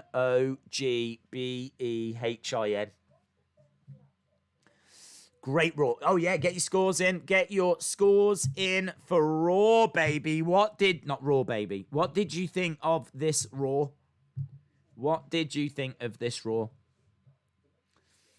69 out of 10. 10 out of 10. I felt like it did dip. Don't know why. Lost some momentum. I think it's because we had so much at the start. We had Giant Ninja and all this kind of stuff. And I think it did dip a little, but really solid, entertaining show. A really solid, entertaining show. People giving it 10s, 7.3, 9s, loads of 9s, 8s coming in. What a great show. Lots of 9s. Look at all these scores. Man, the chat is on fire, baby. 8.5, 9.36, 8.5, 9.5, 10, 7.1. Shout out to you, James. What happens there happens here forever. 8.19, 8.5, 8.5, 9.36, 9.5. I told you about the stretcher. You did, Michael. 4.5. I never expected the Ric Flair thing. 10 because of Flair and Christian. 10. Yeah, man. I've got to agree. I thought it was good. A boring show. 5. I'm going to say there's tons to talk about. I think, do you know what I really like? There's the majority of that show is things they can do each week. The majority of that show is repeatable. I understand that Christian stepping into the ring to have a match is an OMG moment. I understand that. And maybe you can't debut Giant Ninja every time, right? But in the future, you can do Giant Ninja's first match. Yeah? There's a whole story that you can tell with Giant Ninja now. And I thought they planted some seeds. Bobby wants a divorce. The Christian story can play out. This started a lot of things. And there wasn't really much that I was bored with or wasn't bothered about. And I think it's largely repeatable. I'm gonna say this was an 8.75 show. I thought it was really solid. I thought it was really, really solid show. And I gotta tell you, that's a really high score for me. I don't know that I've really gone above 8.75 this year. I think my highest rated pay-per-view might have been an 8.75. It's a high score. Giant Ninja. Thanks, guys. I will send the comments up. Days, would you like it if Ivar and Otis had a chicken eating contest? Not really. I think I'm done with all of that. Can't grade TV. It broke for about half an hour. Still more footage on Raw Talk. Try and jump back into the chat. I'm trying to get as many people's thoughts in. We always stick around for 15 minutes after. It's already been 5 minutes, so we've got 10 minutes. We've only got 10 minutes to kind of get your thoughts in. So 10 minutes left. Coaster Maniacs, me and DJ B Tazzy are going to have a lot to talk about in half an hour. You are going to have a lot to talk about in half an hour. Days, my score, Monica King with a 9. Carmen Live 2, my score is an 8. Can you give me a shout out? My hometown, Hammond, India. I've got that in my brain now. This was an absolute amazing show. 10 out of 10, says Ben Russell. Old Randy is back, says Full Metal Anvith. Yes. Great stream, says Wrestling Days fan. Shout out to you, buddy. Keaton says 9.9.9. William Hensey says, can't wait for Fiend versus Orton. Wajid says, Days, was this produced by Paul Heyman? I think it was Bruce. Kevin saying 100, 100, 100, 100, 100. I'm still confused. Was it not a DQ? He was going to DQ. He goes over to call for it. But the thing was, he turns around and Asuka's got the roll up. And I don't know why, but in that moment, he decides to go for the count and allow the match to continue. If Nia had kicked out of it, I think he would have had to have allowed it. In that moment, he decided to not DQ her and to actually try and give Asuka the proper win. You see, the thing is, this is a little bit of referee's revenge, because if he goes DQ, there's maybe a little argument there that she wasn't pinned, she wasn't submitted, she made a mistake. Whereas because Asuka has pinned her 1, 2, 3, now, that's it really. That was your opportunity. You had a shot at the title. It's gone. You can say it was a fast count and all of this, but you shouldn't have put your hands on the ref in the first place. So it's a bit cheeky by the ref, actually. In retrospect, he's a cheeky cheekerson. Days, the voices in his head, that's what's making him do this, says Anthony. The children should have helped Christian, says see you in hell, Yowie. You're absolutely right. Where were the kids? Days, a new evolution with Charlotte, says Anthony. That would be sick. Who would be in that? Charlotte would have to be the Ric Flair role. Who would be Triple H? Who would be Batista? Who would be Orton? Orton and Batista. You need 2 newcomers, really. Hard, isn't it? Hard. Raquel Gonzalez and Dakota Kai. Would they fit the mold? Don't know. They're 2 newcomers that have got promising futures. That's one to really mull over. If you was going to do a women's evolution, who would be in it? Dakota Kai, I think, makes a lot of sense. Dakota Kai, I think, would be in it. Dakota Kai, Charlotte Flair, Chelsea Green, and then, so Chelsea Green, Dakota Kai, Charlotte Flair, you need another legend. You got 2 newcomers and 2 legends. So who would you put in that's a legend to go into that group? Natalia? Could Natalia go into that group? Natalia, maybe. Charlotte, Natalia, Dakota Kai, Chelsea Green. That would be my picks, I think. Chelsea Green, says Colin, yes. Batista equals Karrion Kross. Dijakovic, Orton and Charlotte. Is there a stream Thursday? I think so. I need to figure that out.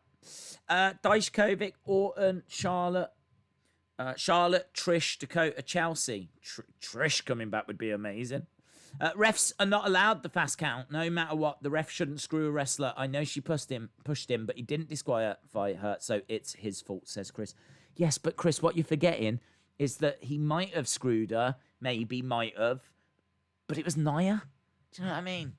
Like, there comes a point where you go, oh, do you know what? It's all right. It's all right.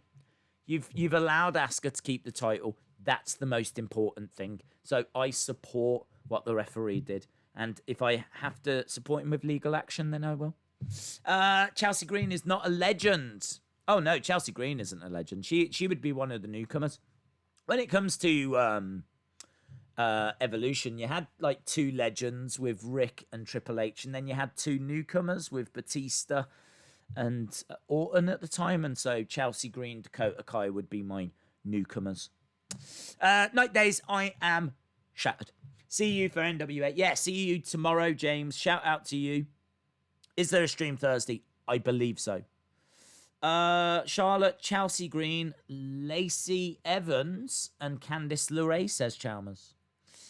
The ref versus Nia. Hey, that's a really good point. Where's that story going? Are we going to get the ref versus Nia Jax? Are we going to get an intergender match?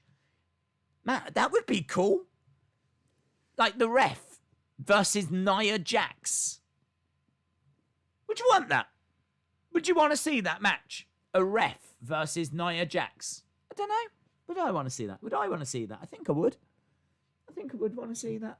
I'd be super intrigued as to how they'd book it. Let's do it. Someone get in touch with Vince. Drop him a message. Great Muta. 100%. 1,000%. In fact, is he not in? I can't tell you which voices are better, The Fiend or Randy. And like Randy said, he is not patient. One of the PC trainers got COVID-19. Oh, that's bad, man. What about Big Show's return? It's not that exciting. I mean, we saw him at WrestleMania. So we last saw him a couple of months ago. So it's been a few months. I want to see a ref heel turn. All refs come together and riot for being treated wrongly. Yes, a ref uprising and up-reffing. That's what I want. That'd be awesome. Great stream. Shout out to you, Texas Ranger fan. It's super easy to have fun when the show's good. Because don't forget, what happens there happens here. And if that's good, then hopefully that shows here as well. I mean, you get what I'm saying. My thoughts. Well, I think Friday will be amazing. Yes, we've got Funhouse to look forward to. And I will end it with The Fiend. And that's pretty much my happy thoughts. Bam Bam Hall of Fame, 100%. Doink the Clown should be in. WWE needs to reform the Brood, says Kim. Big Show is sometimes heel and face. Yeah. Big Show just wakes up in bad moods, and if, then he's a heel. If he wakes up in a good mood, then he's a face. The Ref Riot, says Woo Pack. Yes. The Ref Riot. Days, I'm going to go to bed. I've not been feeling too well. Shout out to you, J14. I hope you feel better soon. Orton versus McIntyre at SummerSlam. Days, did you know I was at the Allstate Arena in Chicago for Monday Night Raw? I did not know that. What are you doing, Days? It's over. Maybe Raw talk. No, we don't really do Raw talk, to be honest. I don't even know if it's a good show. It might be great. And if people want to watch that, that's fine. But we always stick around for 15 minutes to just get people's thoughts. So just a couple more minutes. Do a quick recap of the show and get people's thoughts. So I'm excited with what they're doing with Jordan Oma being. Yes, he's a ninja, but, you've got the fun of Tozawa. But hopefully they don't make him out to be an idiot, and you know what I mean? Like, I want him kept strong. And I'm really pleased that he's on Raw. And I'm really pleased it wasn't just a throwaway thing for Backlash. So I think that's really cool. Bobby wanting a divorce is good. I think the Lana Natalia thing is quite interesting. Zelina Vega's outfits are my highlight of the week every single week. Like, I will now go into a depression until next Monday, and until I can see what she's wearing again. So that is very quickly becoming bigger for me than The Fiend, even the Funhouse. I'm now starting to get more excited about what will Zelina wear next week. It's becoming its own trend. So yeah, I love that. The Christian thing is not going to go away. I would imagine Extreme Rules we might be building towards summer. It's good, man. It was such a good show. There's so much to talk about. Even that tag match where the title was on the line and R-Truth messing around and his title was on the line, then it wasn't on the line, and oh yeah, it was good. Days, every time I hear Taker say, remember who the F you are, I get goosebumps. Yeah. We want Orton versus Sheamus. Do we, though? Think about it. It's sad Backlash was advertised as the greatest show, but Raw was better. It was better. When are you planning Toy Hunt? As soon as I can. Friendship, love, Sonny Wolf. Umaga for the Hall of Fame. Tricky. I'd lean towards yes. But that's a tricky one. I don't know that that's a guaranteed one, but he was in that WrestleMania 23 match, which was huge. The Donald Trump, Vince McMahon thing, Lashley versus Umaga. Yeah, I can see an argument for it. Days, do you think WWE have unbanned the punt kick?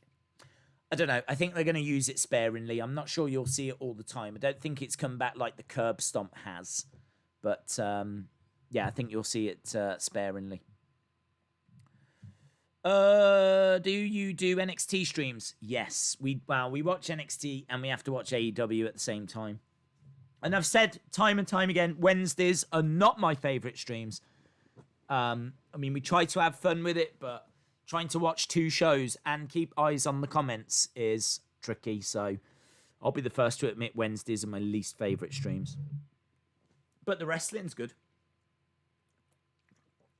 Ruby Riot as Randy. Iconics are faces. Lashley in Hall of Fame. There's an argument for it. Again, yes, he was involved in that match. So, Days Raw was awesome today, and so was the stream. Well, look, we're done. Thank you to everyone that has joined us. I don't know if the insiders have got Summit starting now. I know sometimes they have Summit that follows Raw. I'm not sure. DJ B Tazzy, I know, has got something coming up on his channel. As we said, we've got a super creative community. So, yeah, there's always things going on. So, yeah, if you want to continue the conversation, see if the insiders have got something. DJ B Tazzy has got something, so the conversation can continue over there. I appreciate everyone that joined us. I hope you had a good time. We are back tomorrow for the NWA stream. I might try and do a cheeky little Wrestling Escape Pod stream at some point.